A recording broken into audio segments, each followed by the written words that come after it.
Hey, what's up? How's it going?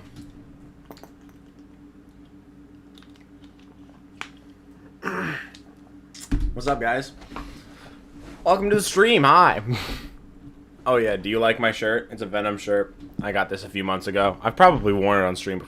I've probably worn it on stream or in videos before. I don't know.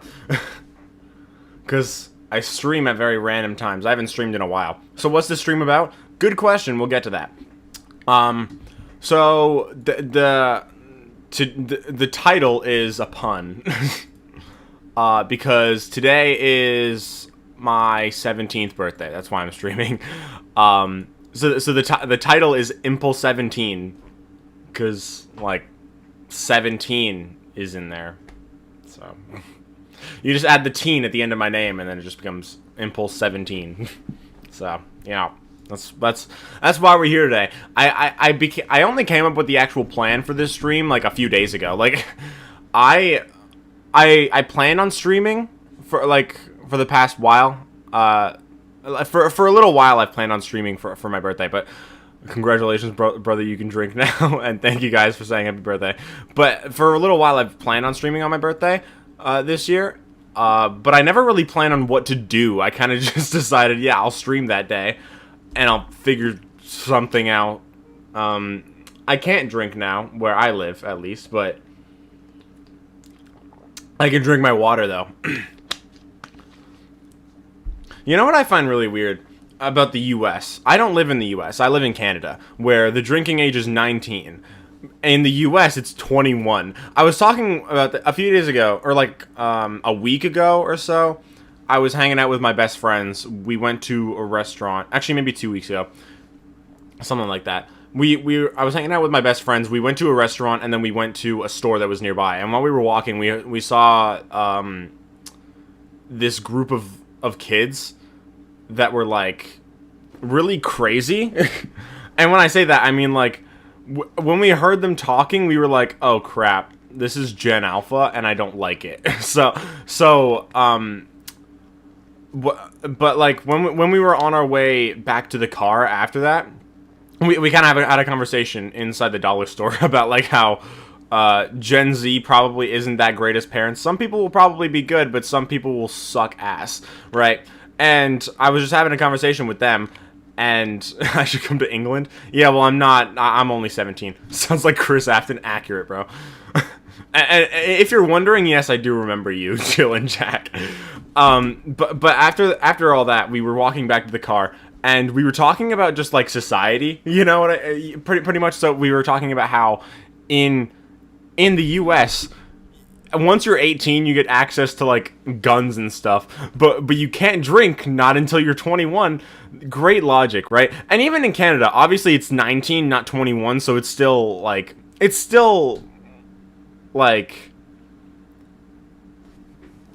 much better than the US. The US makes even less sense, but with Canada, it's still not when you're 18. You'd think that you'd be... Once you're an adult, you can just do whatever a person that is fully legal can do.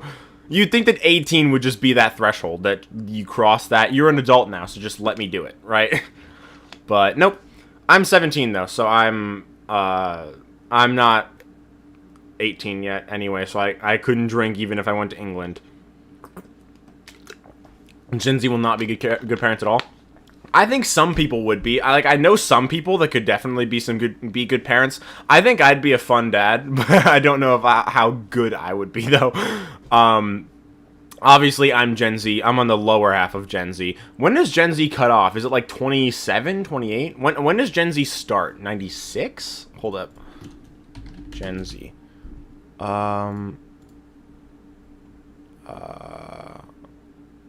People born from 1997 to 2012. Okay, so I was born in 2007. So I was born 10 years after Gen Z began.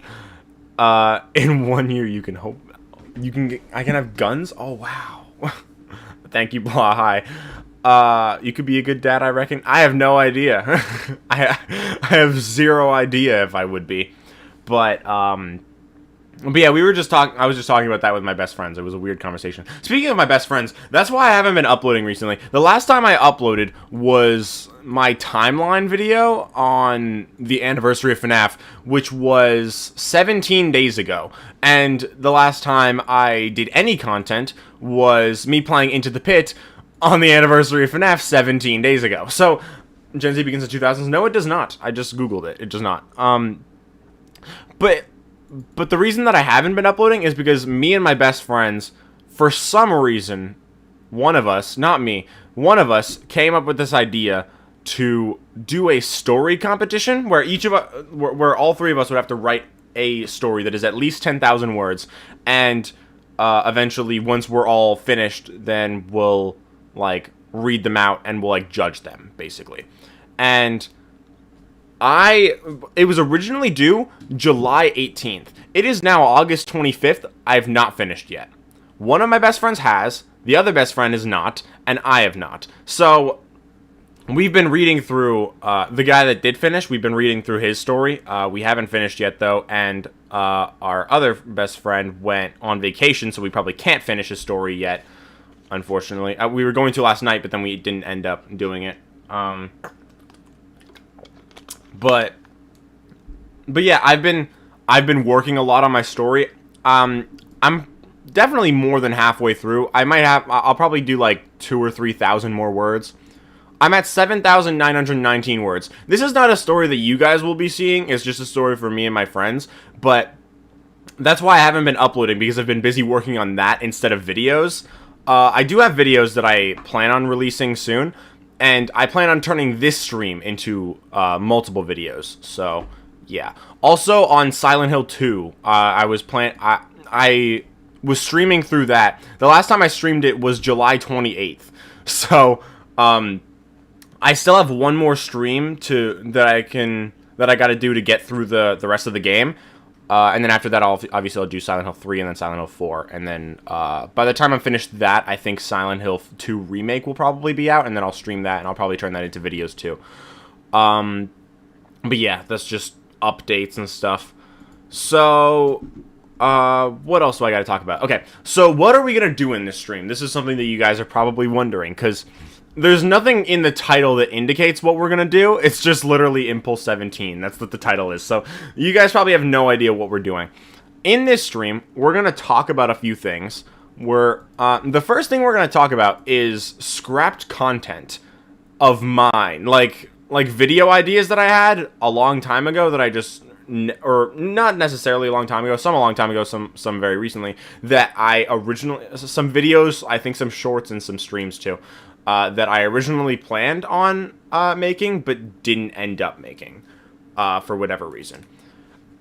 And I'll probably just explain, like, where, or, like, what the original plan was for that video or stream, and, like, I'll basically, I'll just be talking about, first I told you happy birthday, Nate, late, and now I'm late to your stream. You're good, Freb, what's up? But yeah, well, first thing we'll be talking about is my own scrapped content that like videos and streams and shorts that I never ended up making. And then after that, we're going to do 3 reactions to the Golden Freddy game theory, the Golden Freddy FNAF theory, and the game theory that came out a couple days ago. When did it come out? Yesterday? Yesterday, I think. Because I think the FNAF game theories usually come out on Saturdays. I think game theories in general usually come out on Saturdays. Can we talk about FNAF?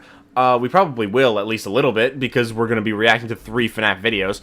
But yeah, we'll be doing that, and then after that, I might just, like, chill. Maybe I'll get in a call with my friends and, like, maybe just play Resident Evil 4, like, the original, and, like, just talk, maybe, about, like, Into the Pit or something. I don't know.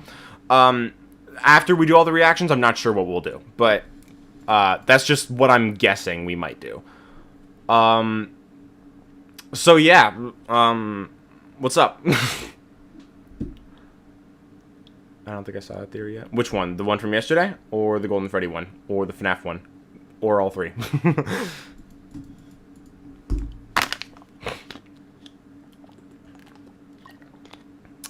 So how's everybody doing? I'm gonna eat some Reese's. I got this yesterday from one of my friends as a birthday present. Opinions on 10-year anniversary of FNAF. I think it was handled pretty well. We got the Joy of Creation demo, which I still have not played. I don't know if I'll do a video on that or anything, but I still do need to play it in general.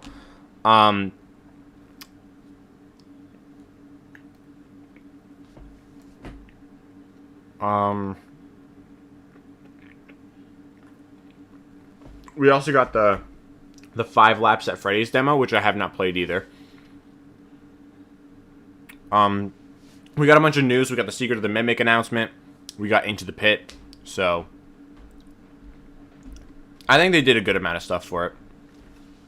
I think it was fun. The Reese's are a little bit melted.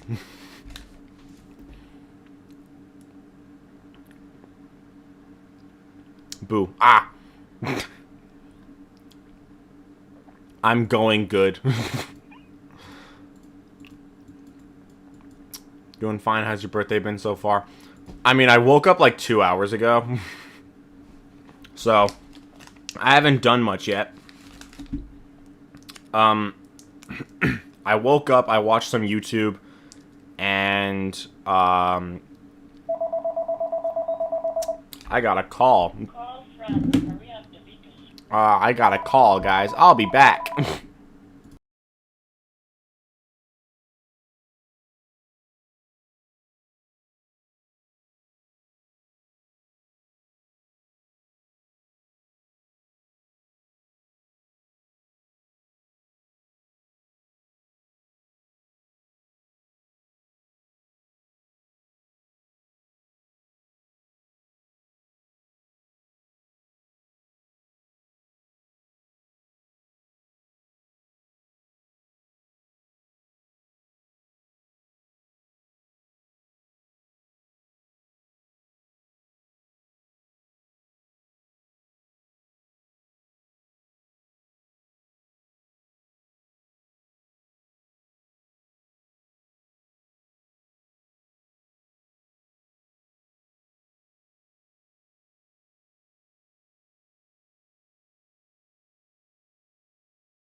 Hey guys, sorry about that. I didn't leave you guys with any music. I got a call and then things started happening in my house, so I had to disappear for a couple minutes. But I have a phone in my room right now because since it's my birthday, I'm getting. I got some calls from people saying happy birthday, so I just brought a phone to my room in case that happened, and it did. So that's why I disappeared there. Beer is disgraceful. Beer tastes like shit. I say as an underage. I say well, I'm underage.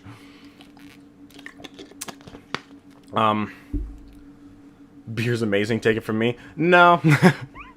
To be fair, I've only ever had non-alcoholic beer, so I don't know what regular beer tastes like. But like, isn't the point of non-alcoholic beer to taste the same as normal beer? Right? Just without the alcohol part. And the non-alcoholic beer that I tried was shit. I have tried regular beer before, but like a long time ago, so I don't remember. Better than wine? I actually think wine is pretty good. Again, I'm underage, so I probably shouldn't say this.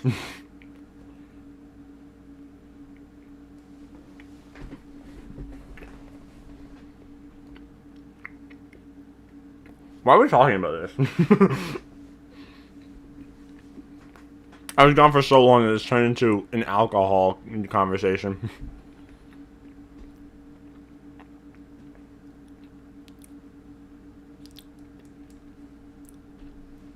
It's nothing like normal beer? Then why is it called non-alcoholic beer? What's the point of it then?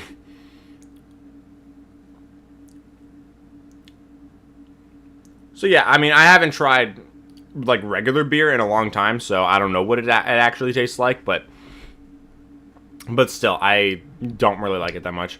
I feel like I should put on some music in the background, probably just the same music that I had earlier. That's too loud though. Okay, let me know if that audio is good for the music. So it's just like in the background. Let me know, and I can turn it up or down if you guys want me to. Yeah, seriously. Hold on, I gotta scroll up and see what you guys were talking about while I was gone.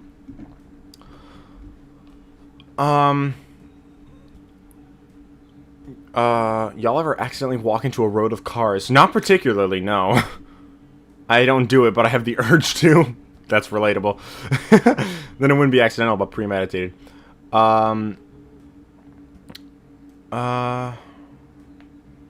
I don't really care about the week before right now. I haven't read it, so I don't know.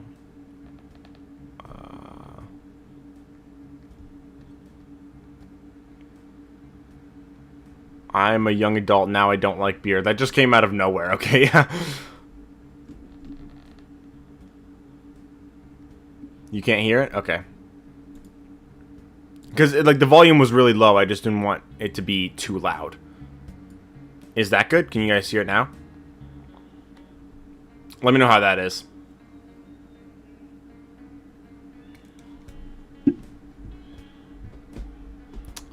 W. Ashby for making this song. He made three songs for me. One for just like general use, which is like in my outro and stuff like that.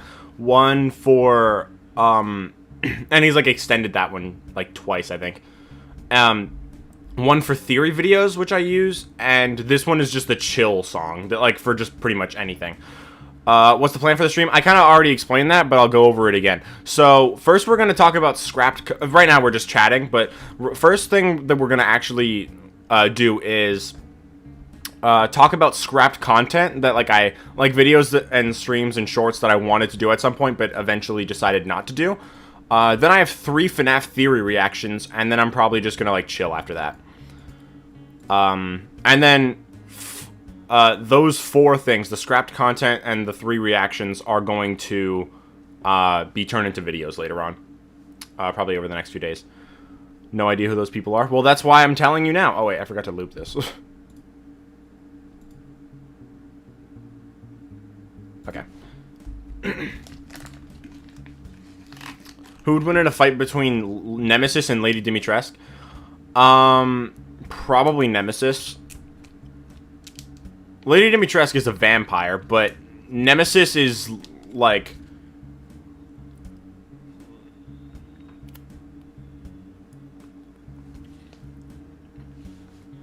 Nemesis has, like, an immense healing factor. I think Lady Dimitrescu does too, but I think Nemesis is probably more powerful because of the parasite.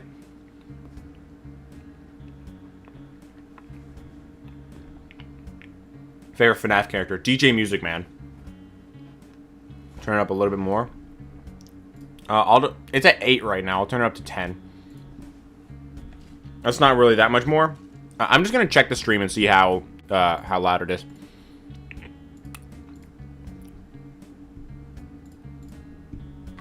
Finally, summer. Shut up, ad.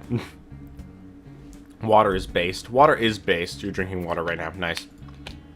Better than the beer. Give me water. I kind of already have drunk most of my water.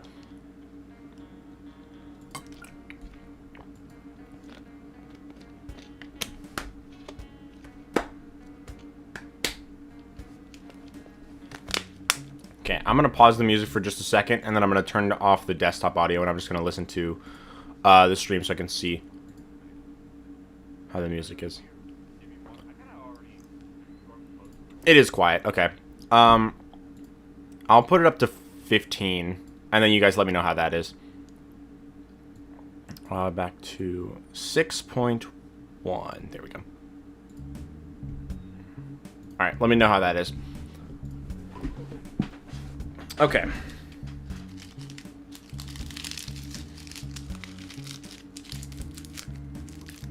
Bus? What about bus?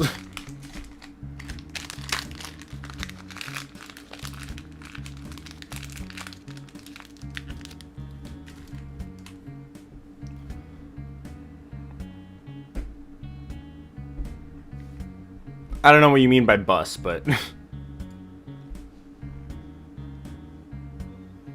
Jack Baker versus Meru? Are you talking about Moreau? Is that what you meant? Like from 8?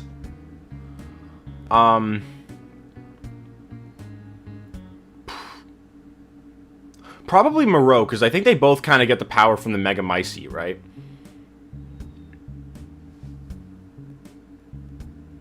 Like, that's kind of where both of their abilities come from. But Moreau's are kind of, like, more powerful, I think, considering he, like, turns into a giant fish and has, like, spores and stuff. So.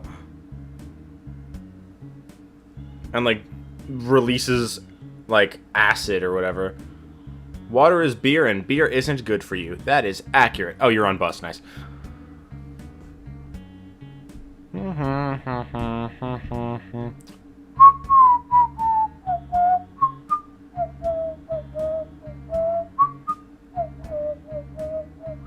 What am I talking about? We're talking about Resident Evil. Jack Baker is a character in Resident Evil 7, and Moreau is a character from Resident Evil 8. He's like a giant fish man. Or he's like a weird little fish man that everybody makes fun of, and then he grows into a giant fish man.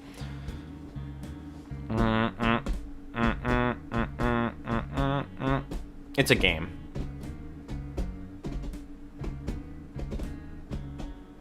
Series. I like Fanta. I don't really ever drink Fanta, so...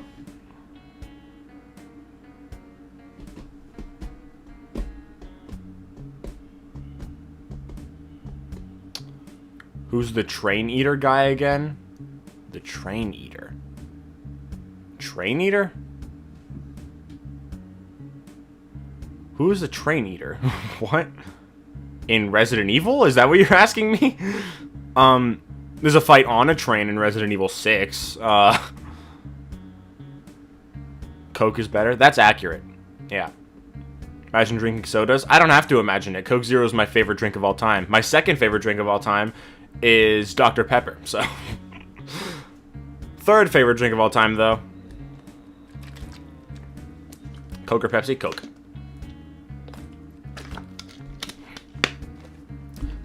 I like Coke Zero the best, but I kind of think that regular Coke is not that good. Like, it tastes good, but I feel like it tastes like Coke Zero, but more flat. I don't know why. That's just kind of what it tastes like to me. That's why I don't like regular Coke as much as I like Coke Zero. I like Diet Coke too, but I prefer Coke Zero.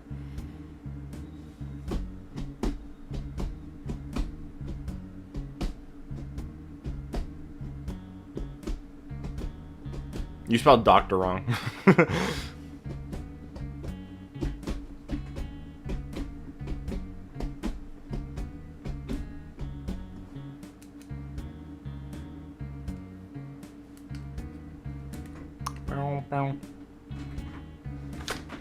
I have a lightsaber. It's kind of broken here, as you can see. It like splits. it's not supposed to do that. But yeah, lightsaber. Fuck. My bad. I was trying to spin it like that. It's kind of hard to show it on camera, but just spin it like that. That's what I was trying to do.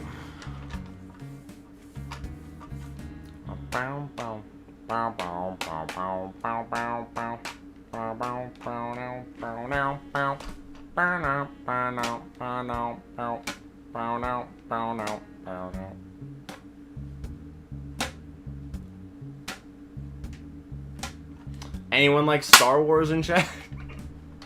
I feel like it would be kind of a statistical anomaly if nobody in chat liked Star Wars, but if I pick up a stick on the ground, I instantly start doing this with it. It's just natural. If I see a stick on the ground, I have to pick it up and do that. You should see my front door. Like, next to my front door, there's like a bunch of sticks just there that I just found on a walk home and brought with me. My mom has literally told me to stop doing that, and I just told her no.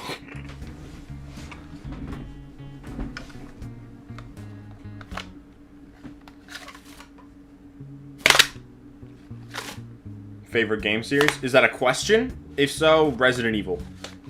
Actually, by far. The answer is not FNAF. What is going on? Nothing. Alright. Star Wars is good. Star Wars is probably my favorite movie series. The MCU might be my favorite. It's kind of hard to say because Star Wars has a lot less content, but I think I like the highs of Star Wars I think are better than the highs of the MCU, but there's like a lot less content in Star Wars, so there's more good content than there in the MCU than there is in Star Wars, if that makes sense. So it's kind of hard to say which one I like better. Revenge of the Sith is my second favorite movie of all time, and my favorite movie of all time is not Marvel or Star Wars. So favorite game series is Halo. I've never played Halo actually. There's a lot of iconic games that I've never played before. I've only played like 3 Call of Duty games, I think. Which games have I played? I've played Call of Duty Black Ops 3, Black Ops 3, Cold War, and I think I played like the open beta for Vanguard, I think. I think that's it. I've probably played like a little bit of Black Ops 4, maybe. Have I played any other ones? MCU is going bad? I wouldn't say necessarily. I think it's heading in a good direction. It's just like taking a while to actually get there. Daredevil Born Again looks like it's going to be such peak. The Daredevil Netflix show, not really Netflix show anymore because now it's on Disney Plus, but the original Daredevil show is like one of my favorite shows of all time. I'd probably say my second favorite show of all time. My favorite show of all time is The Walking Dead, hot take. But that's kind of why I'm so into Resident Evil, because I love zombies. Although my favorite Resident Evil game is my favorite game of all time, and it's not a zombie game, so I mean that's kind of a weird way to put it, but whatever. The new Deadpool movie, dude, I watched it in theaters with my brother, and I so badly want to go to theaters again to see it. I don't know how much longer it's going to be in theaters. Probably not that much longer, but it might be. It might be in for longer because it's making a lot of money, so they might want to keep it in for a little bit longer, like Inside Out 2, because it came out like 2 months ago. But it's still in theaters. But Deadpool and Wolverine, I hope it stays for longer so that I can go to see it in theaters again, because I just really want to, because I love it. I'm not talking about Daredevil, I'm talking about Deadpool. Yeah, I know. I was talking about Daredevil. Daredevil Born Again. and how I love the original show. And I think that the new show looks really good. Deadpool and Wolverine, though, is such a good movie. I love it. It's so hot. What? Oh, like outside? Or is it your birthday? Yes. You're melting? I'm assuming you mean outside. It's 26 degrees right now. According to my PC, at least. Dude, I tear up just watching him put on the mask is just that's enough for me. I tear up a little bit. Don't judge me. It's like if I go through like the worst experience of my entire life, I might cry a tiny bit every once in a while. But if I watch a movie or a show and something sad happens, I'm bawling. Not really bawling. I actually I don't really, like, bawl my eyes out, ever, really. I've only ever really done that to media once. And it was the second last episode of Young Sheldon. I love Young Sheldon. Best Deadpool movie? Yeah. But yeah, that scene isn't even one that's, like, sad or anything. It's just, like, it's tears of joy, you know? Just seeing him put on the mask, and it looks so good.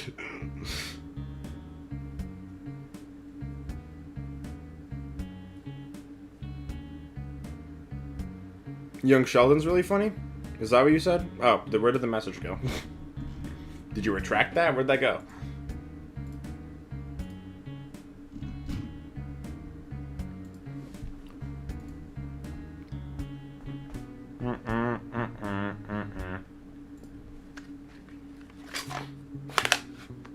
Either way, I really like Young Sheldon. The second last episode is, like, so sad. Not gonna spoil it or anything for anybody who hasn't seen it, but it's just, like, really depressing. I want to check Young Sheldon on IMDb, actually. I want to look at... Yeah, that's the second last episode is the highest rated episode. It has a 9.4. And that is valid.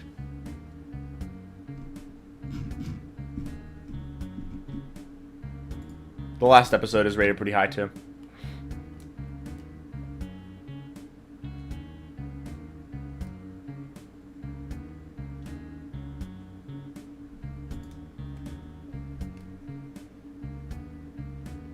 Do I read books? No. I read FNAF books. I have this one, which I'm yet to read Monster, but I plan on it soon. Can you talk about FNAF now, please? Why? Why must we do that? I mean, here's a FNAF book. There's the fold-out poster that you get in this book. It's just, like, hidden in the back. Other than FNAF ones, though, no. I have Bendy books that I have 3 Bendy books that I bought a long time ago. I bought the first 2, like, 2 years ago, almost. And I bought the newest one around when it came out. Still haven't read them. Monster's terrible as a story. I've heard that. I'm still gonna read it, but I've heard that it's not good. Isn't there, like, demons in it or something? Like the FNAF story that isn't a FNAF story. You're the Band and The Scoop are peak. The Scoop is decent. I don't think it's peak, but... You're the Band is good. I want to hear this in the Monster summary. Yeah, I am gonna do a Monster summary, even though I'm, like... Even though I'm very late to do it, I'm still gonna do a summary for it. I don't know when, just whenever I read it, which will probably be pretty soon, but, like, I don't know. I don't know when. Yes, it is my birthday today. I've turned 17. I've heard people say it's a Scott venting story. I don't really care. I don't care much. It's not my series. He can do whatever he wants. Also, I don't think... Did he even write the story? Probably not. Maybe he just, like, gave the... Obviously, he would have given, like, the outline of how to write it, but... Does it say whether or not he wrote it?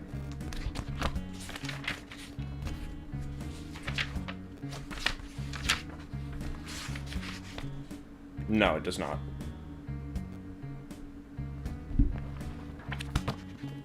The week before is juicy. Yes, I have heard some stuff about it. Obviously, it's about Phone Guy, right?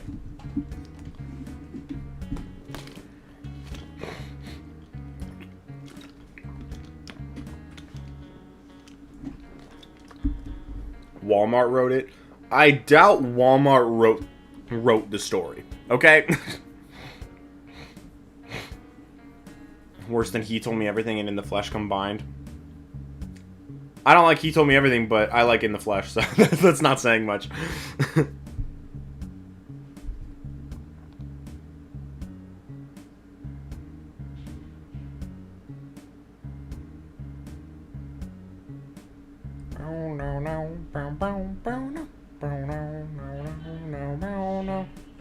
Why am I hearing sounds? People gotta be quiet.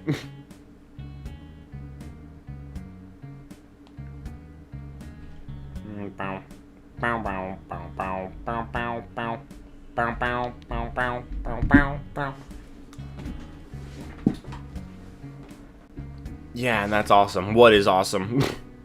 What's awesome? Me liking In the Flesh. In the Flesh is a very strange story, but it's just... I don't think it's good. I just think it's entertaining. It's really funny. That's why I like it.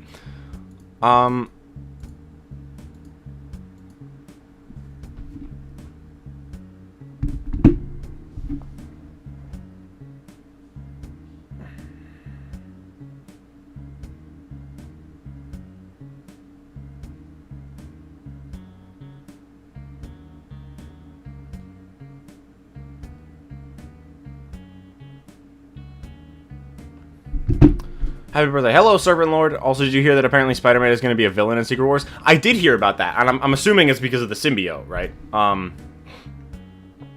And in the comics, Secret Wars is where he gets the symbiote, so it would make sense for him to get it then. I feel like it's less going to be that he's an actual villain, and more that he's going to be, like, morally ambiguous, I guess.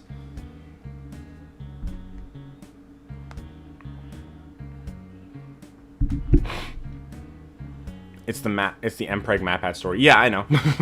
What's your point? And I like how in the recent Scott interview, I haven't watched it yet, but I saw like a clip of him talking about In the Flesh, and he went on about how he wasn't just picking on MatPat, but like he can see how it came off that way, which is pretty funny. Spider-Man being a villain in Secret Wars, I feel like that. I don't know how he would be a villain. I wonder if it's gonna be kind of like the Flash season 3, how there's like Killer Frost, where she is a villain, obviously, and I don't think Spider-Man would just be a villain and then be recruited by Doctor Doom or anything. But I feel like maybe he will like get the symbiote and he'll like be kind of morally ambiguous, I guess, and then he'll meet Doctor Doom and be like, holy crap, you're Tony Stark, and then he trusts him, basically, like how in the Flash season 3 there's a storyline where Savitar, spoilers by the way, but I mean the show this season came out in like 7 years ago. I think that what am I saying? I think that if in Secret Wars, it would be cool. I think it would be cool if in Secret Wars they did something kind of similar to this, where Savitar is actually a future version of Barry Allen, the Flash. So he approaches Killer Frost, who is Caitlin Snow, who is a member of the Flash's team. And when he shows her who he is, she basically trusts him, right? So I feel like they could do something like that with Doctor Doom, where basically Spider-Man will have the symbiote, and he'll meet Doctor Doom and see that he's like Tony Stark, so he'd kind of like go to his side or something. I could see something like that happening.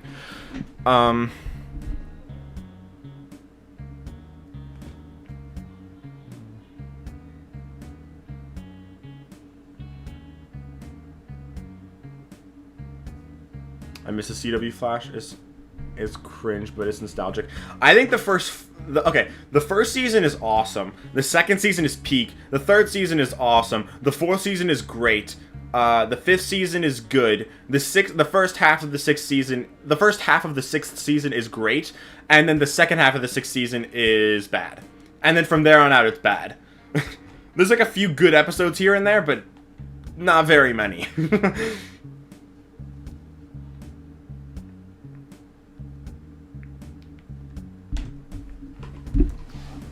I think Doctor Doom is going to be Iron Man from a different universe where he keeps making military weapons instead of becoming Iron Man and ends up going down the path of evil. Well, I think it's confirmed that he's going to be Victor Von Doom, not Tony Stark, so it's just kind of a variant kind of thing where, kind of like, what's an example?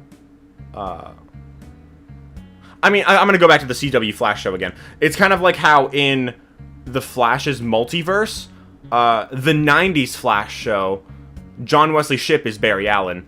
But in the CW, like Arrowverse, John Wesley Shipp plays Barry Allen's dad, but he's kind of, obviously it's DC and not Marvel, but he's kind of a variant of that guy, but they're two different people, right?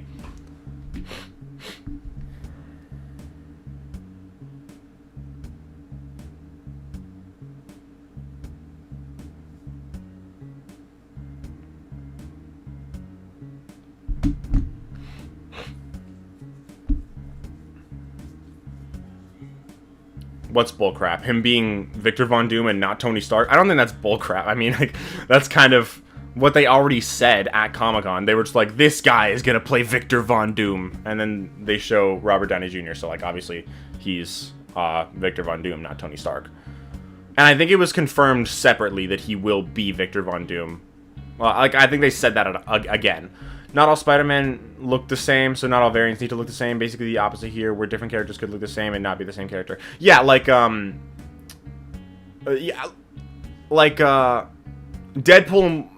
or not Deadpool, Wolverine, Fantastic Four, right? In the Fantastic Four, the early 2000s one, like the mid-2000s one, Chris Evans was Human Torch, and now in the MCU, he was Captain America, right? So, like, the same person, but two different people, you know? Same, person, like, in terms of what they look like, but different, like, actual people. Andrew Garfield is my favorite Spider-Man. It's basically Ultimate Spider-Man on live action. I love Andrew Garfield's Spider-Man. Andrew Garfield is probably, like, my favorite actor, just in general. I haven't seen that many of his movies, but the ones that I have seen, I love, and I love him in them. What movies have I seen? I've seen, obviously, the Spider-Man movies. I've seen, like, Josh Brolin, where he's Cable and Thanos, and they're completely different people. Yeah. I like how he played Cable and Thanos in the same year. But yeah, there's the Spider-Man movies, Hacksaw Ridge, Social Network, and Tick, Tick, Boom. Those movies, those four movies are technically 6, because 3 Spider-Man movies. I love Andrew Garfield in all of them, and I just love him in general. He seems like just such a nice guy.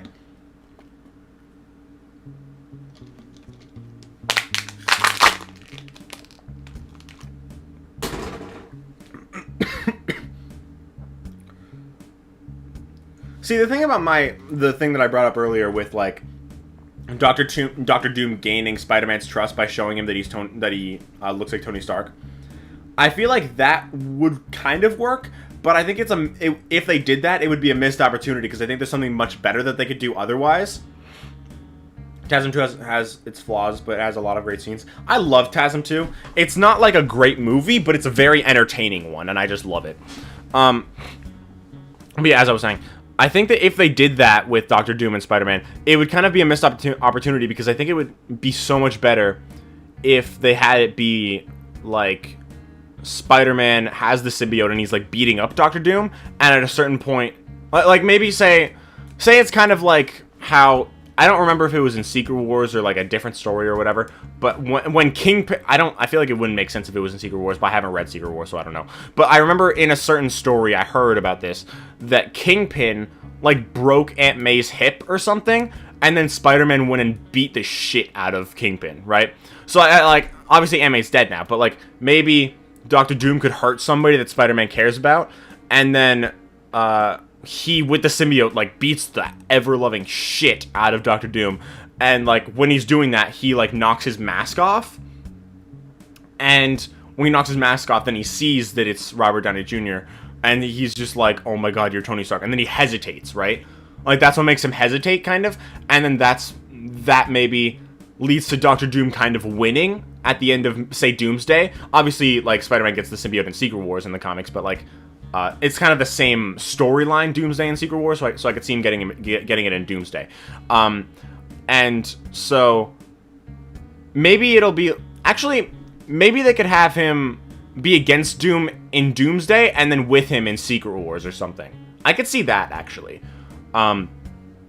Like, he beats him up, he knocks off the mask, he sees that he's Tony Stark, and then he hesitates, and then that leads to Doctor Doom... Him hesitating leads to Doctor Doom winning in the end of Doomsday, and then that leads into Secret Wars, where maybe in Secret Wars, then now that he sees that it's Tony Stark, maybe now he trusts him and then joins his side, and then you could have a thing where Tobey and Andrew Spider-Man, like, they meet up with Tom again, and Tobey, he obviously knows what the symbiote does, so he's like, oh shit, we gotta get it off him. And so we can have, like, Tobey and Andrew fighting Tom Holland while he has the symbiote, and that would be, like, a really cool thing to see. I would like that a lot. It's kind of like in Spider-Man 2, where Miles has to fight Peter when he has the symbiote. I think that could be cool. I think that Doomsday and Secret Wars have so much potential if they do it right.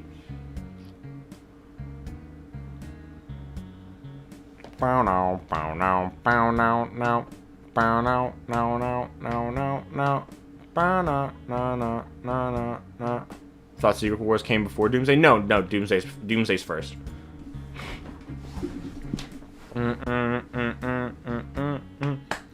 Dude, imagine how hard it would hit if Doctor Doom, a Tony Stark variant, ends up, like, killing, for instance, Happy Hogan. Imagine how hard that would hit. That would be really sad. Imagine that. I just randomly had that thought. What if Doctor Doom kills Happy? A variant of Tony Stark kills Tony Stark's, like, friend. That would be depressing. I don't know why I just thought of that, but I did. Damn.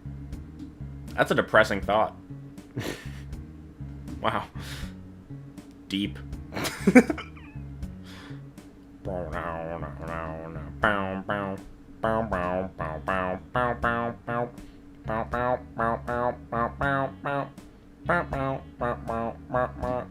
What's your favorite YouTuber?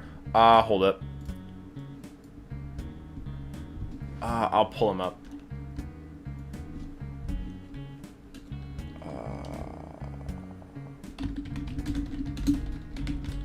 My favorite YouTuber is this guy. Zach Star himself. He does, like, comedy skits and stuff. And I've watched literally every single one of his videos. Oh my god. Crashmaster, thank you for the $10. Happy birthday, Evan. Hope you have a great day and continue to grow your channel more in the future. Well, my story with my best friends is kind of hindering my performance at YouTube right now, but once I'm finished that, I'll be going through... I'll be working a lot on videos. Thank you for that. I appreciate that. What's your favorite movie? It. The 2017 remake. That's my favorite movie. Gotta go. Alright, well, have a nice day. But yeah, this guy's my favorite YouTuber. Yeah. Zach Star himself. He makes comedy skits. It's really funny. Just look at... Just this title and thumbnail is just really funny to me. Just look at his face in there. Ah.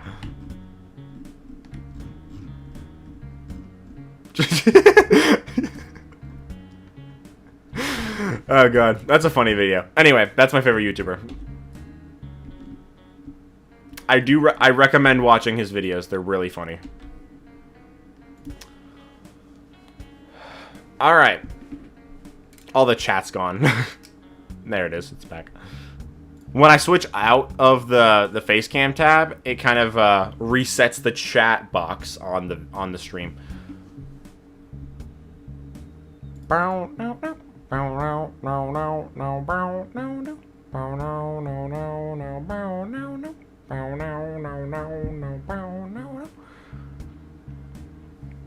Videos is my favorite channel for guides and playthroughs of Arkham games. I still haven't played the Arkham games. They're on my list of things to stream at some point. I don't know when I'm gonna stream them. Maybe after like Silent Hill 2 remake or something.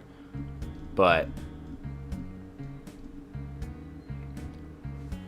actually, I think I'll do Resident Evil Revelations after Silent Hill 2. I don't know. At some point, I plan on streaming the Arkham games. I have played like a third of Arkham Asylum, but I don't really remember much from it, and I didn't go much further than that.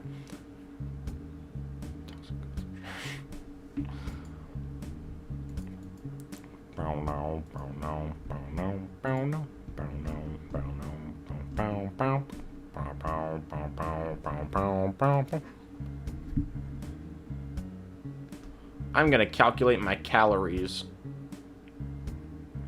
I don't know why I'm calculating my calories. What am I doing? I'm literally going to Mandarin today. That's an all-you-can-eat buffet. I don't think I need to count calories today. When am I? I saw something about, you retracted the message, but I saw something about like when I'm gonna do the when I'm gonna start doing the scrap content. When we run out of things to talk about before then, pretty much.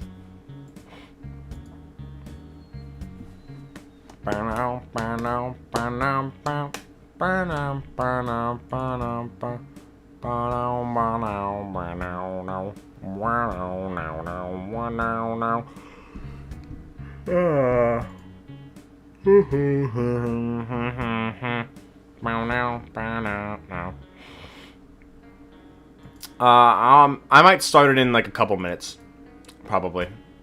That's the real question. What's your least favorite YouTube channel? I don't think I have one. I don't really watch any YouTubers that I dislike, so I can't really say that I have one. Would you like to know any other facts about me?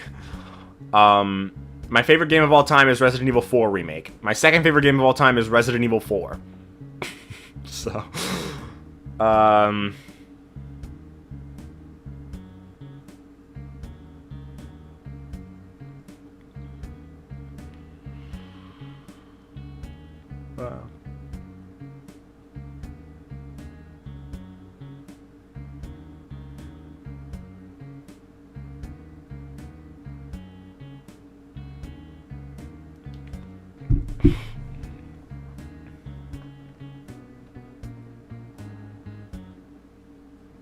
favorite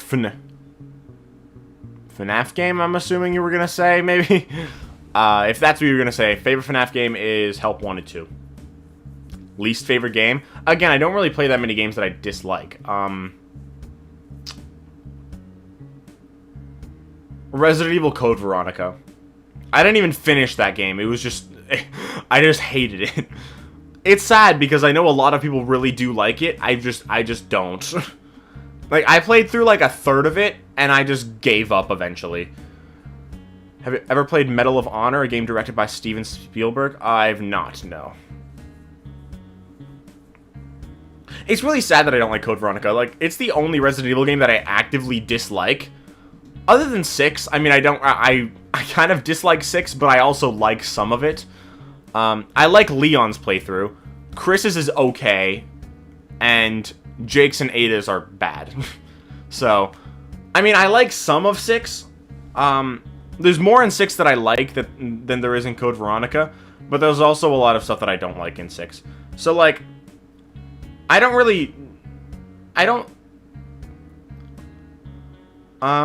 but yeah, Code Veronica, I just really don't like.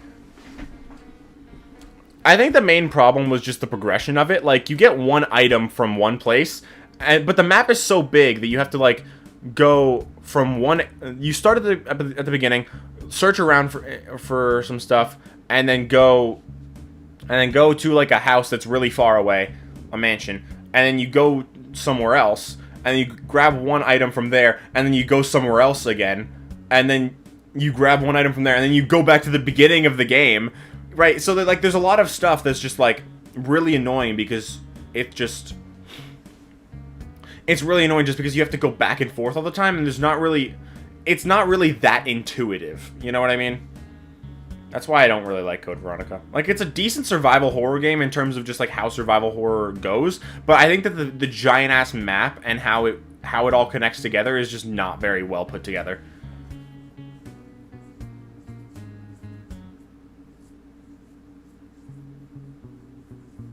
The camera's also really jarring. Because it's fixed camera angles, but, like, the camera also sometimes moves. It's kind of like Silent Hill, but worse.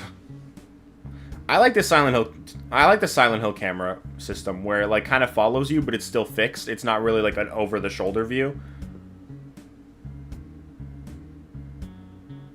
I mean, it's not really that fixed, because it does move around, but, like, there's some fixed camera angles, but for the most part, it does follow you, but it's not, like, like I said, it's not an over-the-shoulder view. Sometimes the camera is facing towards you, and sometimes it's behind you.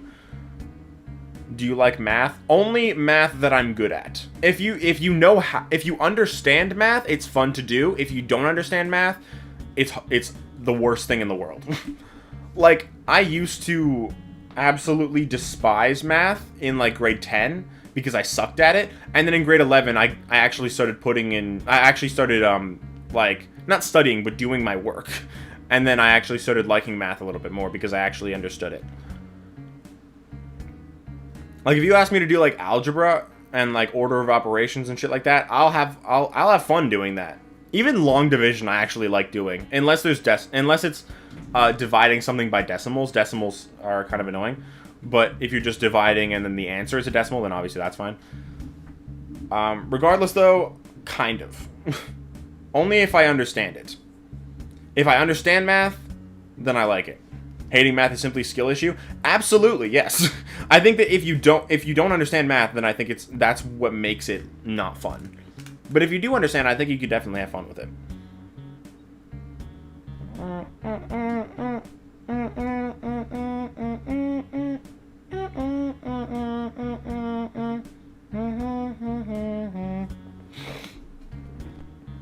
Whoops. My bad.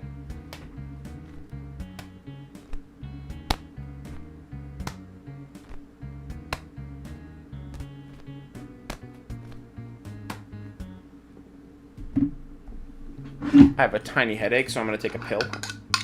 Just one, though. Usually I take two, but it's a small headache, so I'll just have one.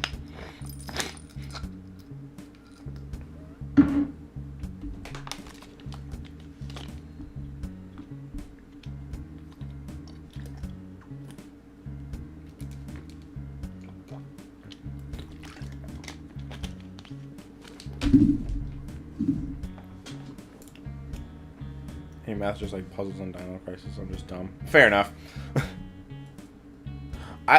In the Silent Hill games, I struggle a lot with the puzzles too. But, like, they're not intuitive, but at least they don't make me go back and forth between, like, 5 different locations. It's all just in one location at a time. The thing with Code Veronica is, you get an item and then you have to go somewhere else, but you just, like, you have no indication, really, unless you just remember the previous puzzles, that you have to go somewhere else. Like, you just have to remember things that happen, like, at the beginning of the game. During your birthday, it's illegal. It's not a huge headache. Like, I'm fine. It's just a tiny one.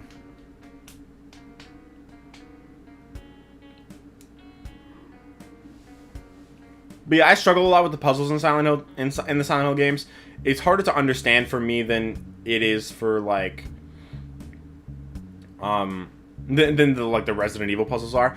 I think the weird thing about Silent Hill 2 is that if you haven't been somewhere, you could not open the map at all, except in certain areas where it's like a hand-drawn map. I feel like that should be everywhere if you don't collect the map yet. Like, I feel like if you don't find a map immediately, it should just follow your, like, where you've been, basically.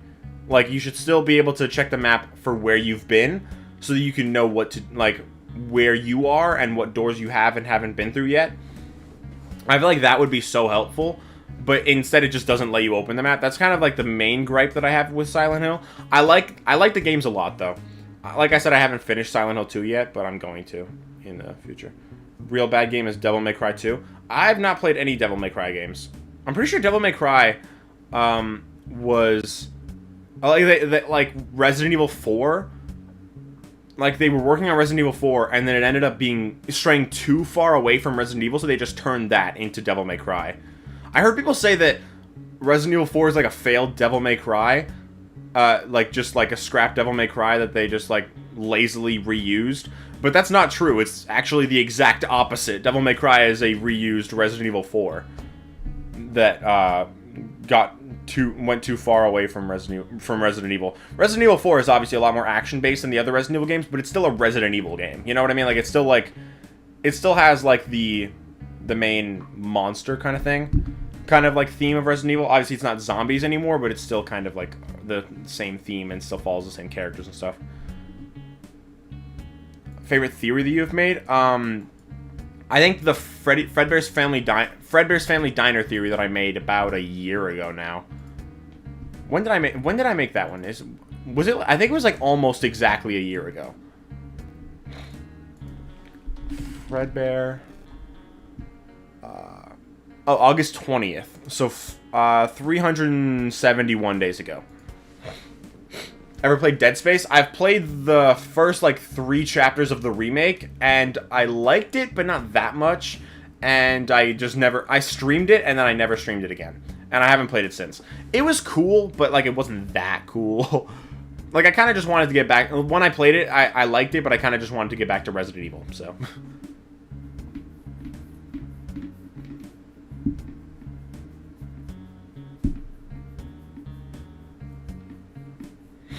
I haven't played the original 1, 2, or 3, though, so. But yeah, that Fredbear's theory, I think nowadays, like, at the time, I think I was, like, one of the first people to ever come up with that idea. And nowadays, it's, like, universally accepted, pretty much. Or not really universally accepted, but, like, universally a known idea. But not because of me, because Game Theory came up with the exact same idea. And it's, like, it's kind of sad, because, like, I got a lot of views on that video, obviously, so I think I did, like, give a lot of people the idea. But I'm not the reason that so many people believe it nowadays. It's kind of depressing. But it's okay. Callisto Protocol is like Dead Space at home. What? I've heard of Callisto Protocol. I don't really know what it's about, but...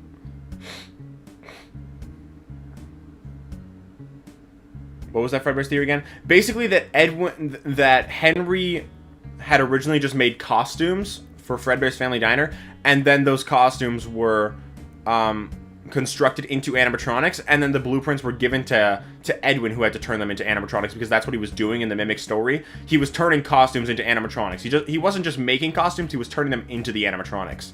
So the idea was that at Fredbear's, originally, they just had the costumes, and then they were turned into animatronics over time, pretty much. And that the Springlock suits weren't made that early in the timeline, because at a certain point, it said, what's it called? Pressure. It said that the Springlock suits were decommissioned not long after they were already created. Not long after they were created, meaning that it was probably not more than a few years, so it was probably...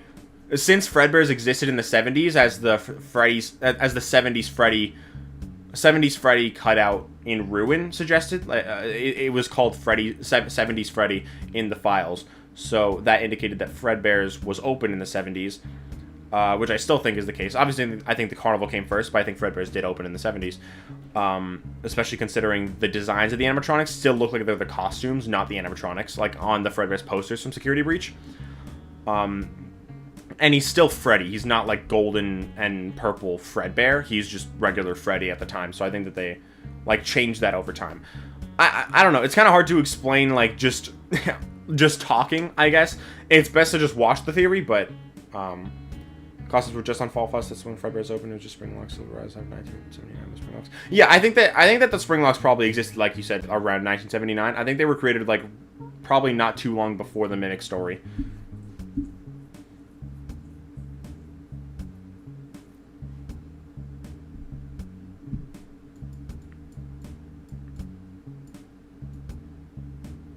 I went kind of in depth on like how the story would progress with that in my timeline, obviously, because it's a timeline.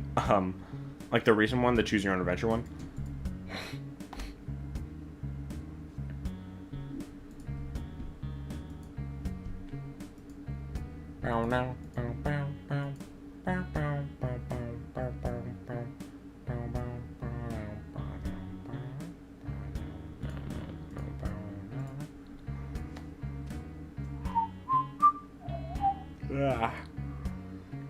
Is it confirmed if Henry made the animatronics using Tails games can animate them? No. Yes to the first part, no to the second part. Because Henry did make the animatronics. Edwin exists in a universe where FNAF 6 happened, meaning that Henry exists anyway. So Henry and Edwin both exist in the same timeline, meaning Edwin doesn't take the role of Henry, and he's not the one that builds all the animatronics. He just builds more of them. Because it's said that Chica was the 18th animatronic that Edwin was tasked with building, and Chica was the 18th animatronic that Edwin was tasked with building, meaning that, considering it's Chica, she wouldn't have been that late if it was if this was the first version of Chica that ever existed. It wouldn't be the 18th. It would be like the second or something. You know what I mean? So like, Henry, I think, built the animatronics first and then just had blueprints for how they were made, and then had Edwin just make more of them, basically.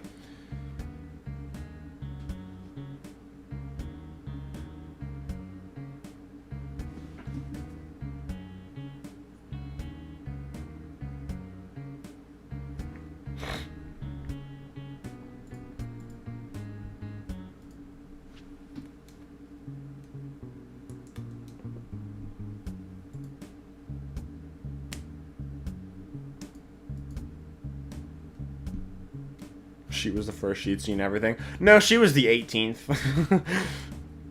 I like how MatPat used the fact that Chica was the first animatronic built by Edwin as evidence that he was like to connect to the "I was the first I've seen everything" line. But even though the facts, even though she literally wasn't the first, she was the first in the story, but she was literally the 18th that he had made. Like, it literally directly says that. Does Edwin fix the costumes or make the costumes? Because if he makes them, then that means he's either making the AR characters or it's a different continuity. No, neither. Because he is just turning more of the costumes into the animatronics. He's not fixing them or making them. He's just making them into animatronics.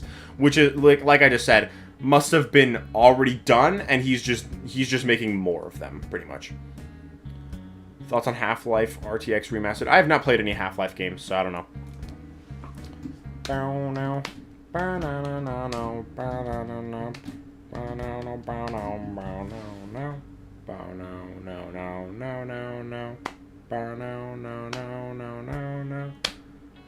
I still gotta stream The Last of Us Part 2.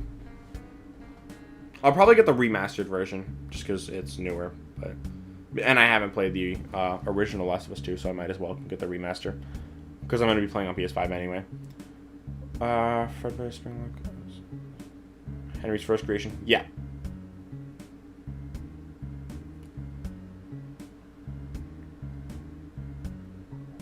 Yeah, first animatronic.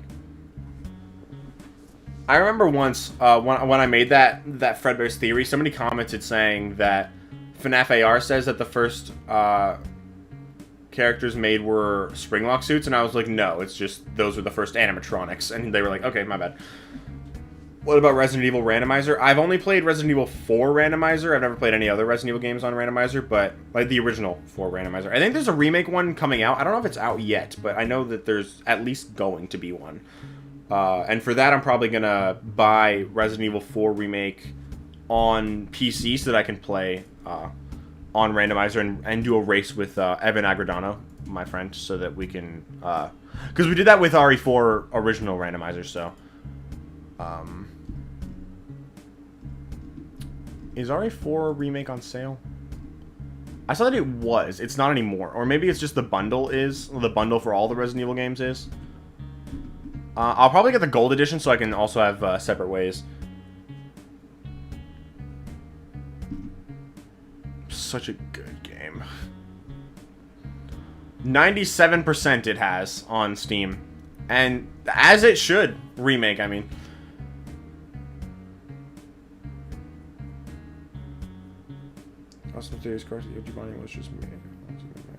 I think that at the originally they just had Freddy and Bonnie, and Freddy was what eventually would become Fredbear, and then Bonnie would eventually become Spring Bonnie. But I think that originally Bonnie was yellow like Spring Bonnie, and then when the animatronics and Springlock suits were made, Bonnie and Freddy were turned into Fredbear and Spring Bonnie, but Bonnie and Freddy themselves also remained as characters, but Bonnie was changed to blue to differentiate from Spring Bonnie, if that makes sense.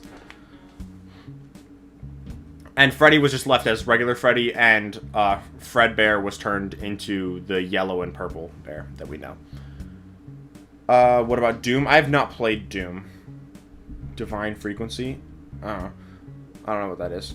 What do you think the next Resident Evil game will be? I mean, I think the next one will be 9. I think it's probably going to come out next year. Okay, here's what I think that they should do with the remakes. I've said this before, and I'm going to say it again. I think that for the remakes, they should remake Resident Evil 1. Because even though they remade it already, the point of the remakes is to make the games more accessible for modern audiences. And yes, you can still play the Resident Evil 1 remake, but it's really hard to get into. Like, my first playthrough of Resident Evil 1 was like 18 hours. And that's just the Chris playthrough, not the Jill one, just the Chris one. It took me like 18 hours to do that. And basically the point is, that was the first fixed camera angle Resident Evil game that I played. And it's very hard to get into the controls of it. And it's just really hard to get into nowadays. Eventually I did, and now I like the fixed camera angles. I don't prefer them, but I like them. But I still think that they should remake RE1, not only because they should make it more accessible for modern audiences, but also because I really just want to see the Spencer Mansion fully 3D in the RE engine. On top of that, they're definitely going to remake RE5 at some point, and Wesker was introduced in RE1, and RE1 is really important to understand his story. Same with Code Veronica. What they need to do is remake 1 and remake Code Veronica. That's what they need to do before they remake 5. There's also RE0. Yes, I was about to bring that up. They should remake 0 as well, because it's not that good. 0 is my third least favorite Resident Evil game. My least favorite is Code Veronica, my second least favorite is 6, and my third least favorite is RE0. It's not bad, it's just not great either. I think that they should remake 0 too. And it also gives a little bit more insight into Wesker. Not a lot, but a little bit more. And it also can give a little bit more insight to William Birkin, so people who played the 2 remake but didn't play the original 0 can understand Birkin a little bit more, can understand Wesker a little bit more before 5 remake. And yeah, I think that would just be the best option. I think they should do RE1 remake, RE0 remake, Code Veronica remake, and then 5 remake. I think that's what they should do. I think eventually they should do a 6 remake, but not like a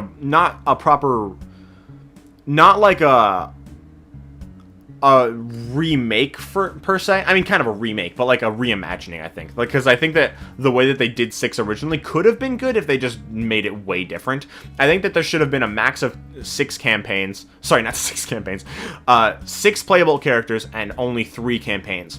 So kind of like what they did in the actual game. They had Leon with Helena. They had Chris with Piers. They had Ada with the agent or whatever, and Jake with Sherry.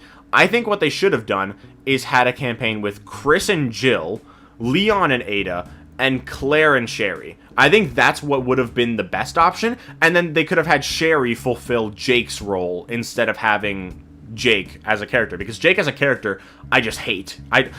He's not that badly written. He is badly written at times, but I think the main problem with him is just his concept. Like, he does not need to exist, right? And I just don't think that they did him that well.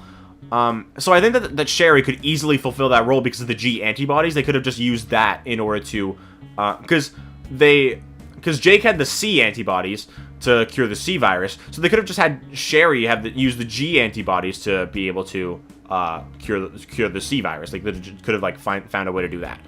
And I think that's the best way that they could have done it. And that way, because 6 is like a culmination of events, right? It's the culmination of the Raccoon City era of Resident Evil. It's bringing everything together, all the original characters. So where's Claire and Jill, right?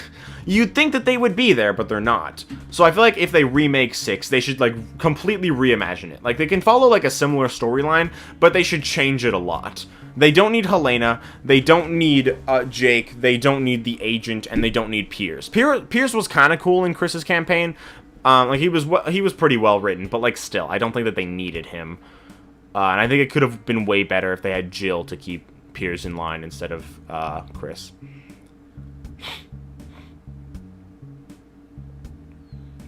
I doubt that they would, like, kill Jill or anything. They probably wouldn't do that. But, like, I'm just saying, like, I wouldn't be that surprised. If they just, like, if they remade 6 and just had Jill be with Chris instead of Piers. I just think that's how they could have made it way better. Remake 7, I doubt they'd do that. I could see, I hope that they, okay, all the Resident Evil games that I would like to see. 9, obviously. 10 at some point. 1 remake, 0 remake, Code Veronica remake, 5 remake, maybe a Revelations remake, I'm not sure about that though. A 6 remake at some point. I didn't say that yet, right? 1 remake, 2, no. 9, 10, 1 remake, 0 remake, Code Veronica, 5 remake, 6 remake, maybe Revelations remake, not sure about that. And Revelations 3, I think they should do at some point.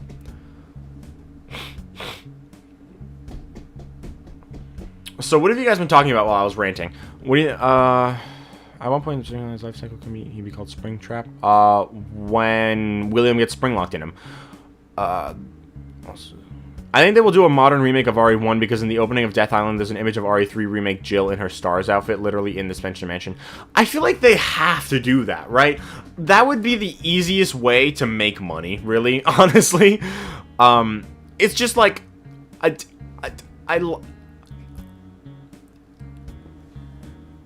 RE1 remake is like one of the most poorly sold Resident Evil games, I'm pretty sure. If they remade it again, I think it would be one of the best sold Resident Evil games. Because it has all the stuff from 2 and 3 in terms of, like, the enemies. And more. I mean, not all of it, but, like, a lot of it. And I just think that they could, if they remade 1, I think it would be a massive hit. And I think it's just, like, it's the best option that they can really do.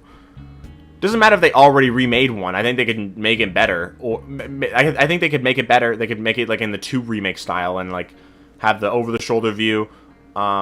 And I think that that would just work really well. Do the remakes retcon the OG versions? I don't think so, but I think 7 and 8 are able to follow both the originals and the remakes, and I think that it's going to stay that way. I don't think they're going to change that. I think that they'll probably... I think that just works, right? To have 7 and 8 be able to connect to both the remakes and the originals, just because... There's no reason not to, because they're probably not going to remake 7 or 8 at any point in the near future. So they might as well just, like, let them, remain consistent with both. So I feel like the remakes don't retcon the OG versions, they're just alternate universe versions of them, basically. Happy birthday, thank you. Worst pun I've ever heard. Nope. It's the best. As you said, except it's probably the greatest. Yes. What FNAF games would you like to see? At this point, I feel like there's not really any specific FNAF game that I would like to see. Maybe they could do a game with, like... I don't know. I'd like to see more FNAF games, obviously. I think that there's not really anything off the top of my head that I could just say I would like them to do. Like, it's just, like, whatever they do, I'll be like, okay, cool. Like, I would say the Carnival game, but that's happening anyway with Secret of the Mimic, so...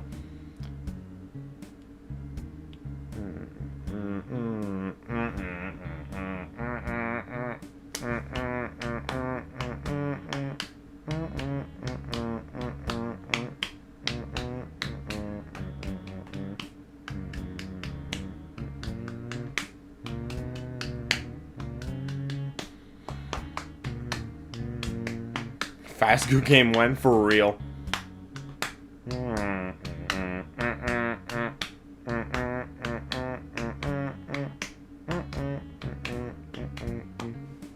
I would like Ruin 2. Like a sequel to Ruin, I'm assuming you mean? Like after Cassie meets the Mimic, like what happens after that? I would like to see that too. Okay, here's what I want to see. this was what I originally hoped that they would do for Ruin, but I obviously doubted that it would actually happen. But what I think that they should do is, I think they should make a sequel. Okay. I think what they should do is, say Cassie is now trapped down there, right? She is in, the elevator was dropped. So, say if they made a sequel to Ruin, it was a sequel to the elevator ending, right? The elevator was dropped.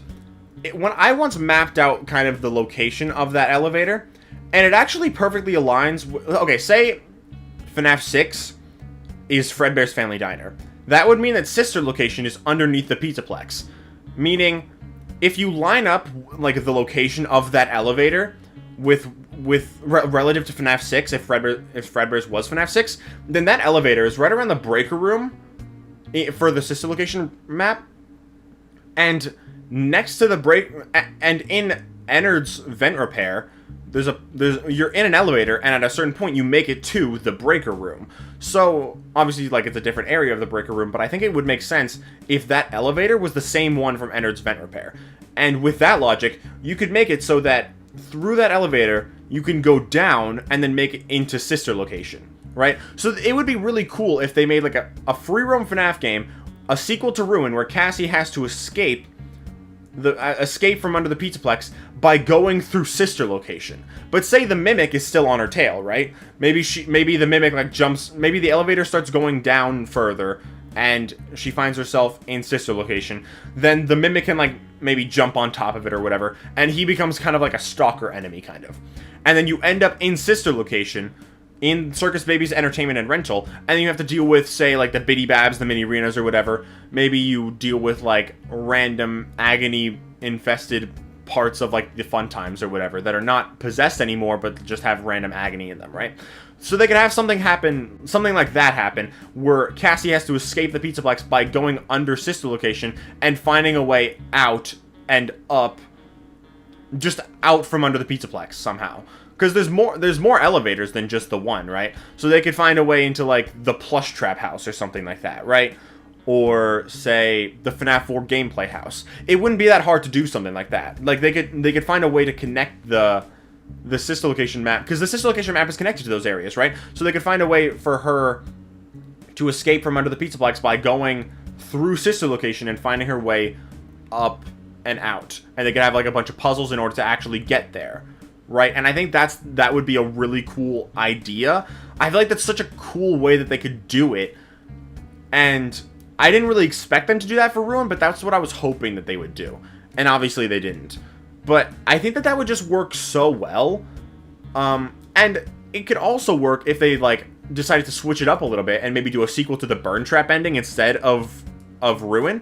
Like, they could have Gregory and Freddy down there, and then they could have, like, Afton combined with the Blob, which I think would have happened if the Afton ending, if the Burn Trap ending was canon. I think that Afton or Burn Trap and the Blob probably would have combined, because Burn Trap has Glitch Trap in him, and FNAF AR animatronics are in the Blob, and FNAF AR animatronics are possessed by Glitch Trap. So Glitch Trap could have taken control of the Blob when the Blob attacked him, and then they could have combined, and then we could have had like a game adaptation of the Afton amalgamation. So then what we could do is have Gregory and Freddy try to escape from underground, but because the elevator doesn't work, it's just a one-way trip, they said, it doesn't make sense that they got onto the field, because it's a one-way trip. How do they get back up, right? So they could have, like, basically an explanation to that, where what if there was an ending where Cassie ends up trapped in the dataphobia loop? That would be actually really cool. That's a good idea. But say Gregory and Freddy end up trying to escape from where they are, and they end up in sister location instead. And then they have to make it up to the Pizzaplex, and then maybe they have to face off against the Afton amalgamation, or whatever. That was my original pitch for Ruin. I didn't expect that to happen. It was just an idea that I thought would be really cool. And I just think that, in general, either of those options would be such a good way to progress the series, and kind of have an homage to the older games, and have everything tie together, basically. I think that would just be really, really cool. Obviously, I'm not a game writer or anything, so the way that I'm saying it, they could, if they did something like this, obviously it wouldn't be exactly the same as I'm suggesting, because people could find a way to make that work much better than I can. But I think it would just be really cool as a concept for Gregory and Freddy or Cassie to have to escape from under the Pizzaplex, depending on which ending you go from. Oh, I'm getting a phone call. I'll be back.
Alright, I'm back. Anyway, as I was saying, I think that they could do that really well.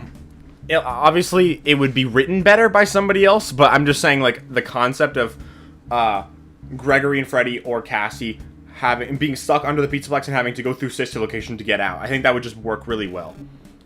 However they end up doing it.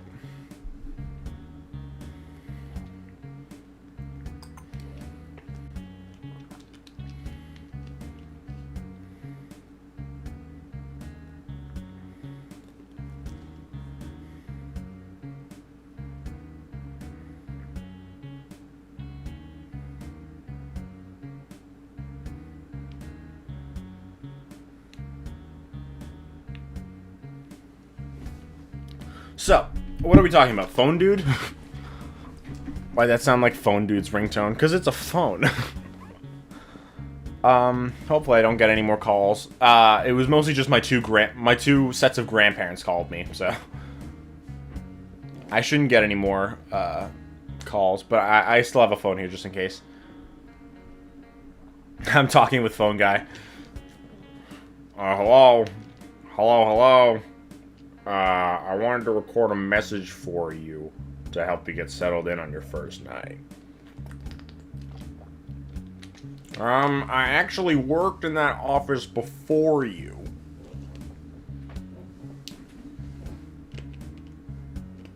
I'm finishing up my last week now, as a matter of fact, so I know it can be a bit overwhelming, but I'm here to tell you there's nothing to worry about. I like how there's a new FNAF book. It's literally about Scott Cawthon dying. Because it's phone guy, right? And Scott is phone guy.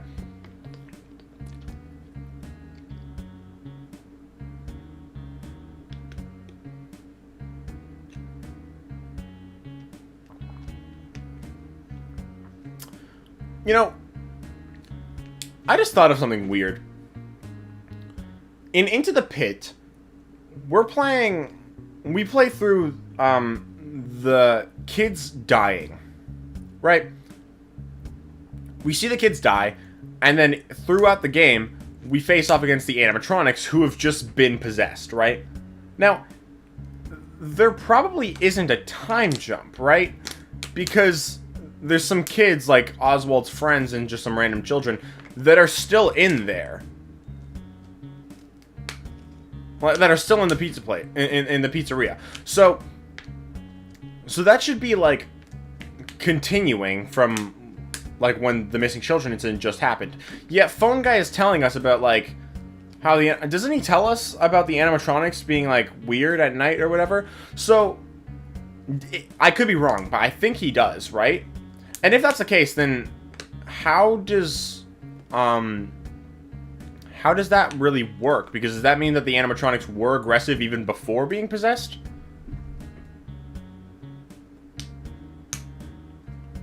I don't know. That's just something I randomly thought of just now.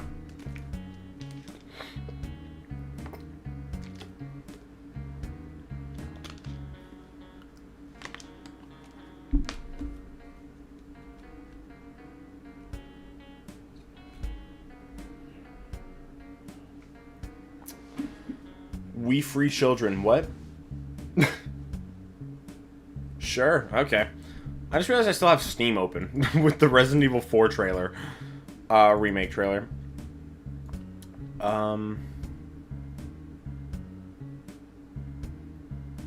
He's from the future. Is he? I don't remember, like, how all that worked. It's still weird to me, though, because what if Phone Dude is Cassie's dad? I doubt it. It's still... What's weird to me, though, is just that, it's established in the book that there... like, in the actual story, that there is no time travel. It's not, like, actual time travel. It's just, like, memories. So, it's kind of weird that, like, just the way that all of it works. How bringing an item... You can bring an item from the past into the present, and from the present into the past. It's as if it's actual time travel, but it's established to not be actual time travel. So it's kind of weird. It doesn't really make that much sense.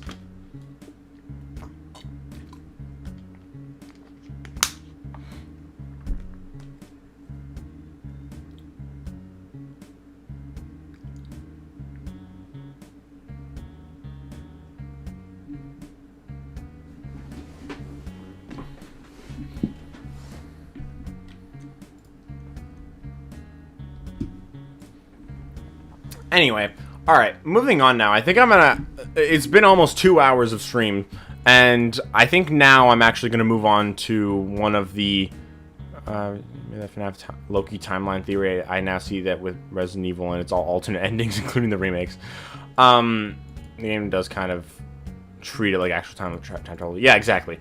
Anyway, as I was saying, now that we've been streaming for like 2 hours, I'm gonna actually do the first thing that I planned on doing for this stream, which is scrapped content. Let's talk about that, guys. So I have a few things that I want to do in this stream, like I said earlier. When are you gonna be back at posting, man? When I finish the story that me and my friends are making, or that I'm making as a competition against my friends. I will be posting this stream as multiple videos over the next few days, most likely, as long as I'm able to edit them in time. I'll be posting probably like 4 or 5 videos from this stream, though. I don't know yet. We'll see. I don't know exactly how many, but yeah. So yeah, right now what we're about to do is going to be a video. But I'm going to get back to working on actual theory videos and stuff like that once I finish my story competition with my friends, which will probably be in the next few days. I probably have like 2,000 more words to write. So that's not for you guys, that's just for me and my friends. My best friends. Also, I want to, before I get to the scrap content, actually, I actually have one. You should totally share this short story. No. I have this, I have a little story that I wanted to tell you guys. It's not like a full story or anything, but it's really short. But I just wanted to say this. A few days ago, me and my best friends decided to hang out again because my birthday's upcoming, so they wanted to just hang out. Or I wanted to. But we agreed that we probably would. Happy birthday, hurry up with the writing. There's one of my friends. Okay. Thanks, Aaron. Nice timing. I was just talking about the story. That's one of my best friends right there, Aaron in chat. Me, him, and our other best friend were...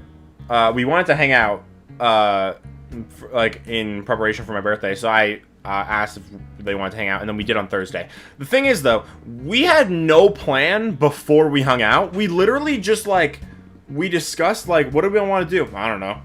So what do you think we're gonna do? I don't know. You want to watch a movie? I don't know. You want to go see Deadpool and Wolverine? I can't. Going with my, I'm gonna see with my parents. Okay, great.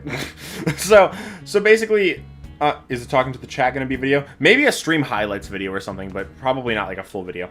Not the whole stream is probably not going to be video, but like maybe like little snippets of highlights throughout. Yeah, maybe. But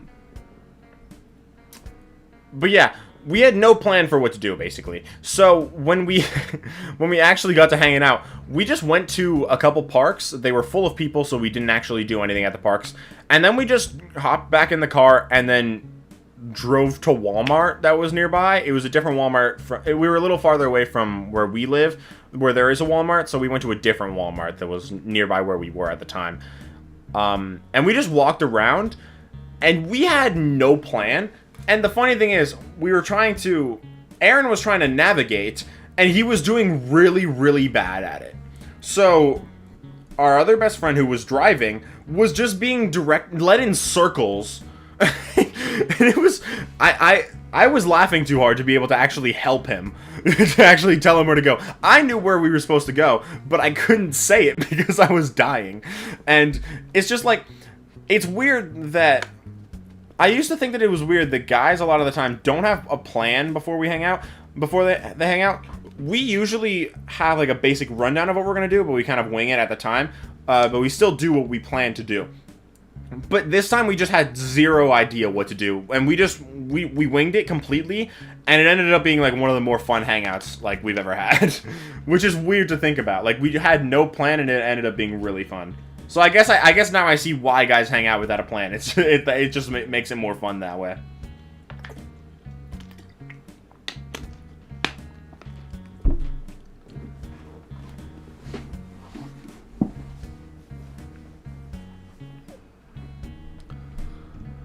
Anyway, so, like I said, now that we've been streaming for about 2 hours, let's get into scrapped content that I originally wanted to make, and then never ended up making. The first thing I want to talk about is Into the Pit. Into the Pit came out 17 days ago, and I streamed it, and I plan on playing the entire game, as much of the game as I could, on stream. But I hadn't gotten any sleep the night before. I was awake for 35 hours straight. And I ended up ending the stream a little bit early, and because I was so tired, I wasn't that energetic throughout the stream, so I decided just not to turn it into videos. So that's the first thing. The first scrapped content is videos of me playing Into the Pit. I was originally going to do that, and then I just didn't. Now, I think I might still do a video on Into the Pit, but like a stream highlights video, not multiple videos of a playthrough, just kind of like funny moments from throughout the stream. That I might do at some point. I'm not 100% sure though. On that stream, I also plan on doing a lot of other things, like the theory reactions that I'm planning on doing later on in the stream. But one thing that I wanted to do was react to just other random stuff that was going to come out that day, because it was the FNAF anniversary. And one thing that I wanted to react to was the CG5 and MatPat song, I think, that they made. I don't even remember. I didn't really check it out. But I was pretty sure that they were... I'm pretty sure they made a song together, didn't they? Or they did something together. Let me see. Yeah, they made a song together. And I wanted to react to it, and I just never did. And another time, back when I did the Resident Evil 4 randomizer stream with Evan Agredano, I wanted to make that into a stream highlights video, but it was a 10-hour video, so that would have just been absolute hell to edit, because my editing software would have just broken completely. There's also some Fazbear Frights content I wanted to do. I wanted to do a video on the Breaking Wheel, and a video on Blackbird. Blackbird, I didn't have a plan beforehand. I wanted to just reread it, talk about the details in it, and then come up with a theory based on it. But I never really had an idea of what that idea, or what that theory that I would talk about would be. So I kind of just never did it. And then the Breaking Wheel one, the idea was that it was all fake, basically. That Julius never actually died, because they said multiple times in the story that the remote didn't work that far. It wouldn't have reached the school, but Reed was still really worried about it. So basically the idea was that Julius was perfectly fine, but Reed's fear of something happening is what manifested into Julius actually coming to kill him. So the real Julius is alive, but that thing was just like an agony creature, basically, is what the idea was. But I just never ended up making that video. I plan on making a video soon, though. I recorded it like a month ago, but I never finished it because I had to get some videos done before the FNAF anniversary. But I'm going to do a video in the future on what every Fright story is trying to tell you, basically. What every Fright story basically means for the lore. So I haven't edited that much of that yet. I edited like 3 minutes of it back before the anniversary when I first recorded it, and I just never continued. But... I'm planning on splitting that into 2 videos, the first half of Frights and the second half of Frights, and that's what I'm going to talk about for the Breaking Wheel part. I'm going to basically talk about how I think it's fake. It's just agony, basically. Also, in January this year, Poppy Playtime Chapter 3 came out, and I made videos on it. I tried to stream it, and the stream didn't work, and then I made videos on it. That didn't... I liked Poppy Playtime Chapter 3. Not as much as other people did, though. I actually still like Chapter 2 better, but Chapter 3 is definitely scarier, and I liked it a lot. I just thought that some of the puzzles were a little bit strange and, like, not that intuitive in some areas. So, what I wanted to do was, like, a review of it, basically. And the title of the video would have been Poppy Playtime Chapter 3 is alright. That's what it would have been called. I just never ended up making it. I was also thinking about making a Poppy Playtime Chapter 3 theory, but I feel like the chapter didn't really create that many mysteries for a theory to be made. It kind of just explained a lot of stuff, more so. So I didn't really think that there was that much to theorize about. And it was stuff that people theorized, and what it explained was stuff that people theorized about regardless, like before Chapter 3 came out. So there was nothing really for me to cover, so I never really did that. Docu Scott Interview 2 reaction. I never really plan on doing that, but I haven't even watched it yet, so... Moving on, I had a couple B7 videos. The first B7 video was called B7's Unseen Connection to William Afton. It's not really unseen. I actually talked about it in my summary video a while ago. Basically, the idea is that B7 is kind of connected to William Afton. The story is about a kid named Billy who wants to be an animatronic, and William Afton is named Billy, technically, because Billy is short for William, and he basically wants to be an animatronic. So the idea was basically that they were connected, pretty much. Not too much more about that. There was also a video I wanted to do about the controversy of B7 being like transphobic, but then I was like, that might get me canceled no matter what I say. So I'm gonna not do that. That's why I never made that one. Moving on, I planned on doing a stream of Suicide Squad Kill the Justice League, and then I heard the reviews of it, and I was like, yeah, never mind. So I don't need to stream this. So I didn't. Last year, MatPat made a FNAF timeline. I was thinking about making a video not reacting. I did reactions to the theories, to the timeline, but I planned on doing a video covering it, like giving my opinions on it overall, called MatPat's FNAF Timeline Revisited, but I never really ended up doing that. Another video I wanted to do was remaking old video thumbnails. Now, this is one I might do at some point, but it's just kind of like a weird concept that I don't think really is that interesting. It's basically just like old videos I used to not... Basically what I used to make my thumbnails is Photopea, which is basically like discount Photoshop, pretty much. It's basically Photoshop, but it's a website and it's free.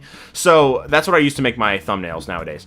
I used to make my thumbnails with just like random images on this app called I think it was like Fonto or something like that. It was like a photo editor. And it was really bad. And then I started using this thing called PixArt, which I think I still have on my phone, but it's not very good either. So basically, that's what I used to use to make my thumbnails, and then I moved over to Photopea. So what I wanted to do was like remake old video thumbnails in my current style of thumbnail, basically. But I never ended up doing that.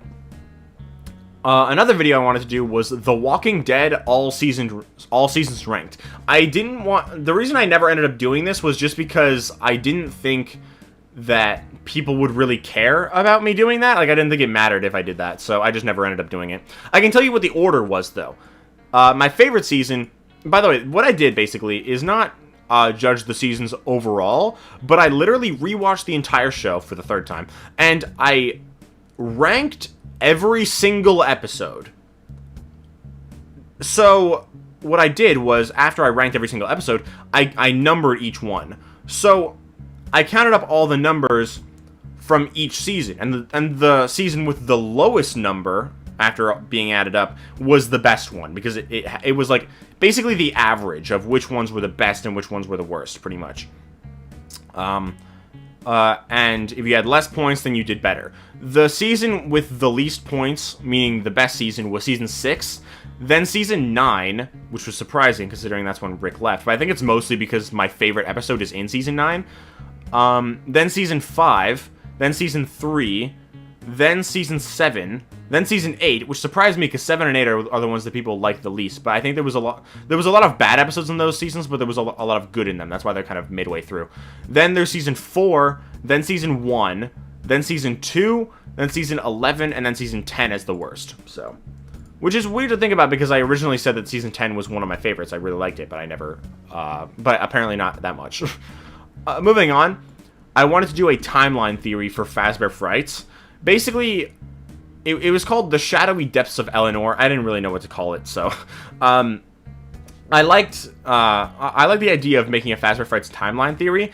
I never ended up doing it by itself, but I ended up doing kind of not really theories on the timeline of Fazbear Frights, but basically just I did a timeline with Fazbear Frights included, and I made videos on like Stitchline games and stuff like that, like theories on them. Basically, the idea that it would be true, and I don't think that it's that complicated. It's not.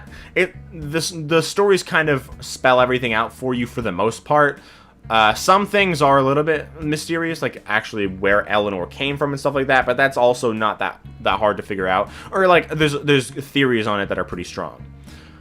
So I didn't think I really needed to make a theory on that, and eventually I just made timeline with it included in videos on Stitchline games and stuff like that, so it didn't seem necessary.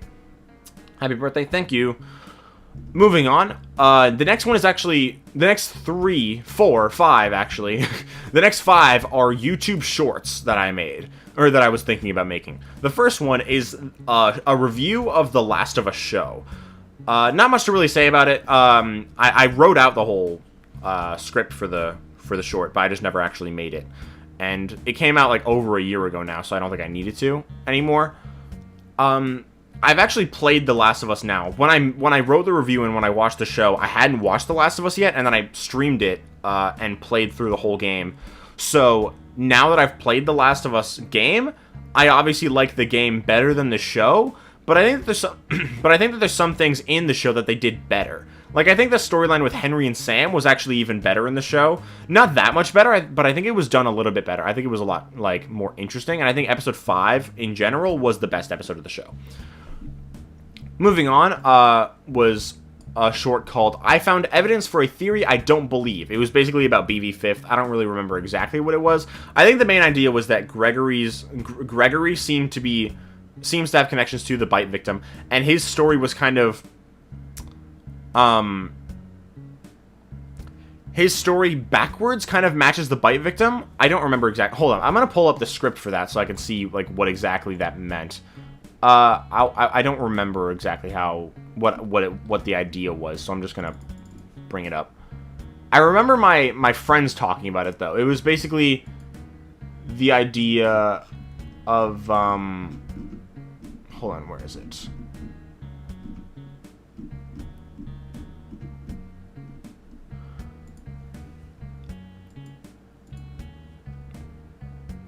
Okay, so basically BV5th is a theory that the bite victim died in the bite of 83, and then was revived, and then died in the missing children incident, or, alternatively, the missing children incident happened before the bite of 83, he died in that, and then was revived, and then died in the bite too. So basically, the bite victim, in most cases, is Cassidy, under this theory. So basically, the idea was that the bite victim and Gregory were connected, whether literally or symbolically, and there's some connections between the two that are made interesting at the beginning of the game.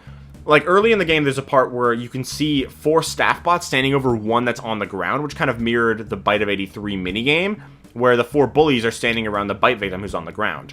So that kind of seemed to be similar to that. And then right before that, Freddy tells Gregory that he's broken, like the Fredbear Flush does in FNAF 4 to the bite victim. And then right before that, Gregory's actually inside Freddy, which has a lot of and Glamrock Freddy has a lot of connections to Golden Freddy. So the idea was that this could connect to the bite victim possessing Golden Freddy and being inside him in a way. But if you look at these events, they all happen in the same order they happen to the bite victim, only backwards, basically. So he ends up at first. He ends up right before the bite of 83, and then after the bite of 80, like right before the bite of 83 with the bullies around him and him on the ground, and then it leads to the Fredbear Plushie telling him he's broken, and then him ending up in Golden Freddy. And that happens to Gregory, but backwards, right? So at the end of the game, the fact that Vanny kidnaps Gregory, like Afton kidnaps the missing children, that was interesting to me because it indicated that the bite victim was a missing child and that he was kidnapped before the bite of 83 even happened. So that's kind of the idea that I had. I don't believe that, but I think it's an interesting connection. So yeah, I wanted to make a short about that. Another short I wanted to make was the one problem with Spider-Man Miles Morales. And basically the idea was that normal attacks don't feel as powerful as they do in the first Spider-Man game. Basically, like his attacks just feel a lot weaker. There's not as much of like an impact sound effect and the actual like design of like the attacks don't seem like they hurt as much basically. And obviously he's like a weaker Spider-Man, not really weaker because he has the bioelectricity, but it just like feels like in terms of strength he's not as powerful, and it's just not as fun because it doesn't feel as it's just not as fun because you don't feel as powerful. But the Venom abilities do make him feel a lot more powerful, and I like that. Michael is pretty much alive. I used to think Michael was alive. I'm not 100% sure anymore. I'm kind of indifferent, but I said in my timeline that I think he is, but just kind of to give an answer to that, I'm not 100% sure if he is. I don't really care, honestly.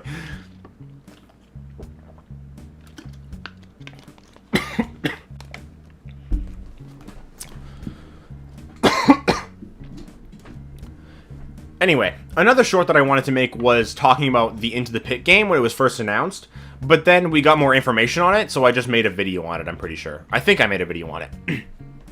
Another short that I wanted to make, the last short, was about people misunderstanding the FNAF movie. Basically, there was reviews, a lot of reviews basically saying that people weren't going to the FNAF movie for like a family drama, and that's a lot of what we got. And basically what I wanted to make a short about was saying that that's literally exactly what the lore of FNAF is. So that is what people want to see in the FNAF movie.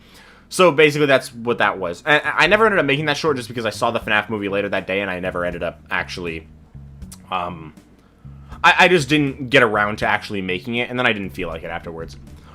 Next up was a stream that I wanted to make on the Resident Evil 2 Remake Ghost Survivors DLC. I played each one of them more recently, but I played the first one and I kind of rage quit because I got annoyed. But yeah, I just never ended up making that stream. But moving on, I wanted to make a video about me rereading every single Phasma Fright story and me rereading every Tales from the Pizzaplex story. Separate from the videos on like everything that they're trying to tell you, but instead me just explaining all the little details that I noticed in each story. I ended up not doing that just because it's a lot of work to read 60 stories. So I just never wanted to do that. Moving on. Another video that I wanted to make was my top 5 favorite movies of all time. I made a video on Valentine's Day on my top 5 favorite video games of all time, and I was thinking about making more top 5 videos about like my favorite, or actually I did top 10 video games of all time, but I wanted to do like top 5 videos on my favorite movies and my favorite TV shows, but I never ended up doing that, just because that favorite games video didn't do that well, so I didn't think that like there was really a point in making this one. But I can tell you guys what my favorite movies are. My favorite movie is the 2017 remake of It. My second favorite movie is Star Wars Revenge of the Sith. My third favorite movie is Spider-Man No Way Home. My fourth favorite movie is Spider-Man Into the Spider-Verse, which I think is better than No Way Home, but I like No Way Home better, if that makes sense. And my fifth favorite movie is The Perks of Being a Wallflower. Very big switch up between those, but yeah. And my favorite TV shows of all time: number 1 is The Walking Dead, number 2 is Daredevil, number 3 is Breaking Bad, number 4 is Gotham, and number 5 is The Boys. Recently, like now, I've been watching through How I Met Your Mother. I'm on season 7 right now. It's not in my top 5, but it's definitely an honorable mention. It's really good. Moving on, it's a stream that I wanted to do was Ennard's Night from Sister Location. I just never ended up doing that. There was some Tales from the Pizzaplex videos that I wanted to do, one on Clethophobia and one on the Storyteller. I just never ended up doing that.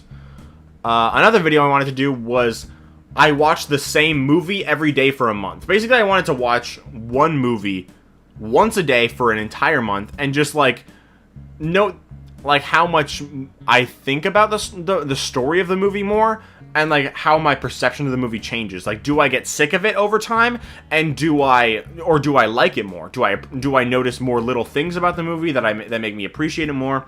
Do I end up like, do I like the story any more or less as I watch it more? Basically, that's kind of the idea that I wanted to do. It was kind of like a fun thought experiment that I had that I just never ended up doing, and I probably won't ever do it. It's just kind of a weird idea that I kind of wanted to do, but I never ended up doing it.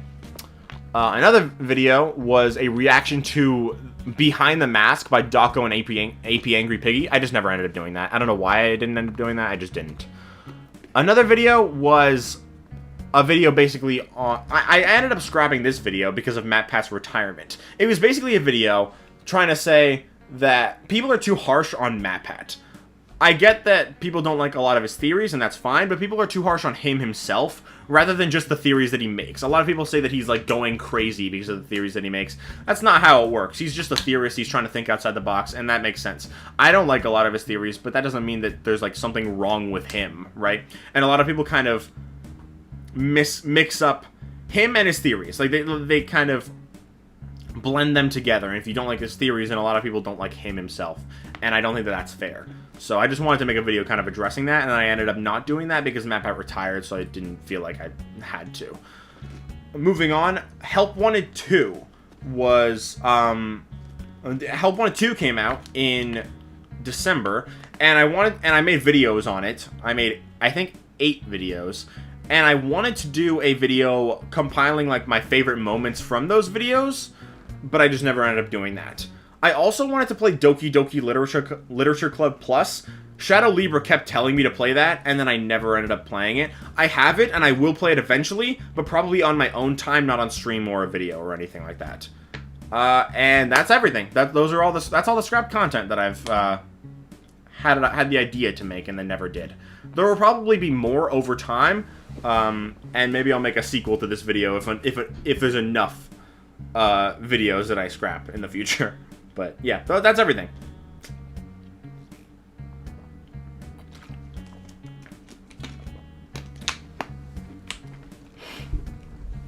On the final story of book 4. You haven't played it until now? No, I still haven't played it.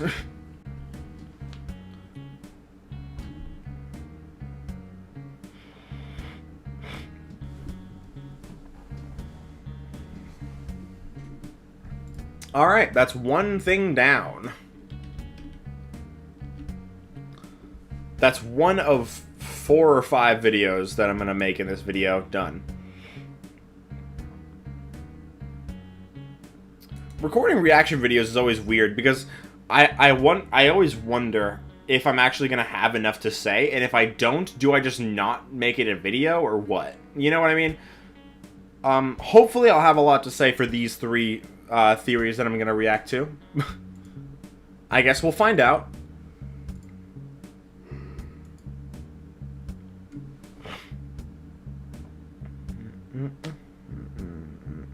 My throat kind of hurts from talking a lot, so I'm just going to chill for a couple minutes.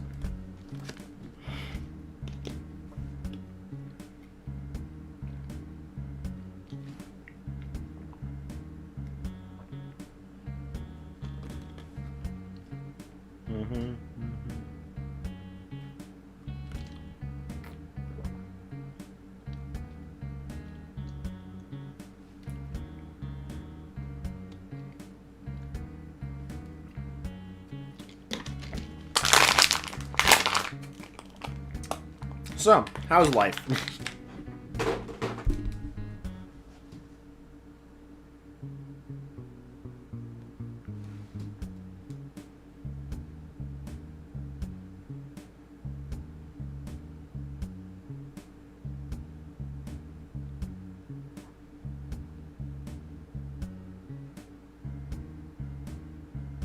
Shit.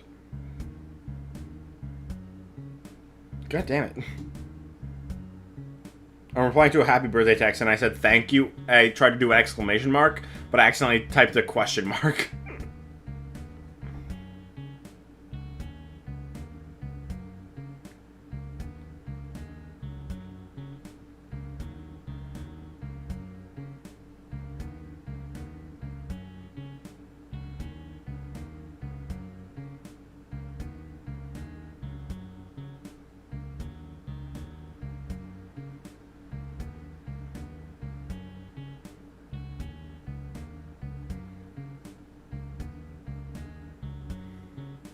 Thank you, question mark?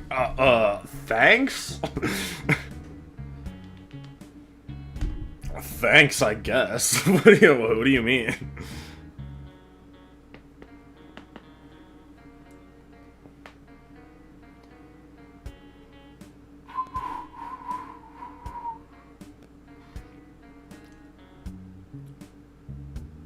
The fun times on that were abandoned replacements, which explains Count the Ways, Funtime Freddy. Like, you mean like in Dance With Me? Is that what you're talking about? Because, like, in Dance With Me, there's, like, Circus... I know you said Count the Ways, Funtime Freddy. In Dance With Me, there is a Circus Baby's Circus Baby's Pizza World that is separate from the original one, right? Because this one is open for more than just a day, right?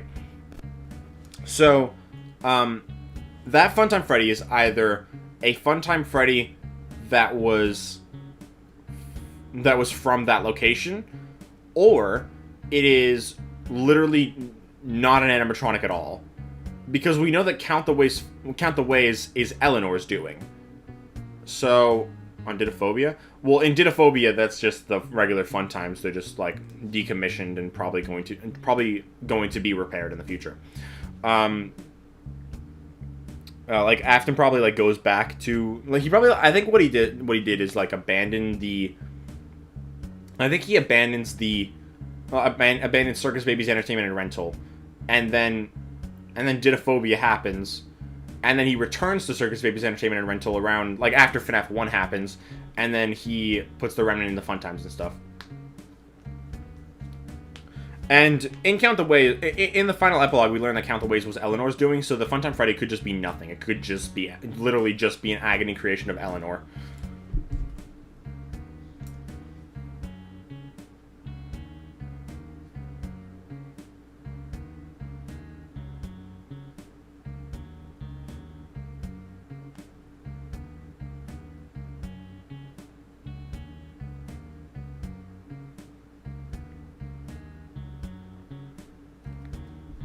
It is not after Sister Location, because the animatronics are still there. They should be in the scooping room, but they're on stage. So it's not after Sister Location. Also, the layout is slightly different, indicating that there had to be like renovations afterwards. After the events of Didophobia. And it wouldn't make sense to have renovations if the animatronics had escaped.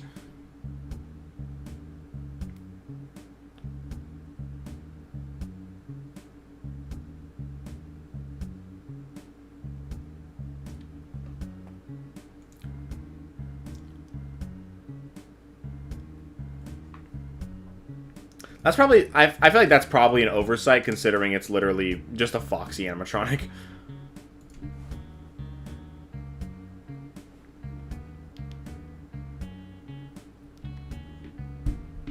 And even if that was the case, then that would also indicate that it was before Sister Location happened, because then he could have been, like, repaired and turned into the Funtime Foxy that we know.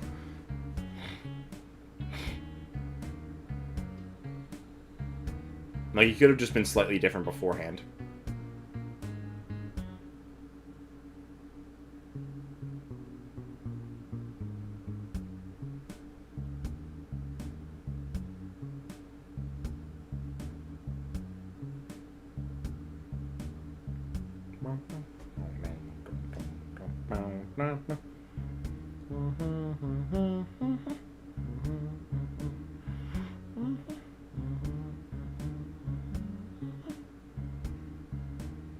I'm pretty sure Funtime Foxy doesn't have a hook in Sister Location. It's just the hands. But, like, it's not that far-fetched, like, for him to have had it beforehand and then just been created afterwards. Opening Sister Location, abandoning it, and then later reopening it. Well, I think that it does make sense for him to, like, open it before the events of, like, FNAF 2. And then once FNAF 2 happens, he focuses on trying to, like, destroy the animatronics and get the remnant, which he later on uses for the fun times, but he doesn't have the fun times, but he doesn't pay attention to the fun times. He probably abandons Circus Baby's Entertainment and Rental because he's focused on trying to get the remnant, and then he just never uses it. He just never uses the fun times because he probably wants the missing children, just because they're so readily available. But then it takes too long, I guess. And then that's why he would abandon it, and that's why he would return to it later, because he finally gets the remnant, and then he injects it into the fun times, and then he uses the scooper to inject it. He uses the scooper to inject it into fun times, and then probably himself too. So I think it makes sense. Basically just shifting his attention.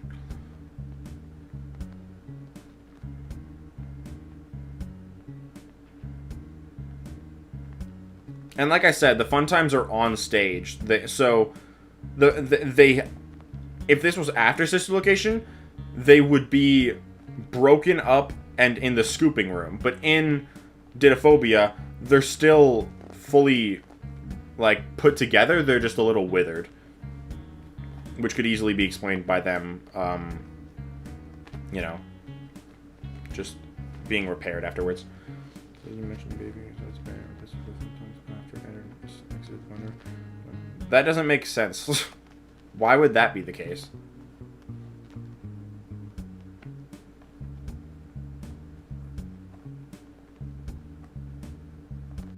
Why would they abandon it if they got the replacements anyway?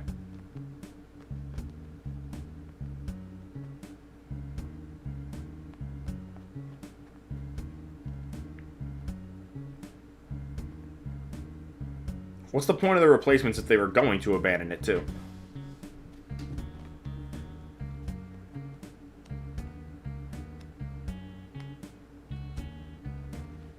It just seems pointless that they would do that. Considering in Sister Location, Afton is literally gone. Like, Afton is dead by Sister Location. So, like... Yeah, exactly, because Afton was fully dead. So he wouldn't be overseeing the thing. So, like, if they don't have Afton, why would they keep, why would they keep the place fully functional if the animatronics were destroyed? Why would they fight so hard to keep it open? That doesn't really make sense to me.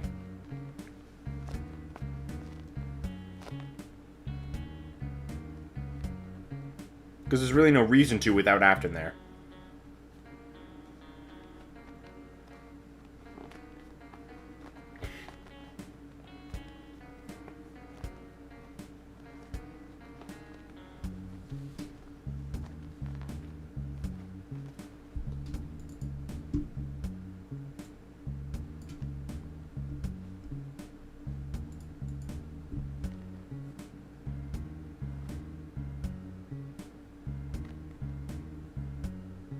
Room for One More explains that. They just say that they were trying not to let anything else out, which indicates that Sister Location has already happened by then, and then, you know, things get out. So I think that's probably when they would, like, completely shut down the place. I feel like they were trying to keep everything locked up because they knew what the Fun Times were capable of, and then once more of them escaped, they were just like, okay, well, now there's nothing to keep hidden anymore, so now they just shut it down.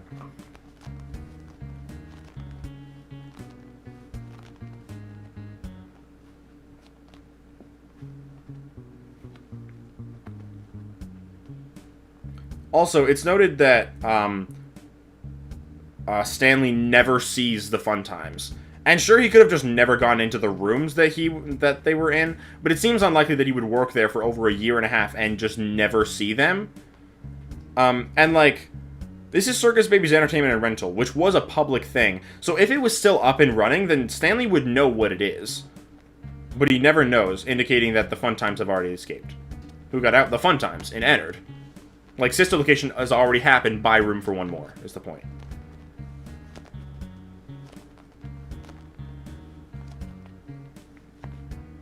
And so they're trying to keep in, like, the mini arenas and the biddy babs and stuff, and then they escape anyway, and then that's when they shut it down. That's what I'm trying to say.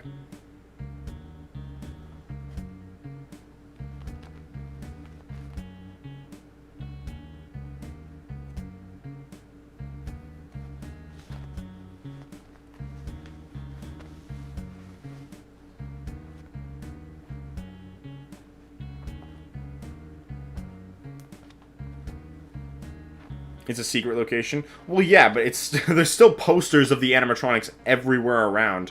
So, like, why would they... If... You'd think that Stanley would see those posters around, so they would probably have, like...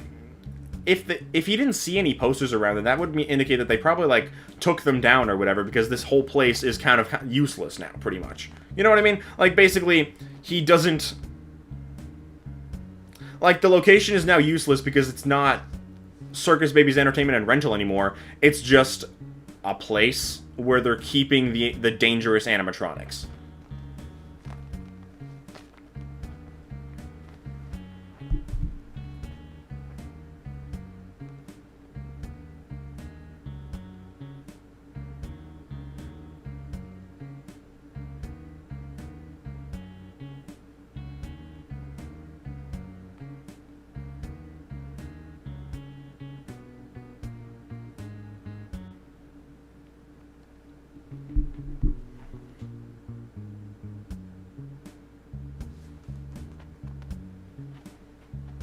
Well, no, because like I just said, did you react to any theory? Not yet, no. But, like I said, the reason for him abandoning it would be that he just shifted his attention to something else. Because in like, FNAF 2 and FNAF 1, he's trying to get the remnant from the original Freddy's animatronics. So that's why he doesn't pay attention to... That's why he abandoned Circus Baby's Entertainment and Rental, because he's no longer paying attention to that at all. He's just paying more attention to the other animatronics. There's just no reason for that to be the case, though, because like I said, if Afton was dead anyway, then why would they need to keep it up and running? Because it's his company. I think the only reason that it would still be up and running would be to keep the animatronics in, and then when the animatronics escaped, then they just abandoned it completely. Like after room for one more.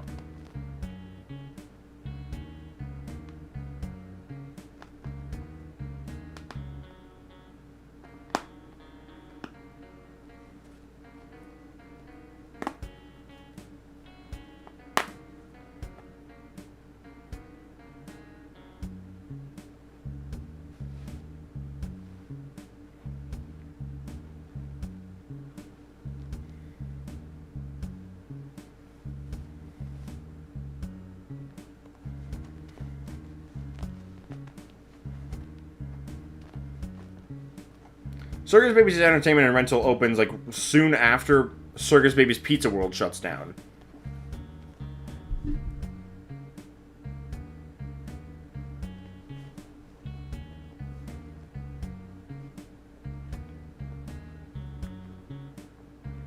Yeah, there's like this thing where in back when Sister Location came out, there was like source code that said something along the lines of sorry, Circus Baby's Pizza World shut down, but now you'll see the fun times at nearby parties, indicating that the rental service opened up like soon after Elizabeth died, which was much more likely earlier in the timeline and not after FNAF 1. Which is why I'm saying that Circus Baby's Pizza World was before FNAF 1, and then it shut down, and then it was reopened later on when Afton actually had a use for it again.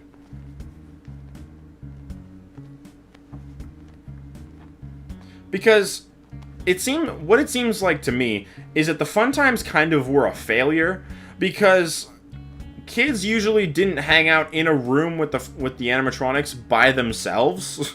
Like, you wouldn't think that they would do that during a birthday party. So I think that the fun times kind of failed, because if they didn't fail, then there would be remnant in them, but Afton never uses that. You know what I mean? So that indicates that they kind of didn't kill anybody, and that's why he wouldn't need them anymore. That's why he would shift his attention to the missing kids, because that's where he can actually get the remnant. Because the fun times were not successful in doing that. The only one that did that was Circus Baby, and that's because Elizabeth snuck away.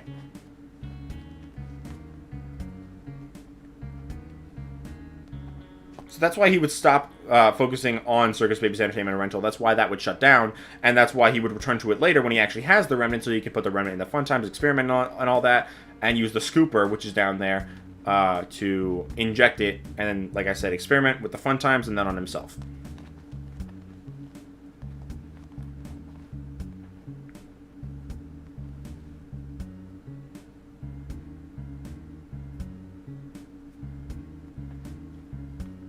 Did you watch the John and Steelwool interview? No, I did not, actually.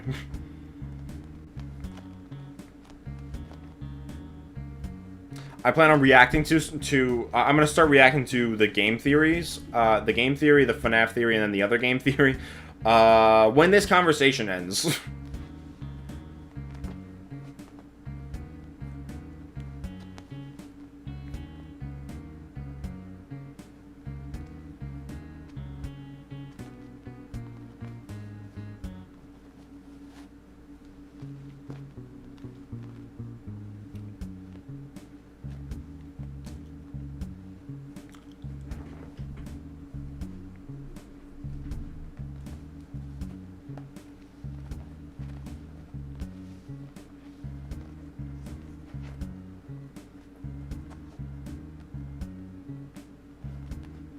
The rental service did not exist before the Pizza World. What's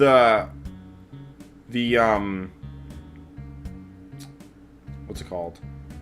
The facility did, but the rental service did not.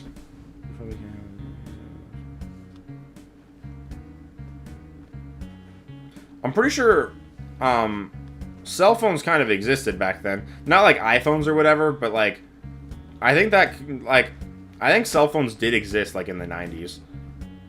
They just weren't great. I don't know if they would be considered smartphones though. I don't know. It just makes more sense to me given just the context of how it would go.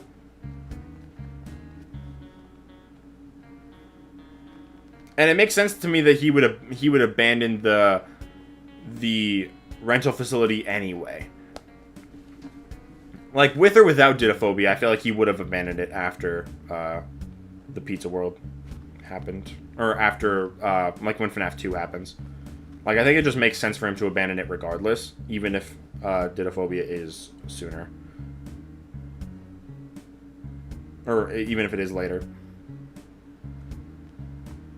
Like, sure, he could have died, but, like, I just find it weird because I think Sister Location would probably happen, like, in the late 90s, maybe early 2000s. And, like I said, I don't think that those are just replacement fun times. Like, I think those are the actual fun times, and this is before Sister Location. Because it would just be a weird thing to include that there were just new fun times for some reason.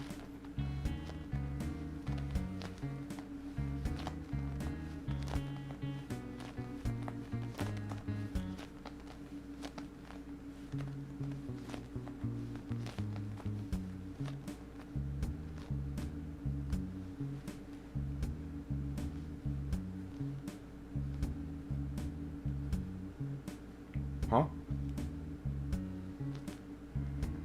Well, yeah. I mean, Circus Baby's Entertainment and Rental could have just started in the 80s and then reopened after FNAF 1.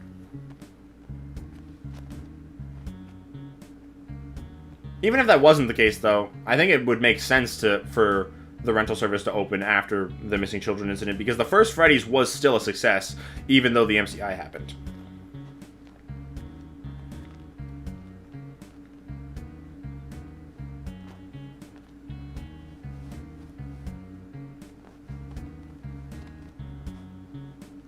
It kind of works either way you look at it. Like, it could have originally opened, like, right after the Missing Children incident, and then, like, soon after, like, I think Elizabeth died, then the Missing Children incident happened, then maybe the rental service opened up, like, right after the Missing Children incident, and so that line would work in that case. And I also think that the rental service reopened after FNAF 1, so that also works. It kind of works either way.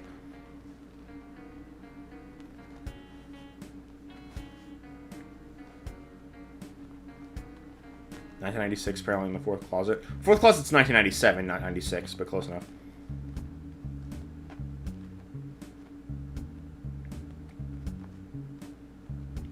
Which FNAF game would you last the most nights in? I would say FNAF 1 because it's the one I'm best at, but I would also say that in VR it's the hardest one. So I don't know.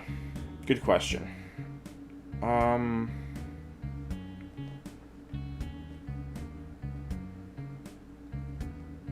Not FNAF 2. Probably not FNAF 3 either. I feel like a lot of people say that FNAF 3 is easy. It's not that easy to me. I think I'm just bad at it, but in that case, like, I probably shouldn't play it. FNAF 4, I would die of a heart attack. Sister Location, would I survive? I feel like Sister Location wouldn't be that hard to survive. Funtime Foxy might be hard to survive. I don't know.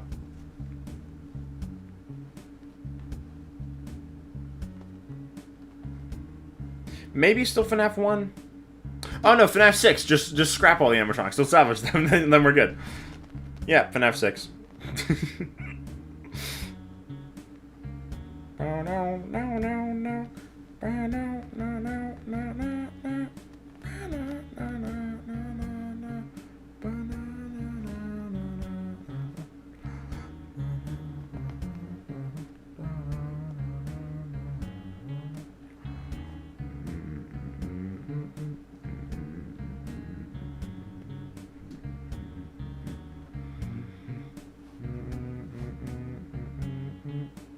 I have a ball in my hand that has a hole in it, so I'm kind of just taking out the fluff and just, like, putting it back in.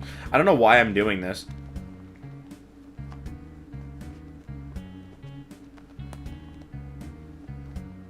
Like, I'm just doing this. It's pretty satisfying, actually. And then just stuff it back in. Do you like the Freddy in Space games? I like the one in FNAF World, Freddy in Space 1. I've not played Freddy in Space 2, and I like Freddy in Space 3. I wonder if there will be a Freddy in Space 4 at any point. at any point.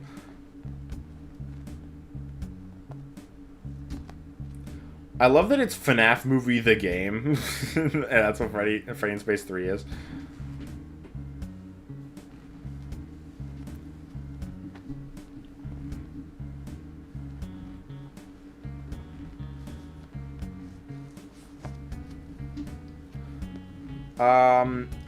Broken Pyre Fox. Yeah, like I said, it could just be fixed after that. A Hanged Ballora, I mean, so that doesn't really make a difference.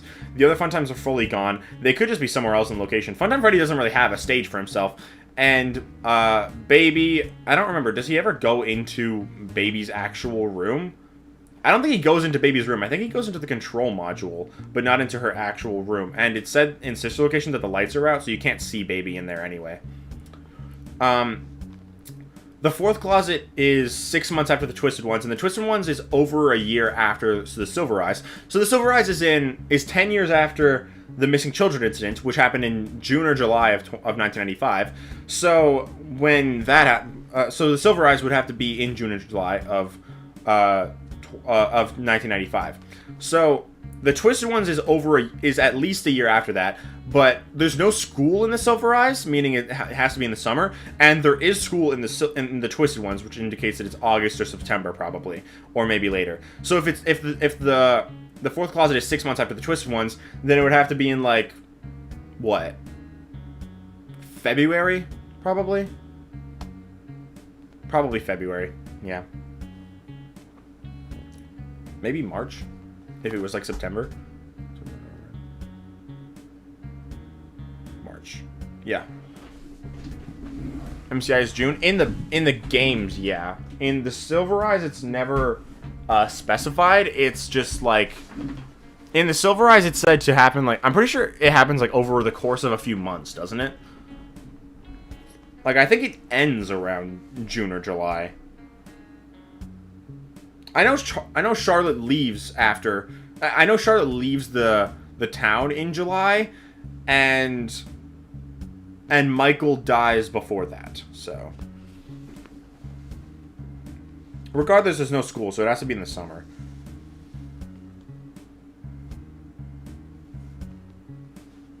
Because they're still teenagers. They're still 17.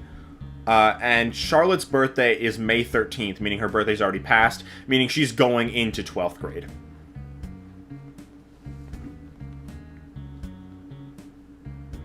And she's starting university in the Twisted Ones.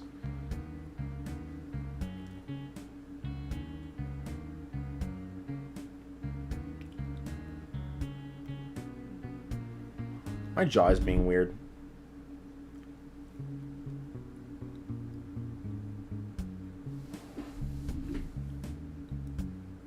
God damn it.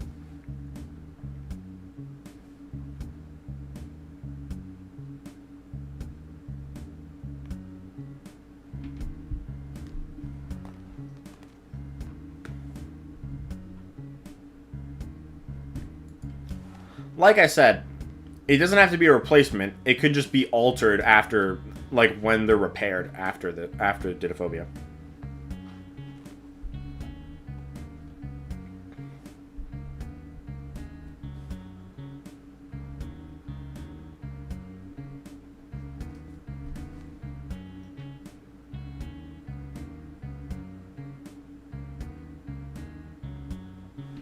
Did I read VIP? I did not. I didn't feel like it.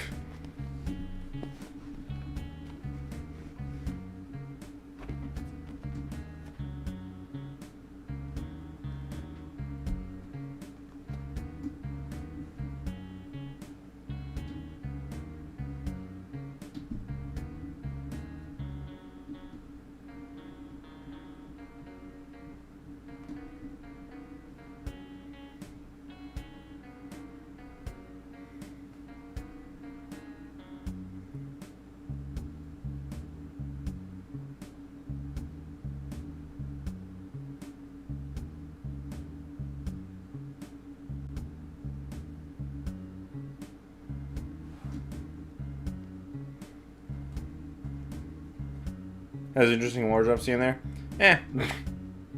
I didn't feel like reading it. I think I have it though. Obviously it's free, so I'm pretty sure I got it.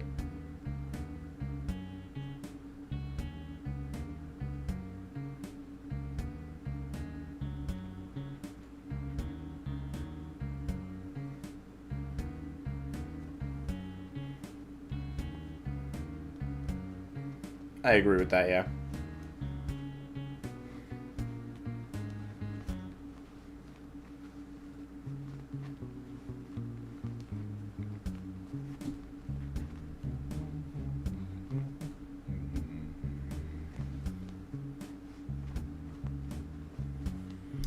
Alright, well, maybe we should move on.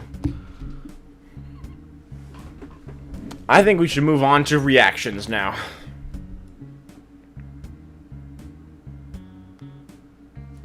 Alright, let's get to reacting to this new game theory. And when I say new, I mean it came out like 6 weeks ago.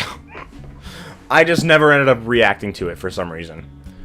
I know kind of what the gist is, but I'm going to pause the music. I know kind of what it's about, but I'm going to watch this now. Alright. Nope. Nope, hold up. Now. Boom. There we go. Alright. Reaction time. Not the YouTuber. Alright. Let's start watching. The crying child's name has been found. That's right, we finally have an answer for a question that has I'm pretty sure I know exactly where this is going. Literal decade. And the craziest part of all of it, it was solved by a channel with only one video. Matt must be rolling in his retirement grave. We'll just see about that. Doesn't he come back in this video? I mean, it's called Hello, featuring Matt. Welcome to Game Theory, the show that's happy to let someone else solve FNAF for a change. Since the release of Security Breach, it feels like there's been a massive new wave of FNAF theorizing on YouTube. We've seen the rise of people like John FNAF, Rye Toast, ID's Fantasy, and dozens more, all joining us in the good fight to try and solve the infuriating lore of this franchise. And just over a month ago, a new challenger, or should I say challengers, entered the ring. The channel Dual Process Theory, and they went big for their first outing, making the claim that they'd solved the entirety of FNAF in their very first video. And not only were they laying down a timeline for the whole I'm gonna be honest, I didn't even watch that video. I just heard a few random things that people said, and a lot of people told me to watch it, and I was like, no.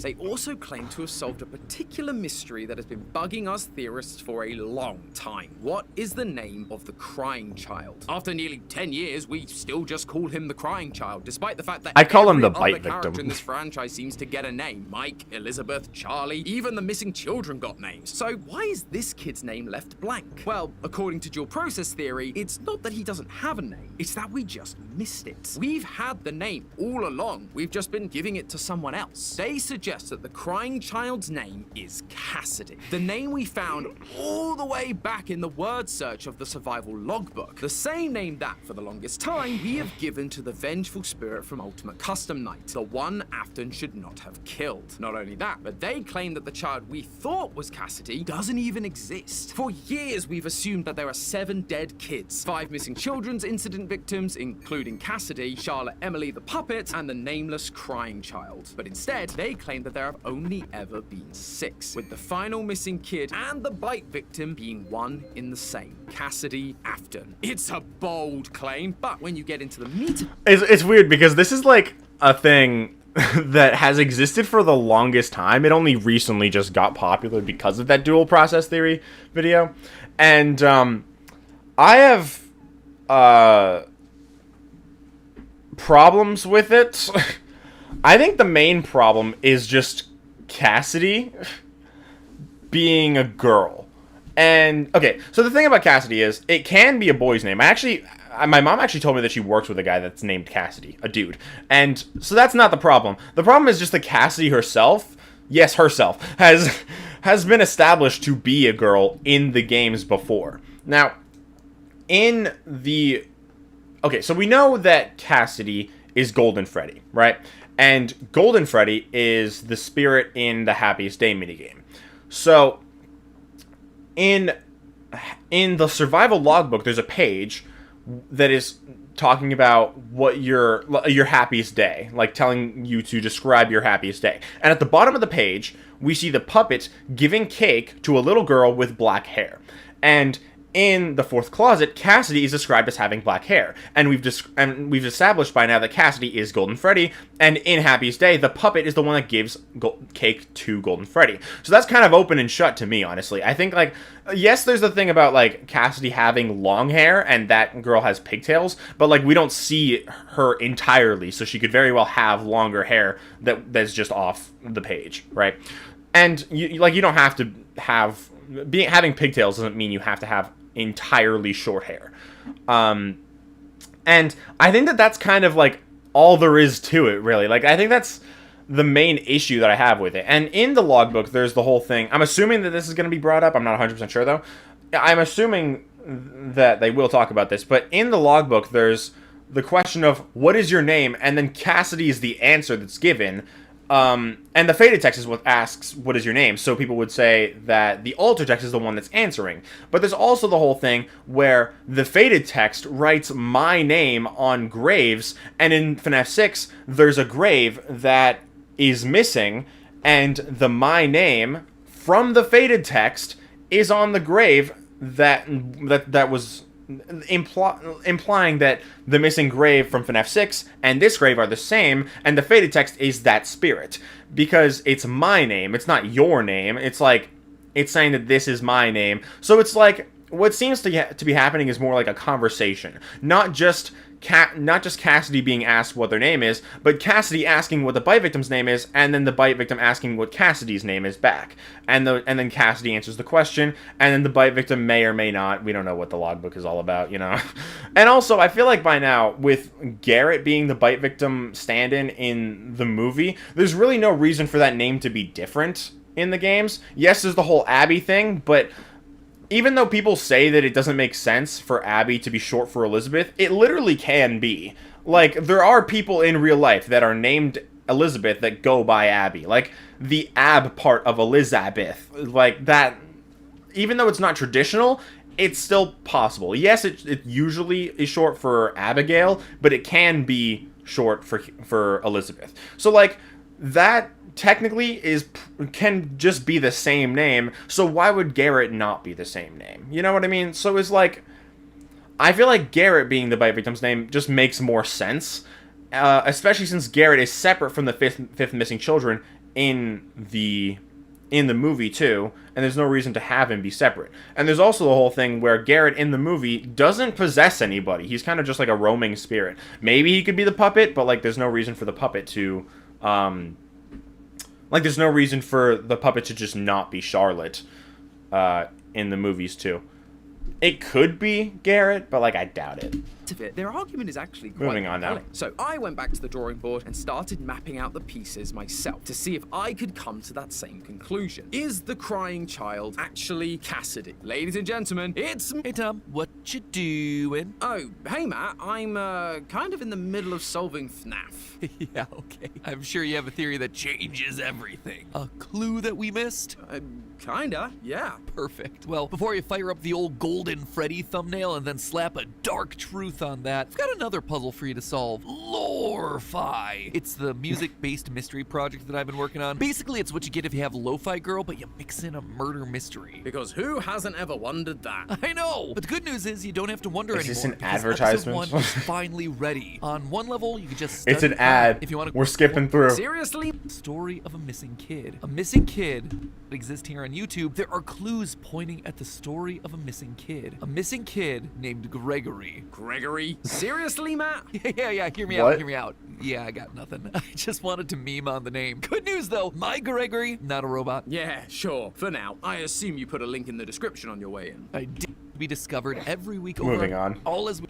Do I really have to solve this? I kind of got my hands full with all the FNAF stuff coming down the pipeline. I was actually just about to It's do funny a 'cause that's all multi on past dual now. process theory. Oh, I remember that one. It's a great video. But you do realize the M in Morty stands for Matt Pat, right? Matt Pat occasionally reviews theories, yo. Huh. Didn't think about that. Say, Matt, I know you're Torty. kind of retired and everything, but seeing how Dual Process Theory's video was a two-person effort and you're already here, how'd you like to tag team this FNAF theory? I mean, it's a little cramped in the recording closet with the two of us, but sure, why not? Awesome. And now I don't have to change the theme song. Hit it, Yossi. Leave your theories in the comments below. I'll pick my favorites in the next episode of Morty.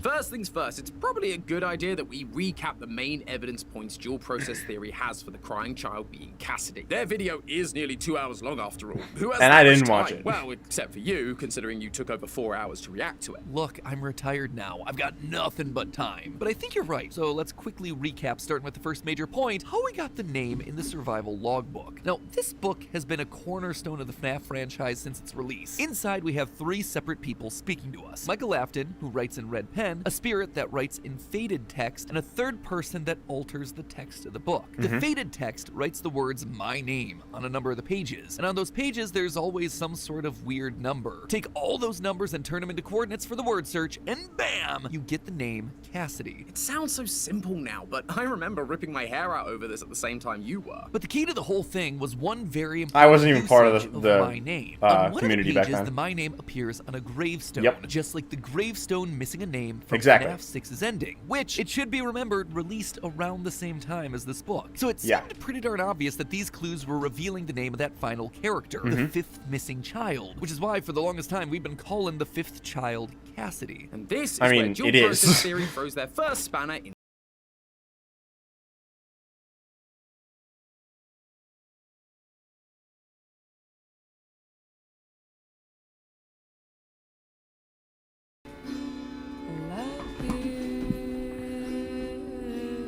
Do you mean wrench? Look, you chose a British guy to take over. This is what you Spanner. get. While yes, my name appeared on every page the clues were hiding, notice what's on the opposite page of the word search. A mirror. And under it, the spirit leaves a message. What do you see? Well, what's on the other page? A crying child using altered text in the word search. It's me, Cassidy. God, so good. It is pretty compelling, especially because, in all honesty, the placement of that mirror always felt suspicious to me. So I really like them using it for their theory. But if crying child is Cassidy, then who else is speaking in the book? You need a second spirit to act as the faded text. Well, according to them, it's Charlie, the puppet, doing what she's been trying to. I kind of understand that, but like, it doesn't really make sense to me that the faded text would be saying things like my name, like trying to describe their own name, and all that to just be like them standing in for the bite victim to say what their name is, and then the mirror being used to just be like, oh yeah, this is just you. This is not me. I'm just saying this stuff for you. That doesn't really make sense to me, especially since the alter text also responds to this and says I can't see. So it just seems like it's more of a thing to it seems more like it's just to lead to the altered text more than anything. So, like, I can kind of see that evidence. It's kind of interesting, but I'm not sure. I'm not really sure about that. To do the entire series, help the lost spirits find themselves. And again, I gotta say, I really like that. I've heard that That's before, and really that kind of satisfying makes because it brings sense, too. together the 3 main characters from the franchise all in the same place. Mike with his red pen, crying child Cassidy as the altered text, and Charlie guiding the conversation as the ghostly faded text. It's cool and it feels complete, but is there actual evidence to support this, or is it all hypothesis? And that's not all. Dual Process Theory weren't just satisfied with crying child having Cassidy's name, they went further to suggest that the crying child is Cassidy, as in Cassidy is an Afton and the 5th missing child. I mean, on the obviously. gravestone, and the spirit within Golden Freddy, the only That wouldn't really spirit work inside otherwise. Golden Freddy, as opposed to most of our theories where the crying child is one half of our best golden boy. They also have. I honestly don't even First think that Cassidy. I think the Cassidy's Golden Freddy. I don't really think the bite victim is anymore. Crying child is one half of our best golden boy. They also have the evidence to back it up. The first point is that Golden Freddy doesn't speak in plurals. When you take a look at the one line we ever get from Golden Freddy, what do we see? It's me, singular, implying that there's only one spirit in Not there. really. And Could that's what we if there were to be multiple spirits, it would make sense for that to just be one of the spirits talking. see in the books. Throughout the series, there have only been 2 instances of animatronics possessed by multiple people. The first is the Stitch Wraith from the Fazbear Fright epilogues. The second is Rosie Porkchop from the Fazbear Fright story Together Forever. And while the Stitch Wraith isn't able to speak until the second soul is gone, Rosie Porkchop speaks while still containing both spirits, and refers to itself as ladies in waiting. It's using plurals showing the two spirits. We're gonna come back to that point, right? Yeah, don't worry, we're gonna come back to all of this. Okay, great. Well, yeah, but I think the Golden Freddy is a lot more of like an actual spirit than the animatronic. Like, Golden Freddy is ghostly, not because it's literally a ghost, but because the animatronic can't move, so it's kind of like projecting itself. Like, the spirit kind of knows that it's a spirit, and it's not like one with the animatronic. It just uses the animatronic as like a stand-in, pretty much. But the other missing children, like Freddy, Bonnie, Chica, Foxy, they all are just the animatronics. They're kind of one with the animatronics. Golden Freddy, on the other hand, is not really. It's kind of like the spirit is kind of a lot more aware than the other ones. Not like fully aware, but they're a lot more spiritual. So the spirits acting on their own, that makes perfect sense to me, I think. And also that's the animatronic referring to itself as the animatronic, indicating that here the spirits are one with the animatronic. Like, when it's doing when the animatronic is doing what it's programmed to do, the spirits are one. But earlier, when the animatronic wasn't really doing anything, like earlier in that story, the first spirit was talking on her own. So what it seems to indicate is that the animatronics just have to follow their programming at times, but sometimes when they're not following their programming, they can just do whatever they want, pretty much. And I'm not saying this because I believe Golden Freddy has two spirits. I'm just saying that this doesn't really change anything, and this doesn't indicate that there can't be two spirits. What I think the Bite Victim is I think that the spirit of the Bite Victim is fragmented throughout, like, multiple spirits, and has to literally be put back together. Like, this is a theory called Shatter Victim. I didn't make it. I think this guy named Cuban Fancy made it. I haven't spoken to that guy in a while. I wonder how he's doing. But he kind of took inspiration from other theories and then kind of made his own theory based on it, and then a lot of other people started attaching to it. And I think that it makes a lot of sense with the two I will put you back together line, because when the spirits are set freed in Happiest Day, then that would make sense to have the Bite Victim be freed too, because it's the fragments of his spirit being put back together, quite literally. And if the puppet were the one to say that in FNAF 4, which I believe it was the puppet, I don't think it was William, if the puppet were to say that, and the puppet is the one that sets up Happiest Day, and that's what putting him back together means, then that makes sense, because he's bringing all the other souls together, all the missing kids, meaning all the pieces of his soul, pretty much. I have thoughts on that one. The second point they bring up is everyone's favorite FNAF 3 classic, Happiest Day. This is the final minigame where we see the puppet giving cake to the birthday child, surrounded by their friends in animatronic masks. Once the puppet... I'm assuming he's going to say that this is Fredbear's flipped, and that is absolutely true. But like I just said, Happiest Day, the Golden Freddy spirit in Happiest Day is probably Cassidy, or at the very least it was originally meant to be Cassidy, but maybe like the Bite Victim took her place, or the other way around. But I think that the Happiest Day overall is literally for the Bite Victim to be set freed, like I said, by setting all the other spirits free. So, like, either way that works. Like, even if Cassidy was the Golden Freddy spirit, it makes sense as to why Happiest Day would be Fredbear's, like, the Bite Victim's memory. Because the other minigames are also the Bite Victim's memory, with, like, the tiny Toy Chica missing her beak, and there being a Toy Chica in FNAF 3, and the Stage 01 minigame, that is Freddy's, not Fredbear's, but it still aligns with Fredbear's, like the stage. There is BB's Air Adventure, which matches up with the balloon kid. There's the Mangle's Quest, which matches up with the Mangle toy in Elizabeth's bedroom. And I think there's also the Shadow Bonnie minigame, which matches up with the shadows from Freddy and Bonnie on the stage.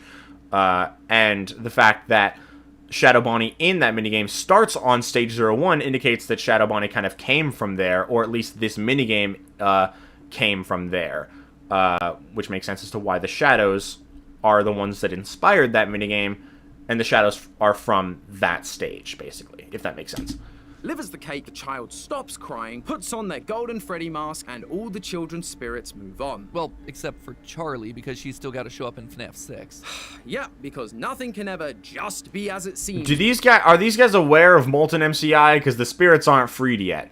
FNAF 3's canon ending is the bad ending. The good ending happens, Happiest Day happens, but it does not happen in FNAF 3. That's why Scott said the answer is complicated, because both are true. The bad ending is canon in FNAF 3, the good ending is canon overall. The missing kids are still in FNAF 6 in the fun times, and the puppet is still there too. With this franchise. They're just all still there there. is one thing that I think we can both agree is very straightforward. There are only 6 kids at this party. The 5 missing children and the puppet. If they're... I'm gonna stop you right there. Balloons. Pay attention to the balloons. So there's five balloons for each of the missing kids, and then there's another one above Charlotte. There's a balloon for each kid that is in Happiest Day, and there's 6 of them here, and there's 6 kids. As the spirits are set free, the balloons rise up to indicate them being set free. If you look at the rest of Happiest Day, you can find that there's 10 more balloons around there. There's 16 in total, meaning that there are other spirits there, they're just not the focal point, basically.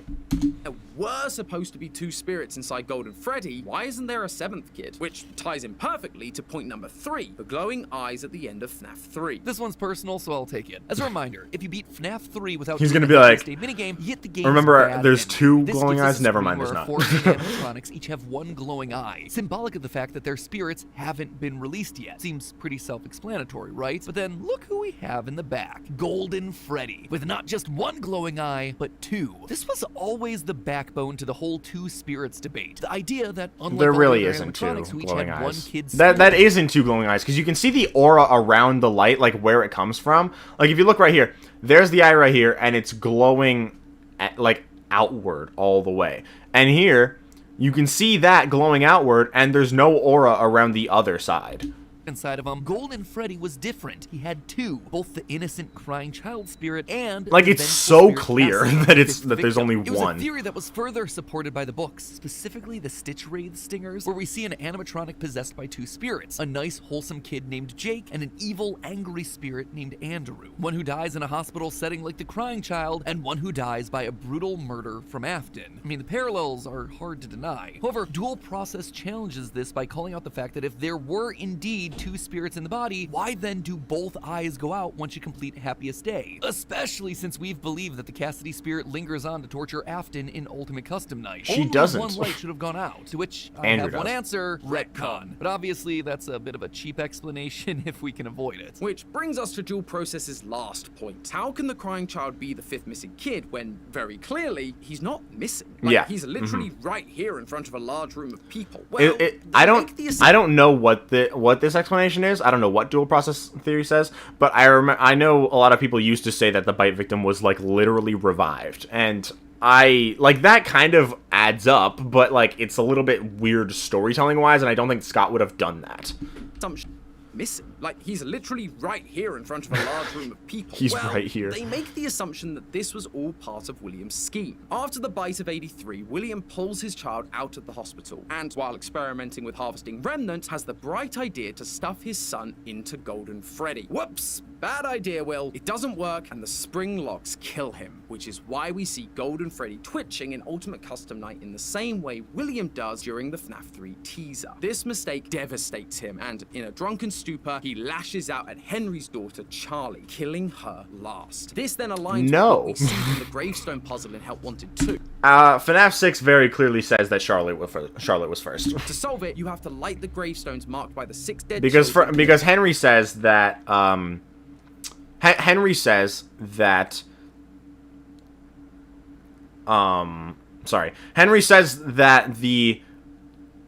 he was the first one that was hurt by Afton, basically. It was a wound first inflicted on him. So Charlotte definitely died before the missing kids. Also, if the missing kids died in 1985, which they definitely did, then Charlotte would have to die in 1985 too, which doesn't make sense because in the books, she's very clearly said to die in 1983, or at the very least, that's when she was pronounced dead. I'm pretty sure she actually died in 1982. And she probably did in the games too, because why would that be changed? So, even though obviously her death is different, there's no reason for the timing to be different too. And like I just said, she has to die before the missing kids, so it being in 1983 or 1982 just makes more sense. On top of that, the bite victim being stuffed into Fredbear doesn't really make sense because why would that happen in 1983 or 1985? Because if it was in 1983, then that doesn't add up with the rest of the missing children, with the rest of the missing children incident.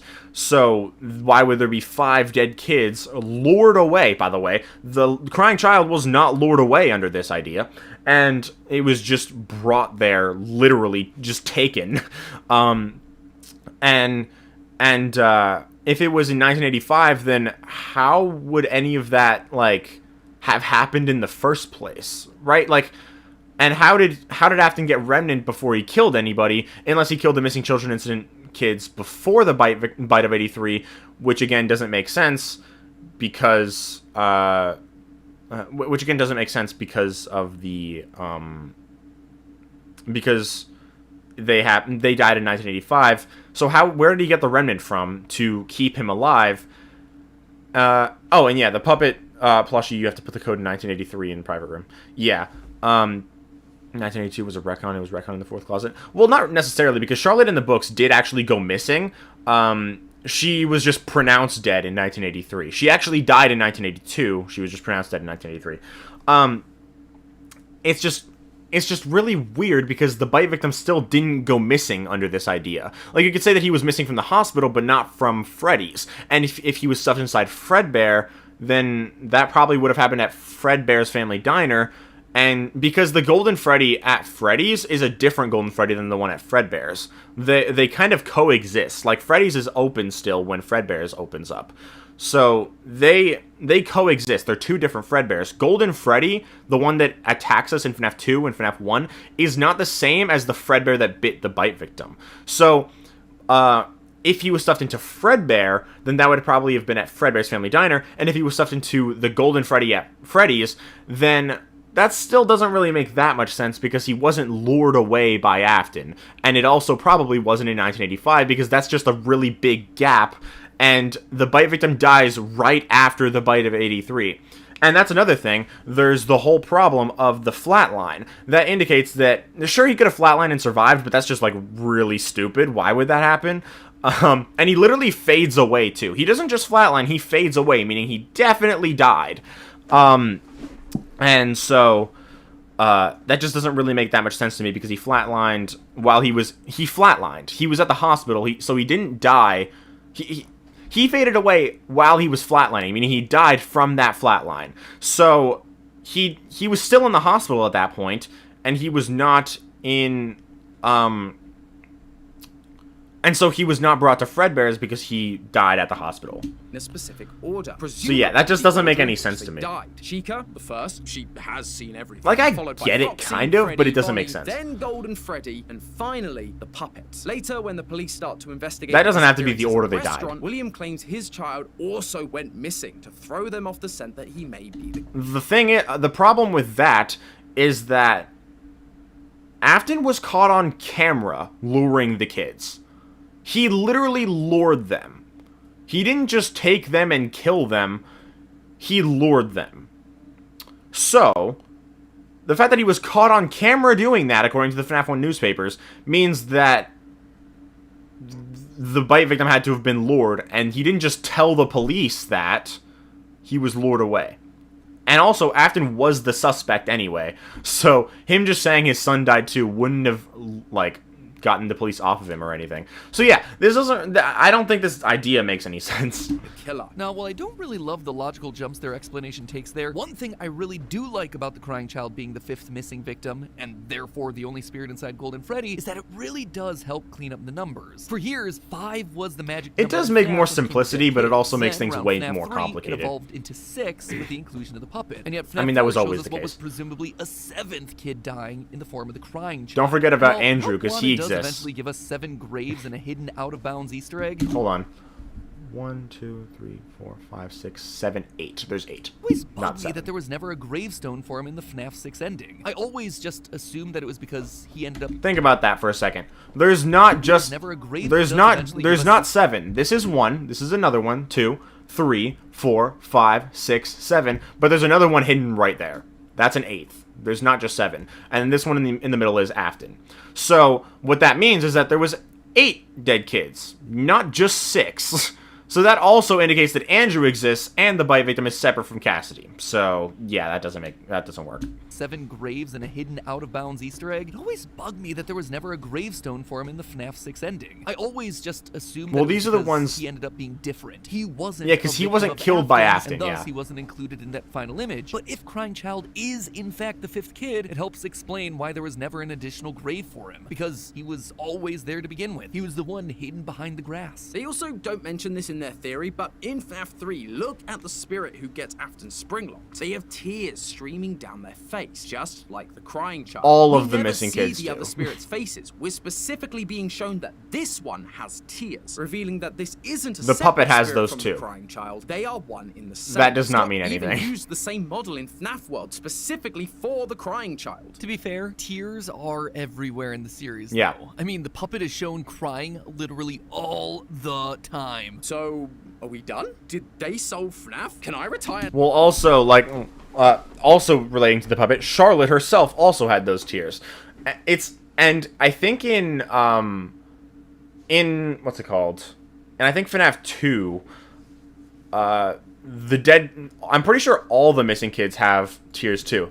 Let me check something actually. I'm gonna look up Foxy Go FNAF 2, and I think that they have tears. Do they? I gotta find an image of it. Foxy Go FNAF 2 dead kids. I'm pretty sure they have tears though. I think so. I can't really tell. It's kind of it's kind of hard to see. But I'm pretty sure they have tears, at least a tiny bit. It's hard to tell. Actually, no, they don't. But still, the puppet does. So there's no reason to think that like Cassidy just doesn't. Even if they're not the bite victim. So unsave them. I don't remember if other ones have them, but it's not just the bite victim that has tears. Charlotte does too, so the missing kids probably do too. And also, in the movie, the Foxy kid has the streaming black tears down the eyes too, which is obviously a reference to those missing kids having the tears, meaning that the missing kids also have the tears, so the bite victim doesn't have to be Cassidy for that kid to be Cassidy. And now Whoops. 2. The time. So, are we done? Did they solve FNAF? Can I retire now too? No, you still have to solve Poppy. No. And Lorfi. Okay. And Ban. No. No! Okay.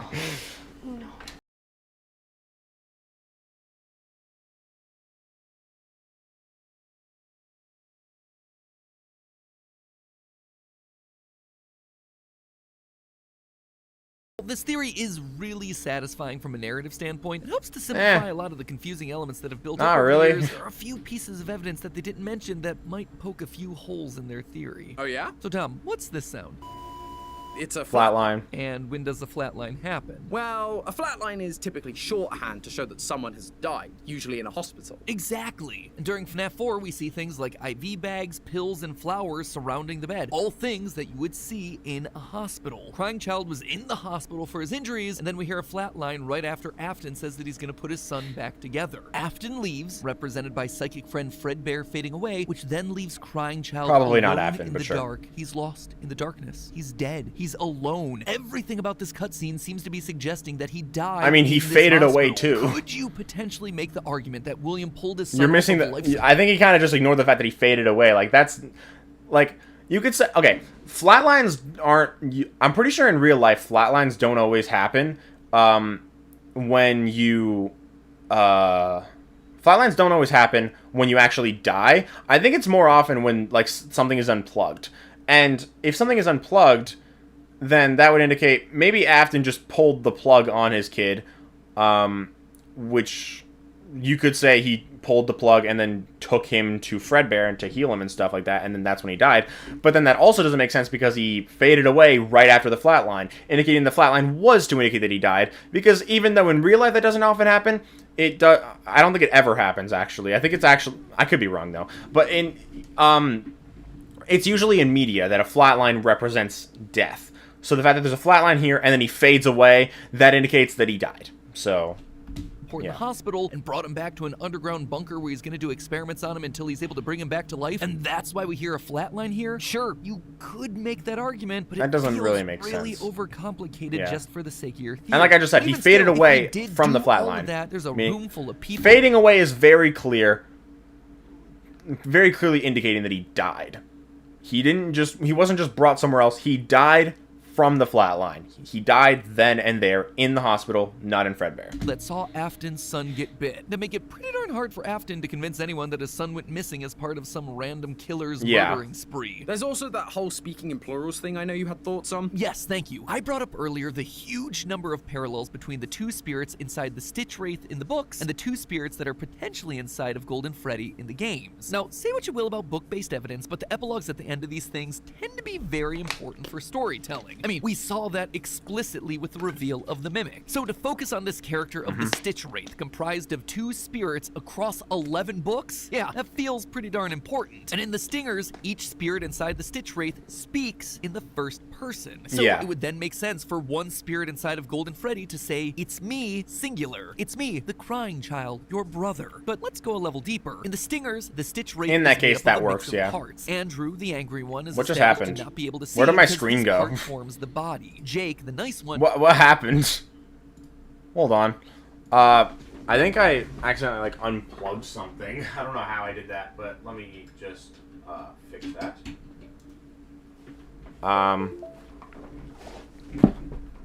Okay, we good? I think we're good. I don't know how that happened, but it did. But we should be good now. Okay. Let's go back to the this screen. I'll rewind a little bit. And can see because his level ready to say, "It's me, singular. It's me, the crying child, your brother." But let's go a level deeper. In the Stingers, the Stitch Wraith is made up of a mix of parts. Andrew, the angry one, is established to not be able to see because his part forms the body. Jake, the nice one, can see because his spirit is trapped in the head part. As such, he reports what's happening in the world back to Andrew in the body. And what do we see happening in the logbook? Well, it's a similar sort of dynamic. One spirit asks, "What do you see?" And the other one responds, "I can't see." Exactly. It's a Yeah. direct parallel. Even down to the happiest I don't ending, agree there's that the a Stitch Wraith is a parallel to Golden Freddy, but like that's definitely like good evidence to suggest that there could be, Stingers when Jake is given or the at chance least that those two spirits, or at least that those are two spirits, and that they're just kind of talking to each other. to move on and pass into the afterlife, but he chooses to linger back in order to help Andrew. Eventually, one of them moves on while the other is kept to Earth, held back by Afton. Sound familiar? It should. It once again parallels a lot of what we're seeing happen with Golden Freddy in the games. On top of that, dual process theory reminded me of this moment in FNAF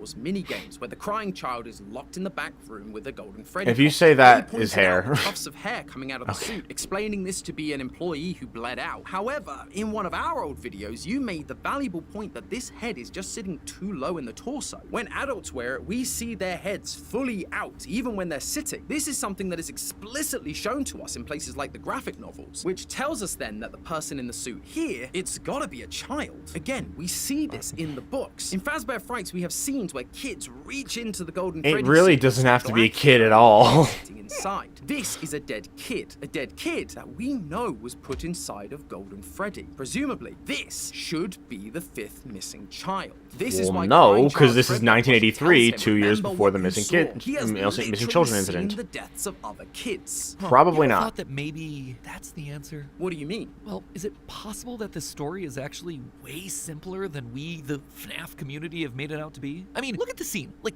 really look at the scene. It is pretty darn self-explanatory. A kid is locked in the storage closet and literal tufts of hair are sticking out of the suit. I remember when I first I saw doubt this that's hair at scene, all. I overthought this thing to death, assuming that it had to be more than just hair sticking out of the suit. Maybe they were wires or tufts of suit hair or something like that, because this was 1983, and by all accounts, it was the first location. It was Fredbear's Family Diner, the beginning of the timeline. The missing children's incident didn't happen here. It was at Freddy Fazbear's Pizza. Clearly, Yeah. these brown pixels had to represent something else, but in retrospect, fact, the scene is pretty explicit. There's a kid dead in this suit. Done. Cut and dry. Remember what you saw? You saw a dead kid. We, as theorists, are so often desperate to search for narrative satisfaction. We bend over backwards to try and justify timelines where Afton is killing kids because of Elizabeth's death, or because he's trying to put his son back together and he wants to run experiments to harvest remnant from other kids. But what if he's just a weird, sick dude who just started killing kids one day? No overcomplicated backstory required. I didn't get to talk about this before leaving the channel, but in Help Wanted 2, if you light the final gravestones in a very specific order, you unlock a huge lore clue in the form of the Bonnie mask.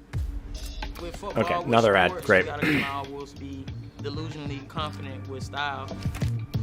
It's the way you wear it. You feel good, you play good. It goes all in one. This is the moment that basically confirms that we're playing the game as Bonnie Bro. But the order of the not bro, gravestones just bully. feels very intentional. They explicitly give us an order of events. Chica first, then Foxy, Freddy, Bonnie, Golden Freddy fifth, Puppet last. It was really confusing because Charlie dying last didn't make any sort of sense. What about this? It still doesn't. Exactly. This gravestone evidence is what the games are telling us. It's also kind of what we're seeing. Yeah, in FNAF but 4. there's That not. tuft of hair is There's the nothing that explicitly states that that's the order in the first place. It could just be something completely different. And also, the wound first inflicted on me, that is talking about the order. This doesn't, it could be the order, but it's not saying that it is. This is not explicitly stated to be the order. The other thing explicitly states that the puppet was first. So, like, I don't really see that making any sense. And this, again, like he literally just said, this is at Fredbear's, not at Freddy's, and this is 2 years before the missing children incident happened. So this can't be a dead kid. So, and if it is a dead kid, then who the hell is it, right? So, like, it's not like I don't think that Afton killed, kids before the missing children incident.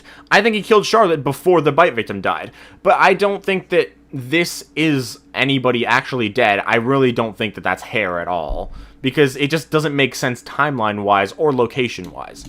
believed. And really, why wouldn't we believe it? That gravestone timeline could probably be right. Afton was just killing kids because he could. He was a deranged serial killer. Man, retirement really has taken a toll on you. But I also think I see I where you're going. highly doubt that. Crying child witnesses the dead kids in the suits and then gets bit by Fred. I think there's definitely a reason other than him just being a psychopath. But I don't think it was Promising grief to at put all. his son back together. He'd be furious at his business partner Henry because it was No. his engineering that did this to his boy. Then one night, an opportunity presented itself. Charlie was locked outside by some bullies, and so Afton, in a fit of rage, killed Charlie. Unlike all the other killings that were premeditated, this was a crime of passion, and so it broke from all of his usual methods. And that allows this new order of deaths that Steel Wool has given us to make way more sense. Chica Still was doesn't make always sense with the wound first, first but inflicted not on just me, of the though. MCI, of all the deaths. That's why Henry made Security Puppet in the first place, because there were a bunch of kids disappearing from the pizzeria, and Henry wanted to protect his daughter. Which brings us back to the beginning. Where did we land with the whole dual process theory? Did they solve FNAF? Is Cassidy the crying child? I think the answer is yes, but also no.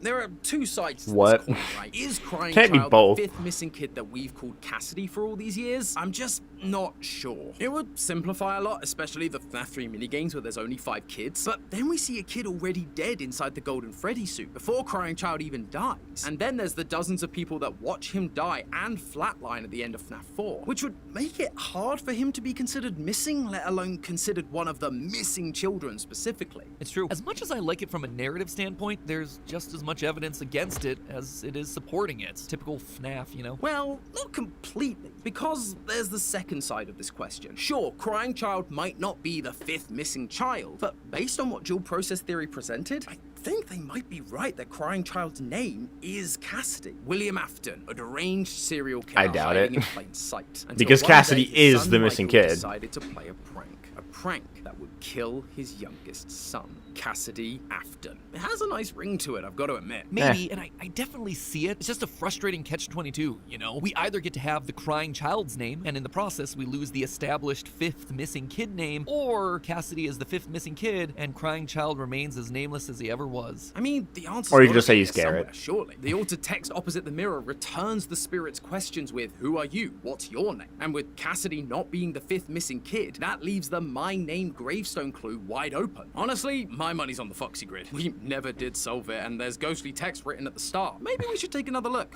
Oh, no. There's no we here, my friend. I did my time with that Foxy Grid. This is all on you, man. Oh, well then, I guess I better get started. Not like I had a billion other FNAF things to worry about. Regardless, I suppose I should thank you for helping me out with this episode, Matt. I know Lawfire has kept you pretty busy. Oh yeah, Lorefy. Nearly forgot that I was on here to promote that. Just got so caught up in the FNAF discussion. Anyway, I should probably get back to working on that. The team and I have worked really hard to make this project as great as it can be. And episode 1 just launched today here on YouTube. So if you're in need of some chill I understand, for studying, working, or sleeping, but I don't sure think check it out makes the Lorefy sense. Project over on Spotify. We've got new music. I'm gonna releases stick to the dropping belief every that Cassidy week or is so. Golden Freddy Close and not the inside. bite So make sure you victim, follow and the us there bite victim listen is as something soon as they else. drop. But So. if you want to level up your experience, I think you Garrett can is probably head the over bite to victim's name YouTube just because of the channel, movie, and I try think to it piece makes together sense. the clues to help Taylor solve so yeah, the I'll stick with mystery that. surrounding this definitely not a robot kid, Gregory. We've got new animations coming each month that are full to the brim with that sweet, sweet lore. You just couldn't help yourself, could you? Hey, I'm retired. I don't get to say it that much anymore. True. Do you know what else you don't get to say much anymore? But hey, that's just a theory. A game theory. Thanks for watching. Okay. Number 40, the feeling of finding something to watch. All right. I appreciate that they're skeptical about it and not just like blindly following it like some people do. Not like there's something wrong with agreeing with the theory. I'm just saying like a lot of people, a lot of like more casual fans kind of just blindly believe everything, without like taking a closer look at the evidence. Which like I get that if you're not like a super fan, but if you are a theorist, then like you probably should like just take note of the evidence and try to like make sense of it yourself. And I think most people do that, but I'm just saying, like, if you don't do that, and that's not, like, the best way to theorize, I guess. But if you don't care about theorizing, then it doesn't really matter that much. But yeah, theory, I mean, I get it. I just don't think that it makes any sense. So, yeah, I don't agree. But yeah, that's the reaction. Cool. So, that came out,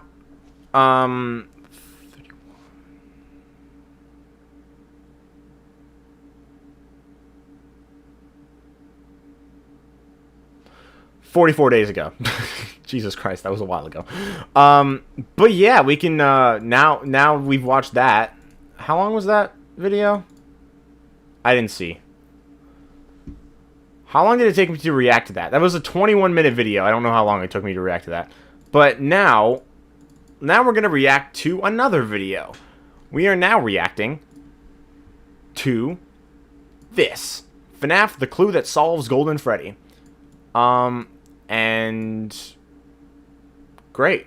I don't know why I keep doing that by accident. This video is 18 minutes and 25 seconds, so I guess we'll watch this now. Let's go.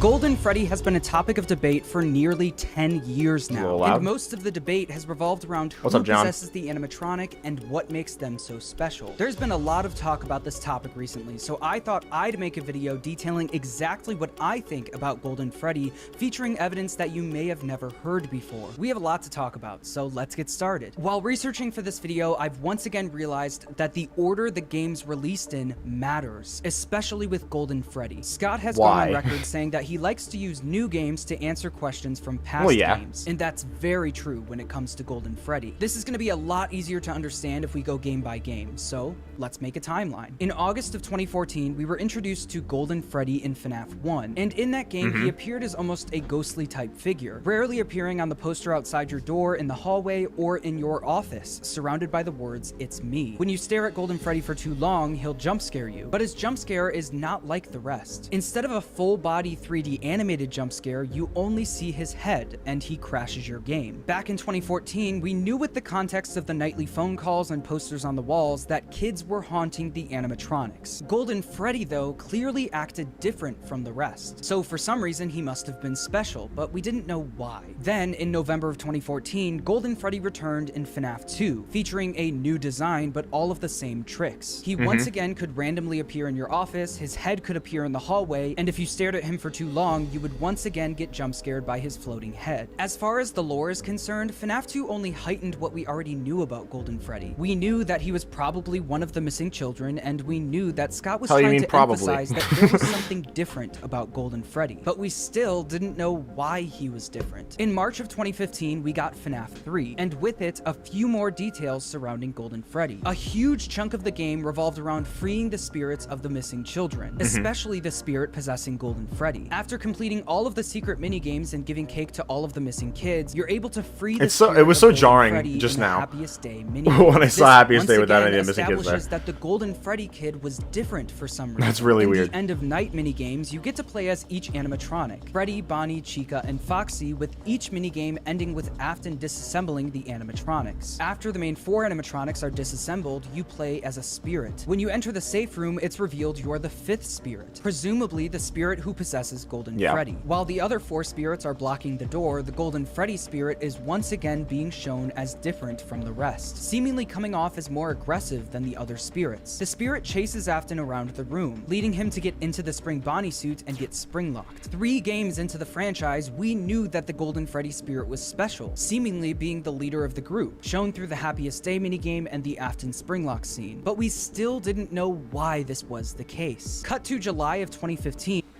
Okay, we got this. Ad. Reach your impossible. Lenovo Legion.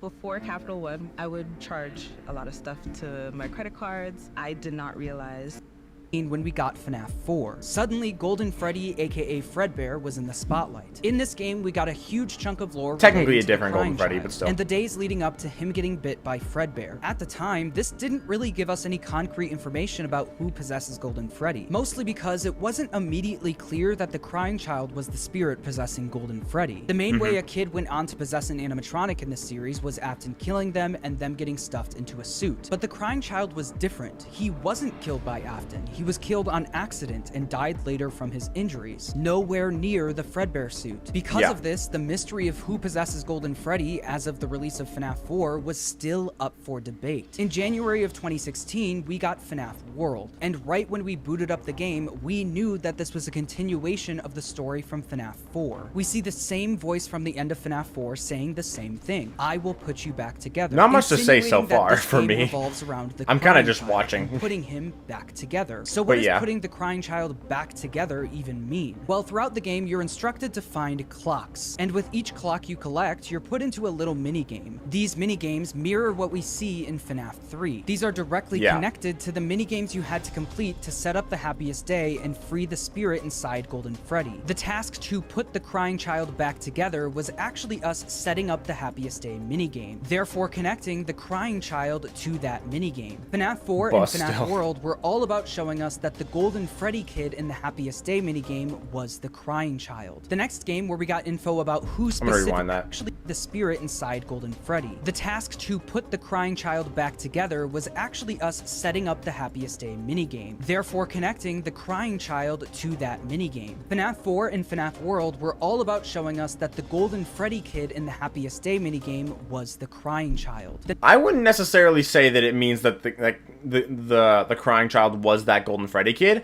I think it more so just means that the bite victim was set free by Happiest Day and it was for him, but that doesn't necessarily mean he has to be Golden Freddy. It could just be, like I said earlier in the stream, that the bite victim was fragmented, like pieces of his soul were fragmented among the missing kids, so Happiest Day was about setting all of them free, and by extension, that sets the other ones free.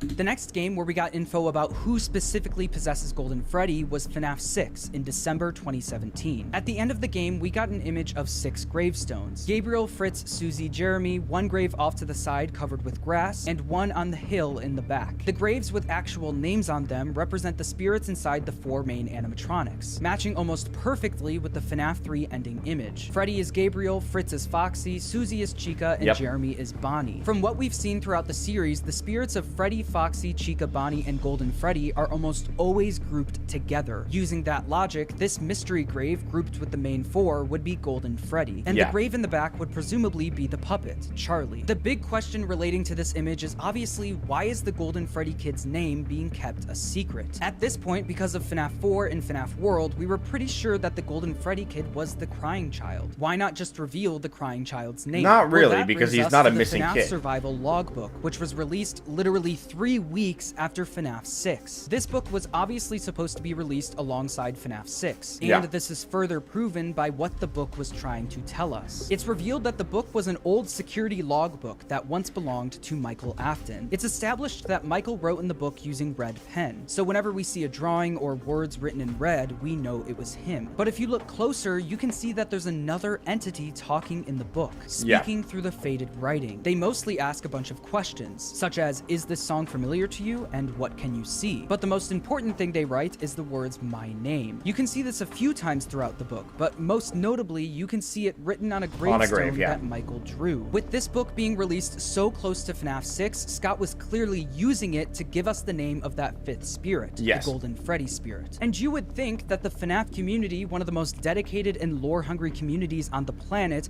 would figure this out in no time. But looking back, that was not the case. While researching for this video, I was reminded that it literally took 6 months for the community to find the name. Reddit user Powerful One figured out that if you use the random numbers scattered throughout the book and plug them into the word search, you get Cassidy. Cassidy was the Nobody name of the thought kid it could be the inside word Golden search. Freddy. And I think it's important to point out that Cassidy only writes the words my name on pages that give us the numbers to help find the name Cassidy, solidifying to me that the name Cassidy belongs to the spirit writing in faded text. But like I said earlier, Cassidy can be seen asking questions throughout the book, and someone does respond to those questions, but it's not Mike. It's a third entity speaking in the book. When it's Cassidy the bite victim asks, because what do you see? it talks about like the faded text asks questions like, does he still talk to you with the Fred reflection on the page, and also as the party also says the party was for you, referring to the FNAF 4 party. So it's definitely Cassidy talking to the bite victim. They respond, I can't see, altering the text on the page. But a big question that reveals the identity of the third speaker is, does he still talk to you next to the Fredbear plush? And was your favorite childhood toy a plastic purple telephone? These questions are clearly telling us that the entity speaking through the altered text is the crying child. At this point, everyone was confused. The last few games were basically flat out telling us that the Golden Freddy spirit, especially in the Happiest Day minigame, was the crying child. And not now necessarily, we've got like I said this earlier. book telling us that there's another spirit named Cassidy who is also claiming to be the Golden Freddy spirit. We now have 2 kids claiming to be the spirit inside Golden Freddy. How can this work? Well, let's talk about ultimate custom. See, like I said earlier, that doesn't necessarily mean that the bite victim is the Golden Freddy spirit. It just means that Happiest Day set him free. So if we think about it that way, then the bite victim doesn't have to be Golden Freddy at all. Cassidy does, because she's the 5th missing kid, and the 5th missing kid is Golden Freddy. So that means that she's Golden Freddy, and the bite victim, while he could be Golden Freddy, he isn't necessarily Golden Freddy. He can just not be. So by that logic, we could just have 2 separate characters. Like, the bite victim is the fragmented spirit, and Cassidy is the Golden Freddy spirit. So I don't think necessarily it means that both of them are Golden Freddy. Night, released in June of 2018, only 3 weeks after Cassidy's name was found. At this point, everyone in the series, including Afton, was burnt to the ground by Henry in FNAF 6. Henry tried to put an end to everything, but there's one spirit who wouldn't let William Afton rest. Enter the one you should not have killed. What we learned through all of the voice lines in the game is that this kid, the one you should not have killed, does not want William Afton to rest. He wants revenge, so he's keeping Afton trapped in an I wonder if he's gonna say this is Cassidy or Andrew. Because I I remember him like posting on Twitter saying like the parallel stuff was done, or at least like he like ripped up the word parallel, and then he posted like the Mr. Hippo quote, like maybe it doesn't mean anything at all or whatever. So what I'm wondering is he going to say that this is Andrew, or is he going to say that it's Cassidy still? Again, you can even see the face and hear the voice of the one you should not have killed throughout the game. His face shows up randomly in the death screens, and his voice can be heard through the mediocre melody animatronics. We've only just begun. I will never let you leave. I will never let you rest. So who is the one you should not have killed? Well, I think the final cutscene of the game gives us that answer. If you get a score of at least 9800, you unlock the final cutscene, where we see Golden Freddy twitching with both eyes lit, fading into the darkness. This lines up directly with what we learn about the one you should not have killed. A spirit that refuses to move on, who wants revenge on William Afton. I will hold you here. I will keep you here, no matter how many times they burn us. To me, this... See, the thing about this is that Cassidy is Golden Freddy, right? And she talks to Old Man Consequences. And Old Man Consequences tells her to rest and leave the demons to his demons, right? So then she goes into the pond, and then in FNAF World, her going into the you going into the pond in FNAF World leads to Happiest Day happening. So if Happiest Day happens from that, then that would indicate that either the Cassidy was the spirit in Happiest Day, or this led to Happiest Day happening. So what this indicates is that it's not necessarily that she was the one you should not have killed, because she's a girl. I don't necessarily think that's the best evidence. I think there are explanations for that, but I think most simply, she's a girl and the one you should not have killed is a boy. Like I said, other explanations for that exist, but I think it just makes the most sense for her to not be the one you should not have killed. And then that allows Andrew to be. Say the Stitch line from the Phasma Frights books is in the games, then it has to be Andrew, right? And there's no real reason that the Stitch line can't be in the games. So by that logic, Golden Freddy there, he's fading away into the darkness. That's not saying that he is the one you should not have killed. It's saying that it's Cassidy resting. Cassidy was trying to get Andrew to basically let himself rest, and then she failed. Like, Andrew didn't let himself rest, at least not at first. Eventually he did, but not at first. At first, Cassidy failed to get Andrew to rest. He kept torturing Afton, and Cassidy faded away into the darkness, giving up and letting herself rest. Whether or not she actually ends up being set free after that is questionable, because of Princess Quest, but at least she wants to, because she knows that Andrew is not going to rest. But then eventually he does. The puppet recruits him, brings him to Happiest Day or whatever. Cassidy maybe stays behind. Maybe in that case the bite victim is the Golden Freddy spirit, but not literally being Golden Freddy. I don't know. It's a weird thing. I'll probably make a theory. I'm planning on making a theory on Andrew and Cassidy and stuff in general in the future. But that's kind of the way I see it. I don't think that it's saying that Golden Freddy is the one you should not have killed. I think it's saying that Cassidy, Golden Freddy, tried to stop the one you should not have killed from torturing Afton, and then failed, and then gave up and left. And left Andrew to torture Afton. Leave the demons to his demons. Leave the demon to his demons is referring to Andrew. Andrew is the demon, and his demons are Afton, basically.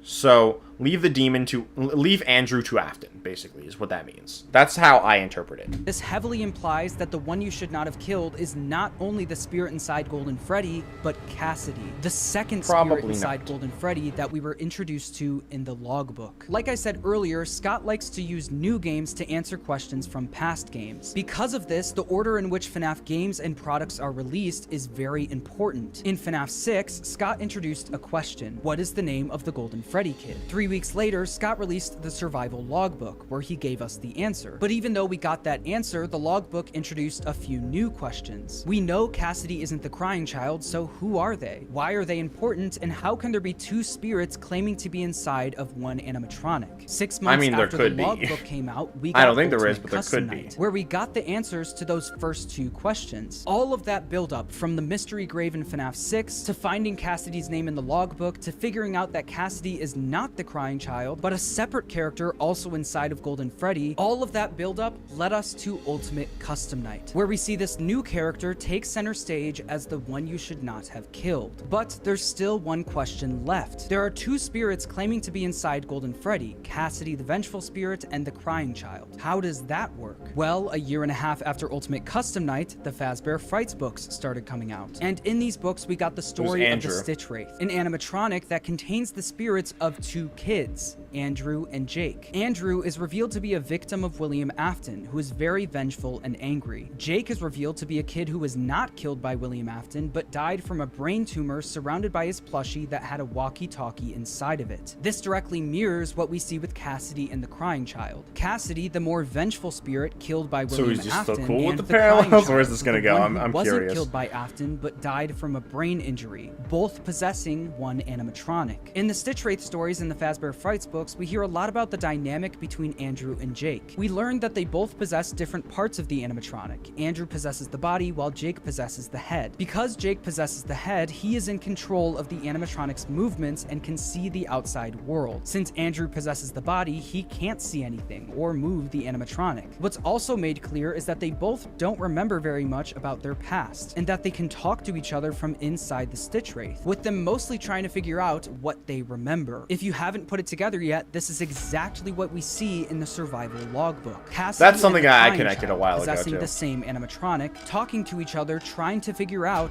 what they remember. Cassidy says, "What do you remember? Was your favorite childhood toy a plastic purple telephone?" But the most important question in the whole book is What do you this. see? Cassidy says, "What do you see?" And the Crying Child responds, "I can't see." This exactly mirrors what we see with Andrew and Jake. Quote, "Hi Andrew," Jake said. "Why can't I see anything?" Andrew demanded. "How come you can see and I can't?" In the books, Andrew, the vengeful I and noted angry that, like, spirit, years possesses ago, the too. body of the Stitch Wraith and can't see. And Jake, who isn't vengeful and wasn't killed by Afton, possesses the head and can see. What the logbook is telling us, though, is that in the games, it's the exact opposite. The Crying Child is the one who says he can't see. Yeah, again, that's which means exactly what I he is the suggested, one like, possessing years the ago. body of Golden Freddy, while Cassidy, the vengeful spirit, is the one possessing the head. It's not the Crying Child in control, it's the vengeful spirit Cassidy. The Crying Child is helpless. All he can do is try to reach out and tell his brother Michael that he's there too.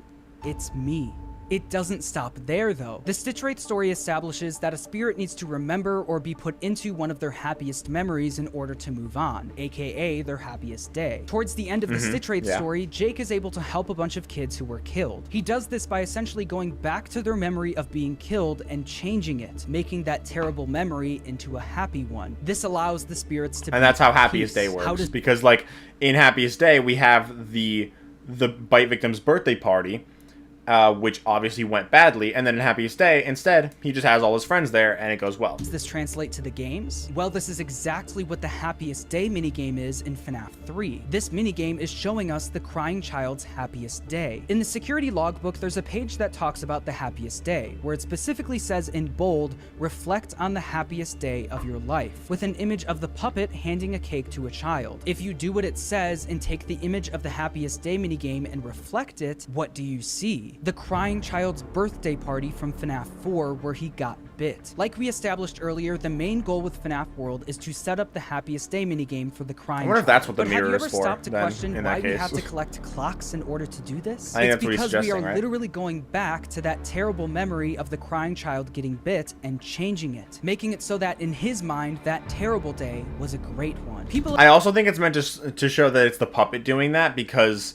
the puppet's song is My Grandfather's Clock. have pointed out throughout the years that the map of FNAF World looks like a brain. This is because we are literally in the mind of the Crying Child, metaphorically Yeah, going pretty back much, in yeah. time in his mind and changing the memory of that terrible day, turning it into a happy one and helping him be able to move on. So far, we've learned that in the games, there are potentially two spirits inside Golden Freddy, Cassidy the Vengeful Spirit and the Crying Child. In the logbook, we see them communicating for the first time, trying to figure out what each other remembers about their past. In the logbook, the Crying Child says that he can't see. Using what we know from the Stitch Wraith stories and the Fazbear Frights books, the Crying Child is possessing the body of Golden Freddy, while Cassidy is possessing the head. Cassidy is the one in full control of the Golden Freddy animatronic. Oddly enough, I feel like there's not much for me to say here, because I don't think that the Crying Child is in Golden Freddy. I think Cassidy is, and I think that the bite victim is just like a fragmented spirit. So there's not really that much for me to say here other than I disagree. But like,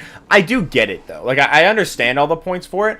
I just think that if the bite victim spirit is fragmented, it kind of works just the same pretty much as if you were the bite victim. Or sorry, as if you were Golden Freddy. Like, it doesn't change that much other than the "it's me" thing, which doesn't have to be the bite victim anyway. Like, it makes sense to be, but it doesn't have to be.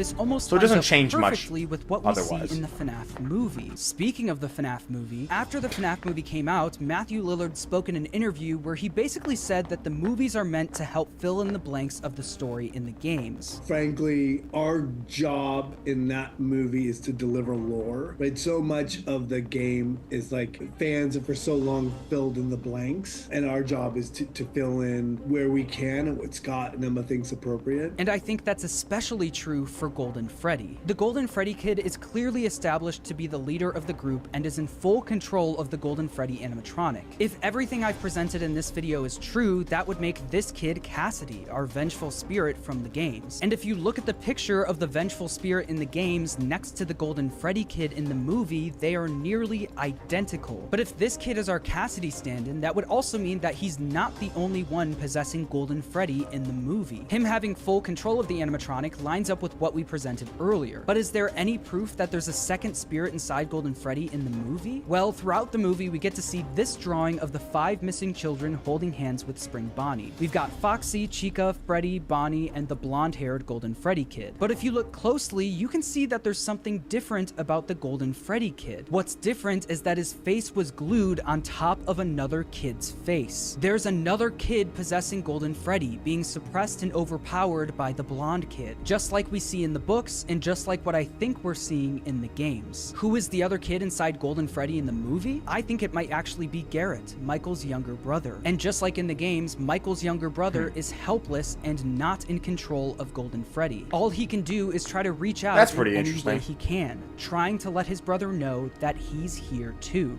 I could see It's that. me. Changing people. I could see it being Garrett and not him being Golden Freddy, and also, but like I can see that as memories evidence. and That's, making that's them decent. good memories That's is pretty something interesting. we see in the books and the games. And I think Scott was trying to strengthen this idea in the movie. The Golden Freddy kid is able to go into Mike's dream and change his memory of the day his brother was taken. But instead of doing this for good, he does this to trick Mike into giving up his younger sister, Abby. The movie then ends with Afton getting spring-locked and being locked away. In the minigame version of this from FNAF 3, the Golden Freddy spirit is seen as the leader of the pack and the more aggressive one. And I think the movie only strengthened that idea, with the final scene being Cassidy closing the door on Afton as he's getting spring-locked. I think it's important to encourage you to do your own research and come to your own conclusions. Yes. Because a lot of conclusions depend on how you interpret certain evidence. For example, a lot of people think that this little girl in the survival logbook is Cassidy, but I don't think that's the case. If this is supposed to be representing the happiest day minigame, that minigame, in my opinion, clearly has everything to do with the crying child and nothing to do with Cassidy. As much as I want this drawing to mean something, I don't think it does. Also, a lot of people think that the character I think of it's way Andrew too is an coincidental actual for it to be. character in the games and is the one you should not have killed, not Cassidy. And I think people are To just valid mean for nothing. thinking that. I'm not going to say that the story of the Stitch Wraith is the same as the story of Golden Freddy. There are differences. But I do think that those stories are more meant to help us better understand how Golden Freddy works in the games. I can You understand interpret that things for sure. however you want. I don't what makes agree, but I theorizing understand fun. that. Also, big shout out to MatPat, because I really do think you were on the right track with your video from 2020. This video was also written and filmed before the release of Into the Pit, and I haven't really decided how that's changed my opinion on Golden Freddy, but as of right now, my opinion really hasn't changed. Make sure to subscribe, and thanks for watching.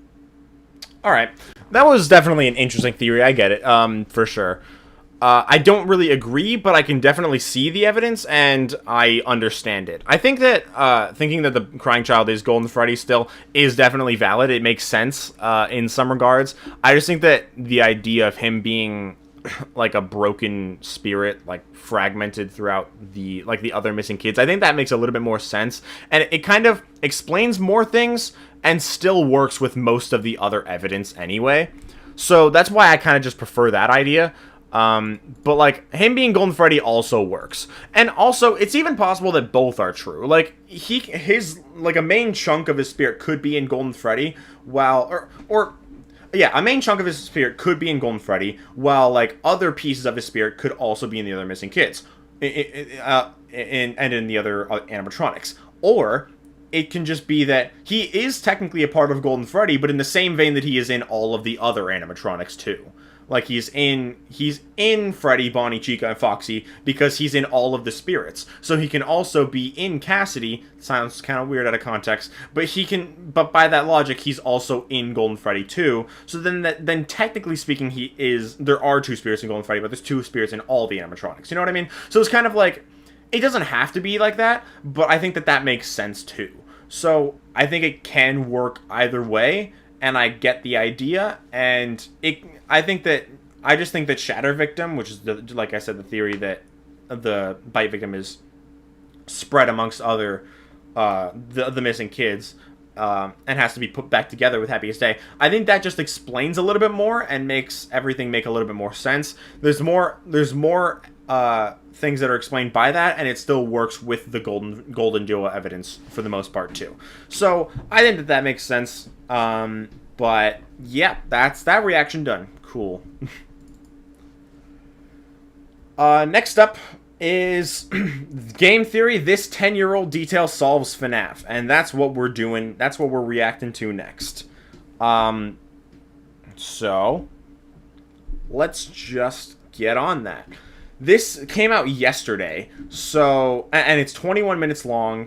I'm pretty sure it has something to do with like the Paper Pals, but I don't know how it's. I don't know what it actually is about specifically. So let's start watching.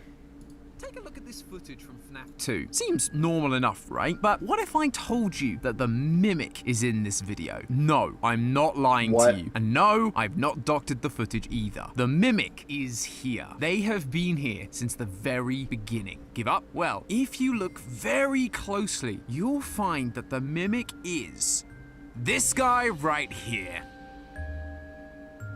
Hello Internet, welcome to Game Theory, the show that cannot believe it has been 10 whole years of FNAF. Feels like just yesterday I was watching Markiplier scream at this tiny unknown indie game, and now it's an indie horror empire full of games, movies, books, and more merch than a Pizzaplex can handle. 10 years is a big deal. Believe me, we would know. And so to celebrate, Scott pulled out all the stops. We got an anniversary week full of fanverse games, demos, books, movie teasers, and of course the crown jewel that was Into the Pit. Though while that game offers a lot in the way of theorizing, that's not what I wanted to talk about today. Don't worry, that video is coming. I just need a little more time. So make sure you're subscribed so you don't miss that video when it drops. There may also be a special theorist surprise in store. Hint, hint. But for this episode, instead of talking about the biggest release of the week, I wanted to talk about the biggest surprise. You see, we knew about every release that was happening during this anniversary week ahead of time. That was except for one. Steel Wool had a mystery announcement slot, and a lot of us just assumed it was going to be DLC for Help Wanted 2, but that's not what we got. Instead, Steel I wonder if we're now just not going to get any DLC for Help Wanted 2. Revealing a if so, it's kind of 40-second sad. teaser, not for DLC, but for a brand new game. We open on a 70s style carpet. The camera tilts up to reveal a Jack-in-the-Box playing music. The music stops, the box opens, and we hear a laugh as a clown mask peeks out from the box. The film reel we're watching begins to burn up, revealing the date 1979. Finally, we see a title card appear from the darkness. Secret of the Mimic. The internet lost their collective minds over this. Not only were we getting a game exploring the character that was a complete mystery when it appeared at the end of Ruin, unless you happen to read the books, but it was also going to be a prequel, set before any other FNAF game. A lot of us have been theorizing about the origins of Freddy's ever since we got the Fredbear Singing Show ticket in Security Breach, and in 2025, it looks like we're gonna see if we were right. But you know what? I'm not willing to wait that long. Call me impatient, but when you take a closer look, this 40-second teaser has actually told us a lot more than you'd initially think.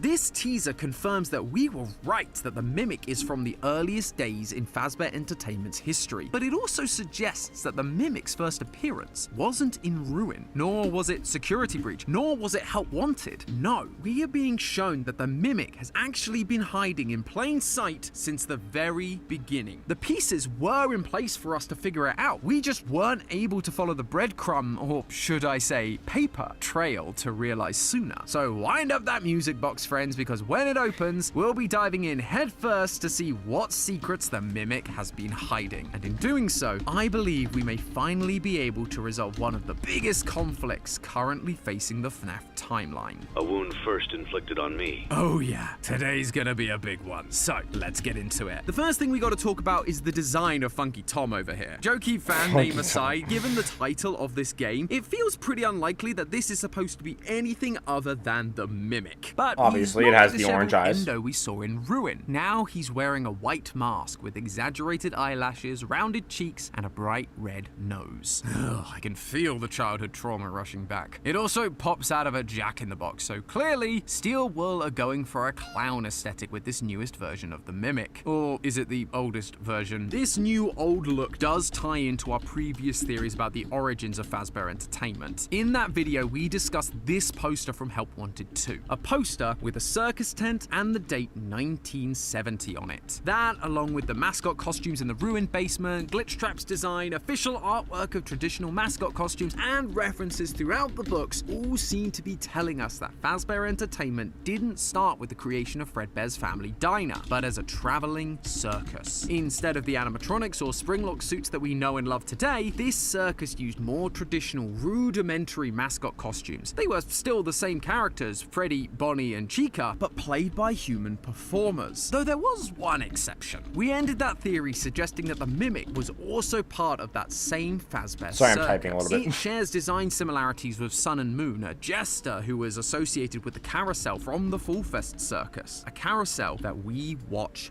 burn. Repeatedly in Help Wanted 2, we see the festival burn down, both in the carousel level and in the Fazablast level. And what else do we know is burnt? The Mimic. In the first epilogue of Tales from the Pizzaplex, when the Mimic arrives, it is first described as being burnt. Thus, Yes. it seems like the Mimic has been here since that Fall Fest in the 70s. You might think I was celebrating this fact. My first FNAF theory was right. Let's go! But then, the worry began to sink in. It always feels a bit wrong when a prequel introduces a new character. Plus, this franchise never gets rid of characters. We've had 28 versions of Freddy, 19 versions of Bonnie, and we even got 11 versions of Balloon Boy. Who asked for that? So then, why try to awkwardly insert the Mimic into the previous lore? I mean, retcon much? Except, what if I told you we have seen this clown before? Somewhere you never suspect. FNAF 2. I am, of course, talking about the characters I've been teasing since the start of the episode. The Paper Pals. No, I wasn't joking. But These guys really are the key to everything. If you don't know who I'm talking about, the Paper Pals are these simple characters made from paper plates that have been hanging out on the walls of pizzerias ever since their introduction. To this day, we've never really given them much thought. They never seem to be that important, but their continued existence in the franchise has always struck me as unusual. In fact, the only reason I was reminded of them is because I was watching Dorko's playthrough of Into the Pit, and wouldn't you know it, they are once again just hanging out. For them to keep showing up, especially in these modern titles, they have to be important. I don't think the weird so. Clown Mimic is the piece that ties them all together. Originally, there were Literally paper plate dolls.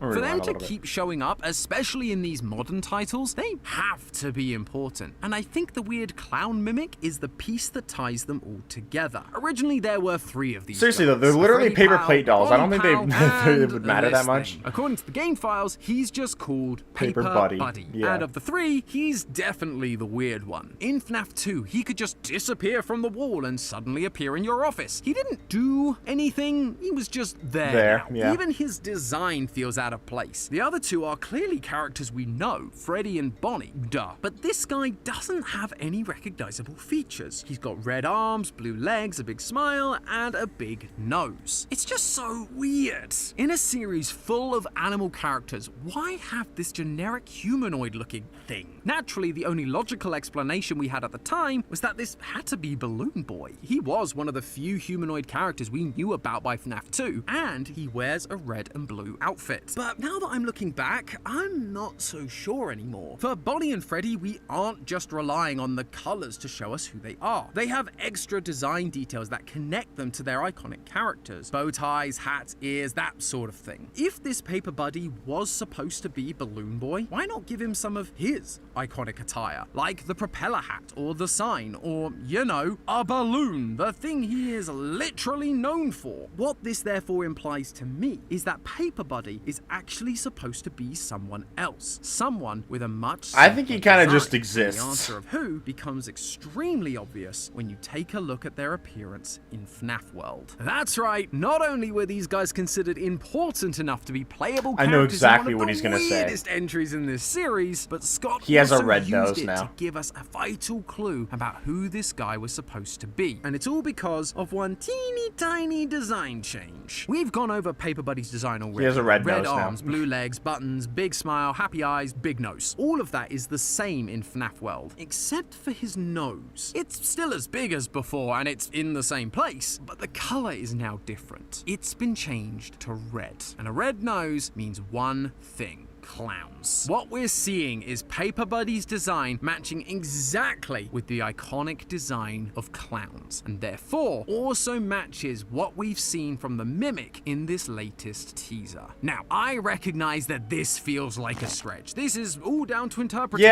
Yeah. It could be taken a number of different ways. Believe me, I was honestly unsure of all of this too. That was until I found this. The final clue that absolutely sealed the deal. I for just me feel like that it's kind of Paper Buddy random. Is the Mimic. Take a look at the attacks the Paper Pals have in FNAF World. The first two are Prize Ball 2 and Mystery Box 2. Both generic attacks that would make sense for any character in any pizzeria. But the third and final attack is called something very specific: Mimic Ball. A move that mimics the last attack used. I could not believe it when I saw this. Of all of the games, it was FNAF World showing us that the Paper Pals were specifically able to mimic others. The third Paper Pal from FNAF 2. Don't other Paper characters Buddy, have is Mimic a Ball too? paper version Does of Shadow the Bonnie? new clown mimic that we saw in the teaser. I feel like In my Shadow Bonnie previous does theory, too. I mentioned how FNAF 2 isn't a revamp of the old franchise, but a callback to the circus origins of the franchise. The red-cheeked toy animatronics were calling back to the original costumes worn at the circus. You have the carousel calling back to the carousel from Full Festival. Yeah, Shadow Bonnie has Seen Mimic Not Ball Wanted too. I don't To. think that really And means now that much. we have Paper Buddy calling back to the clown mimic that was present at that same circus. It all just fits together so neatly. It could also explain the clown mask in things like Sister Location, the one that would later go on to become Ennard. Why is that mask in such a position of prominence? Because it was the third member of that original circus trio. Someone who had been there since the And beginning. Fredbear? Although, speaking of trio, Does while Fredbear? Paper Buddy being the mimic and appearing in FNAF 2 makes sense, him being grouped with Freddy and Bonnie feels a bit odd, right? Even for the early days of the franchise, a clown isn't the obvious I mean, I one will to say pair with that Freddy and Bonnie. I will say that if this was to be Funky Tom, the fact that it's Freddy and Bonnie does kind of make sense because it's Fredbear and Spring Bonnie at the time. I just feel like it's a stretch to associate this random Paper Pal with the Mimic of all things. Like, I'm not saying like he's wrong or anything. I'm just saying it's really random, you know?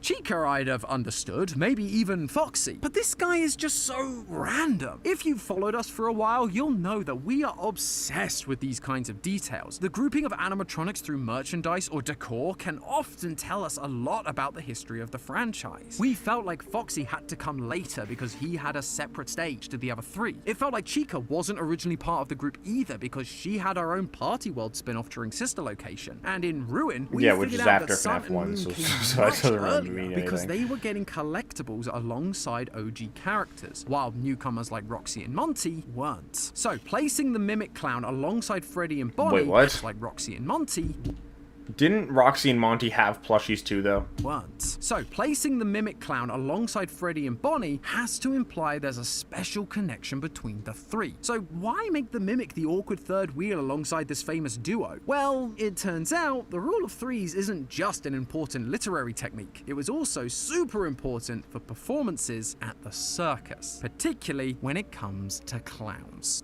Tonight's not just another night with the place to yourself. Ad. You've got the all-new Caesar's Palace.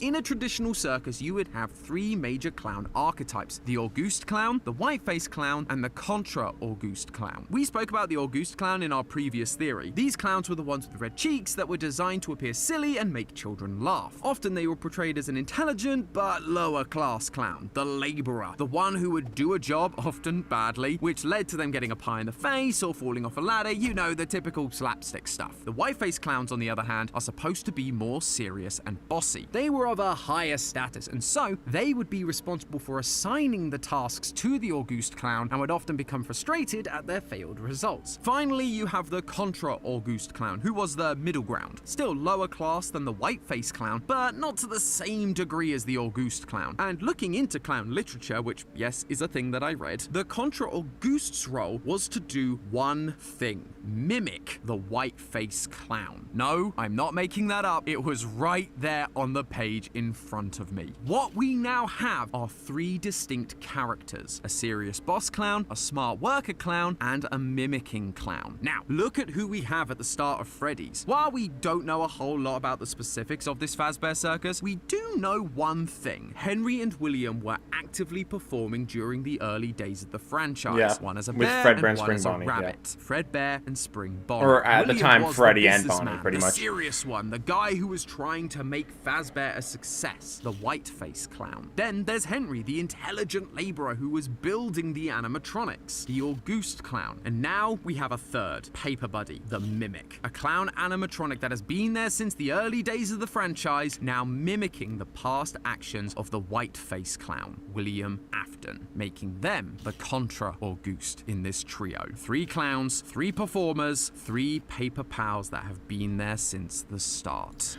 I will say that, like, I would not be surprised if this was how it went down. I just think it's, like, a really random thing to note. It doesn't mean he's wrong, though. Like, I think that, like, this is actually, like, a decent idea. It's just really random to even come to this conclusion. Again, that doesn't mean he's wrong or anything. It just means it's really random. The fact that the way that he keeps saying it, though, that Paper Buddy is the mimic, obviously he's not. I could see that being the case, though, like, with not him being the mimic, but like him, like those 3 paper pals being basically like an homage to the origins of Fazbear Entertainment, kind of. I just don't know if it would really have been planned back then, because it's kind of, you know, FNAF 2. So I don't know if it would be, like, intentional. Like, it could just be used now to like, as an idea to explain it, I guess. But, like, it's definitely, like, a decent idea. It's interesting, but it's just really random.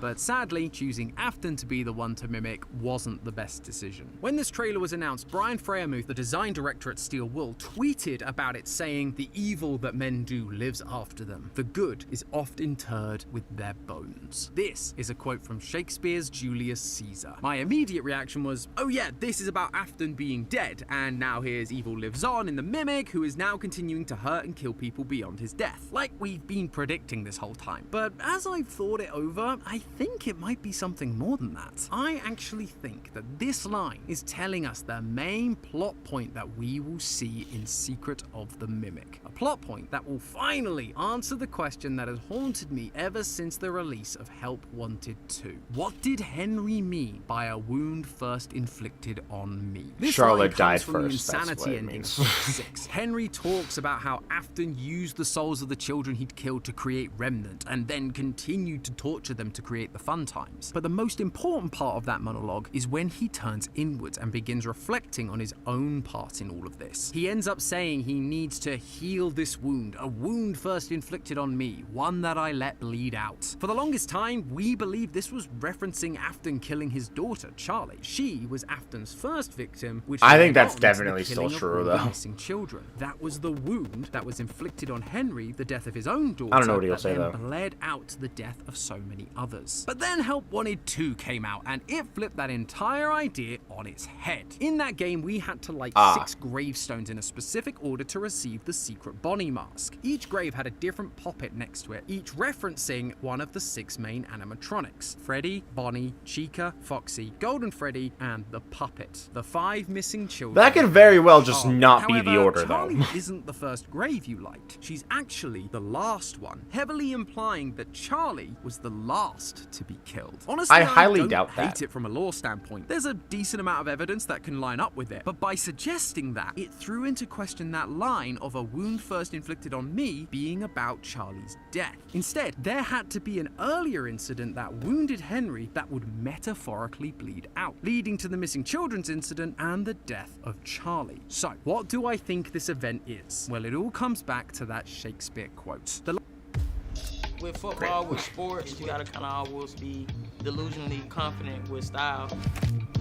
It's the way you wear it. You feel good, you play good. It goes all in one.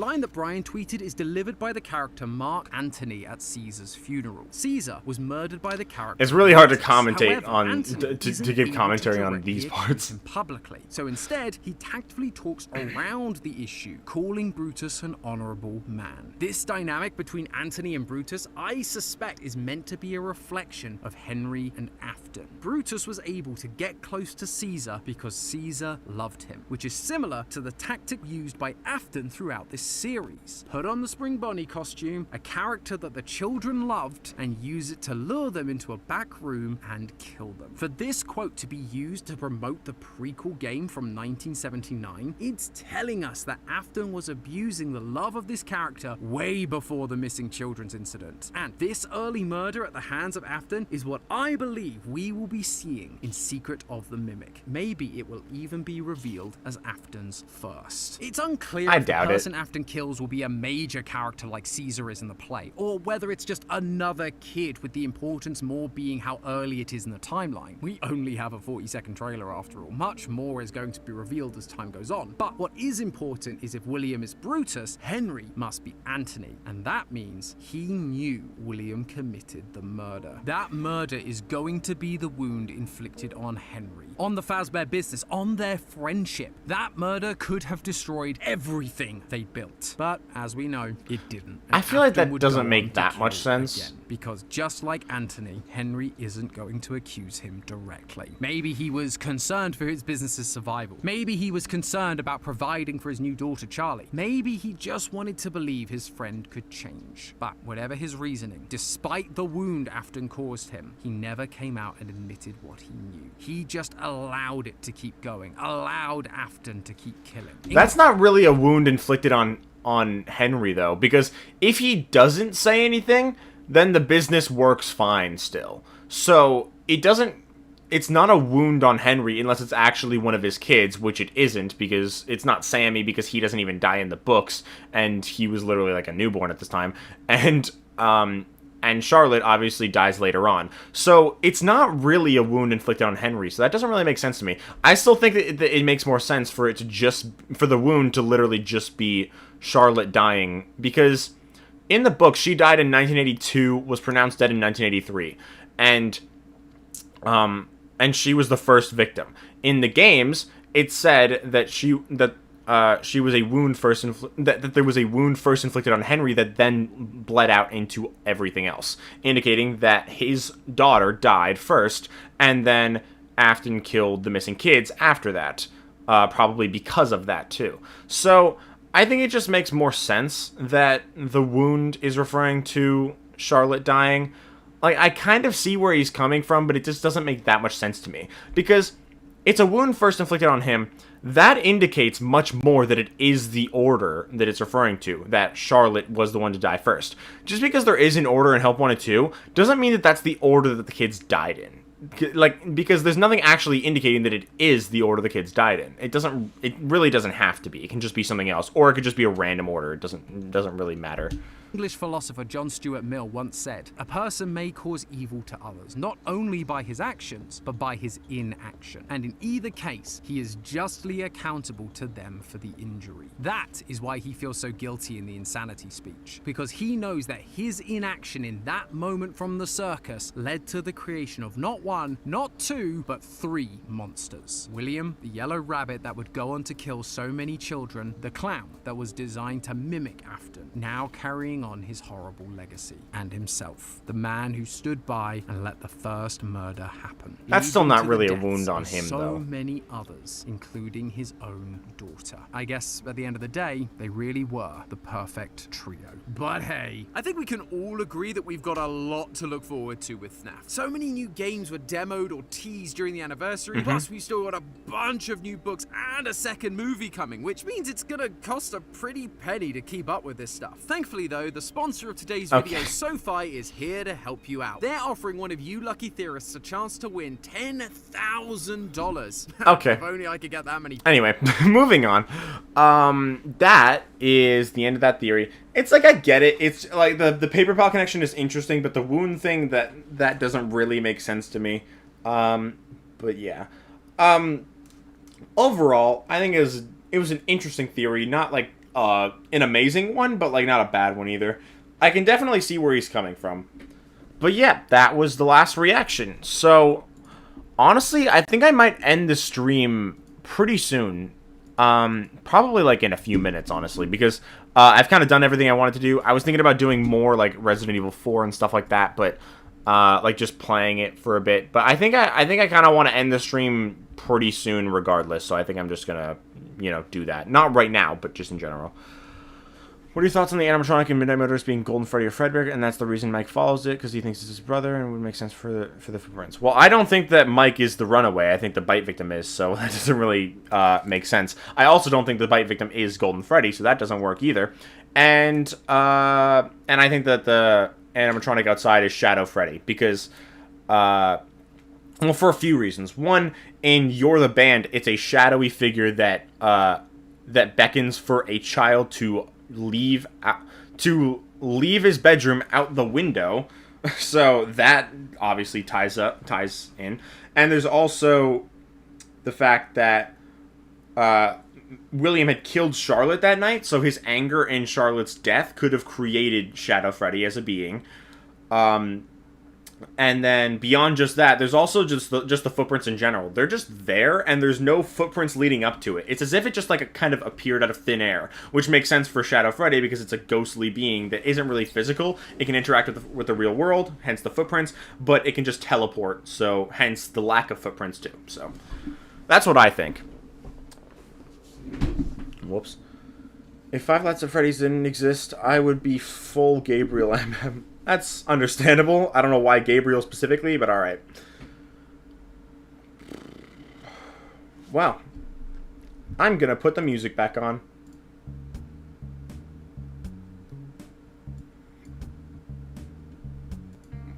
What happened? There we go.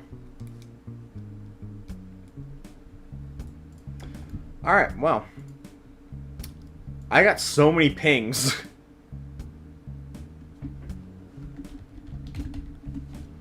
I got pinged twice in the Elementary Studios VIP server. I got pinged in Ozone server, I think for games? Yeah, games. Pinball server, question of the day, game theory talk time or whatever. Do you think Funky Tom's a paper pal? Paper pal. I got 4 from a group chat. And a bunch more from another group chat. I had a lot of pings on Discord. Only 2 of them were saying happy birthday, but whatever. I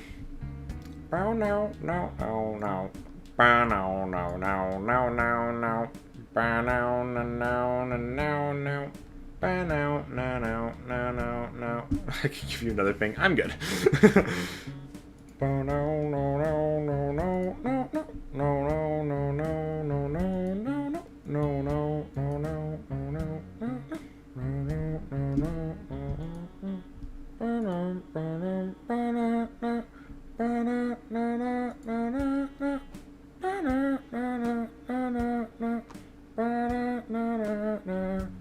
I doubt that too. I don't think that Scott intended for Paper Buddy to be the Mimic back in FNAF 2, before that idea was even conceived.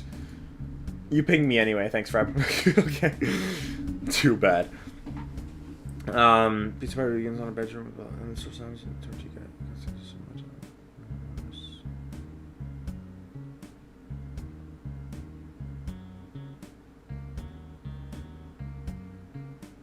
I mean, I don't think that the Torchica cutscenes are about the bite victim at all, but, you know, sure.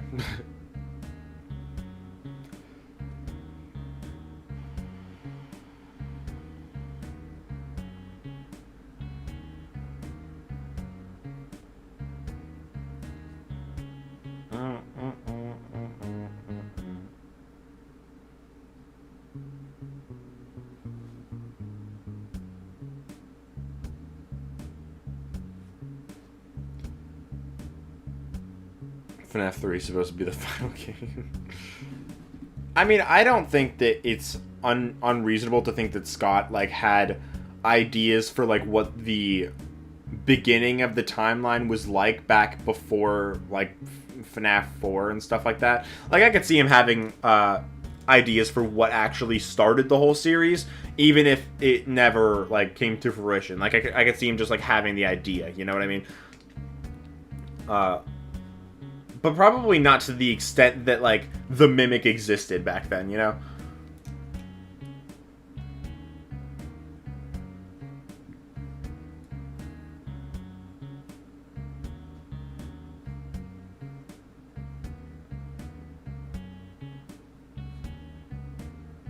Yeah, I know that.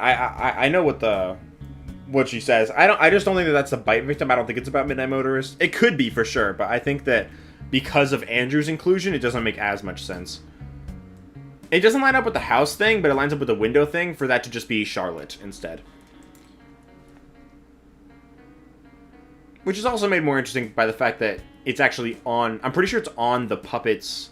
It's when the puppet is the victim, too.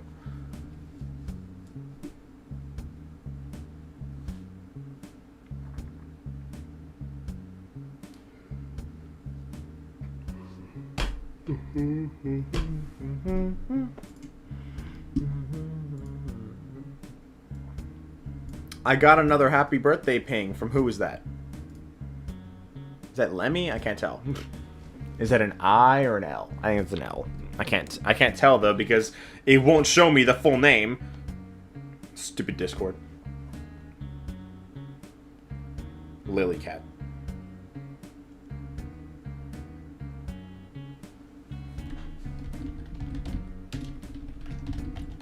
I'm just gonna say thank again.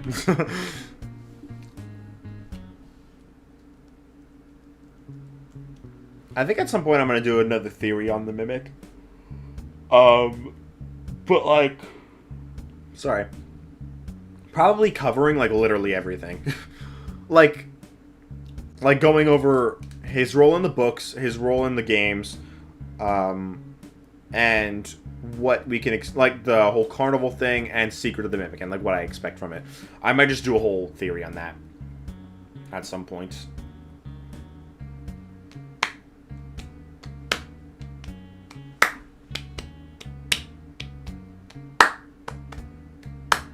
I'm going out for dinner in like an hour. Well, I'm going to leave the house in like less than half an hour probably, but well, maybe about half an hour.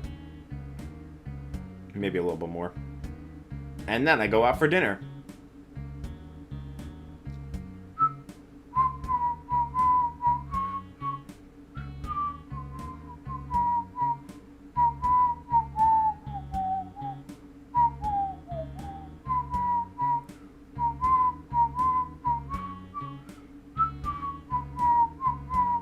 I think Ashby's birthday is tomorrow. Ashby's the guy that made this music, and he is in the VIP server, so... Is his birthday tomorrow? I'm gonna scroll down to last year. I searched happy birthday, and now I'm going to last year. That's too far. Yeah, there's Ashby.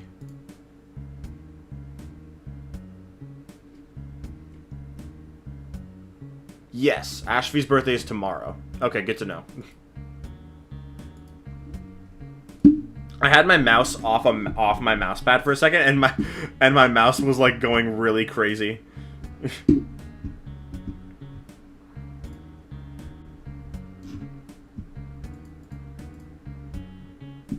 So, everyone doing well? I gotta check my DMs on Instagram.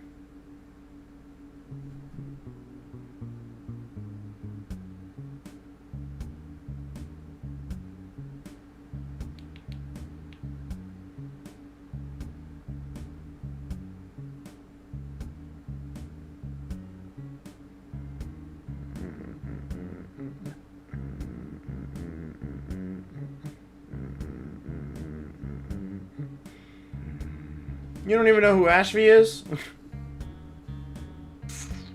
So rude.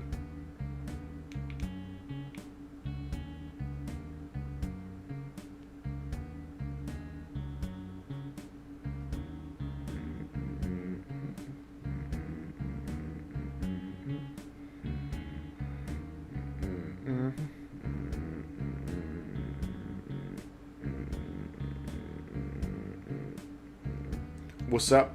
You're kind of joining while I'm like about to end the stream, but like, hey, what's up? Not like this second, but like in a few minutes probably. I'm kind of just chilling right now. Am I supposed to know? He's been in videos before. When was the last video that he was in? Of mine? I think it was the two Evans and a Music Man talk about life and stuff. That video. Did you watch that one? I'll check if you commented. Yeah, you did. Yeah, Ashby was in that video. He was the Music Man. And like I said, he's the one that made this, he's the one that made this music that's playing.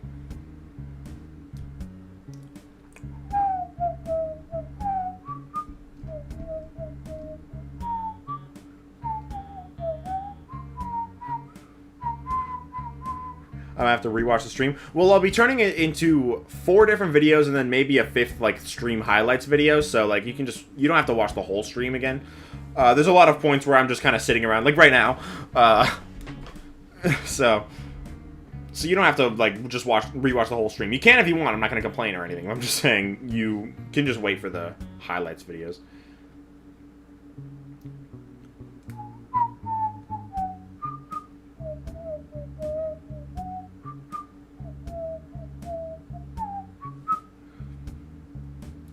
I don't know if you guys remember, or if you how many of you guys actually watched the video, but in my video where I was announcing my Choose Your Own Adventure timeline, my video called my biggest project ever is tomorrow. Let's talk about stuff number 4. I told a story about how I broke my lanyard and lost my AirPods. Then I obviously found them again. But I broke my lanyard, and yesterday, my friend, Blah, who was in chat earlier, she's not there anymore, but she gave me some birthday gifts. She gave me this Reese's that I ate earlier. She gave me Star Wars Oreos, Boston Cream Pop-Tarts, but she also actually gave me a new lanyard, and it's a Deadpool lanyard, which is really cool. She's not in chat anymore, but thank you to her again. It's kind of hard to get a good view of the lanyard because they don't line up properly. This is my new lanyard. It's cool. She said there was a Wolverine one too, and I like Wolverine better than Deadpool, but apparently like the Wolverine one didn't look like as cool. I'm cool with this though. My old lanyard is hold up, where is my old lanyard? I have it somewhere. Well, I think I have it over there. It's just black, so like it doesn't have any like special design or anything. It's just a solid color. So this is cool.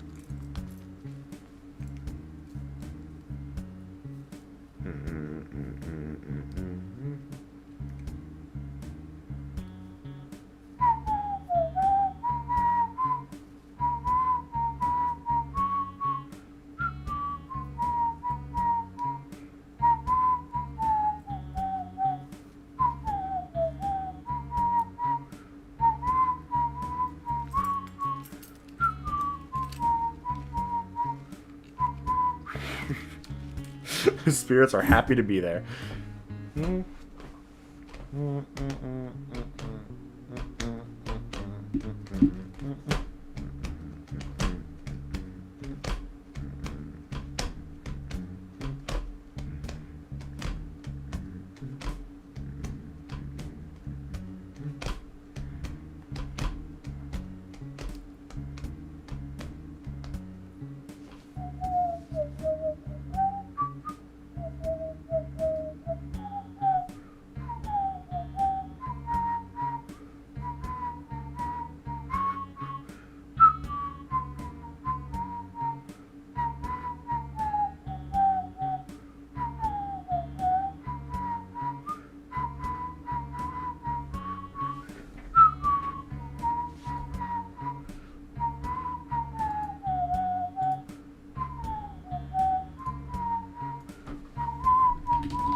So, I think I'm going to end the stream in just a second now. I'm kind of just sitting around now, so there's not really much else for me to do. I'll let the song end. And then I'll end it. We got a minute left. I'm going to turn it up.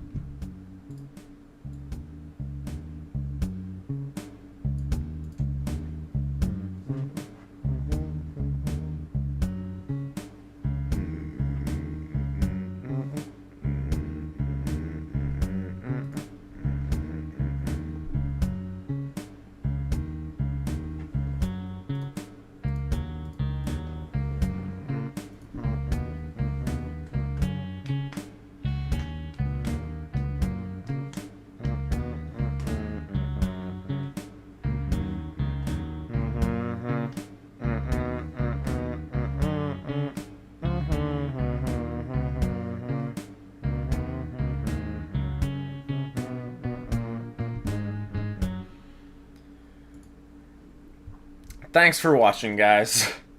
Hope you liked the stream. And I'll see you guys later. Bye-bye.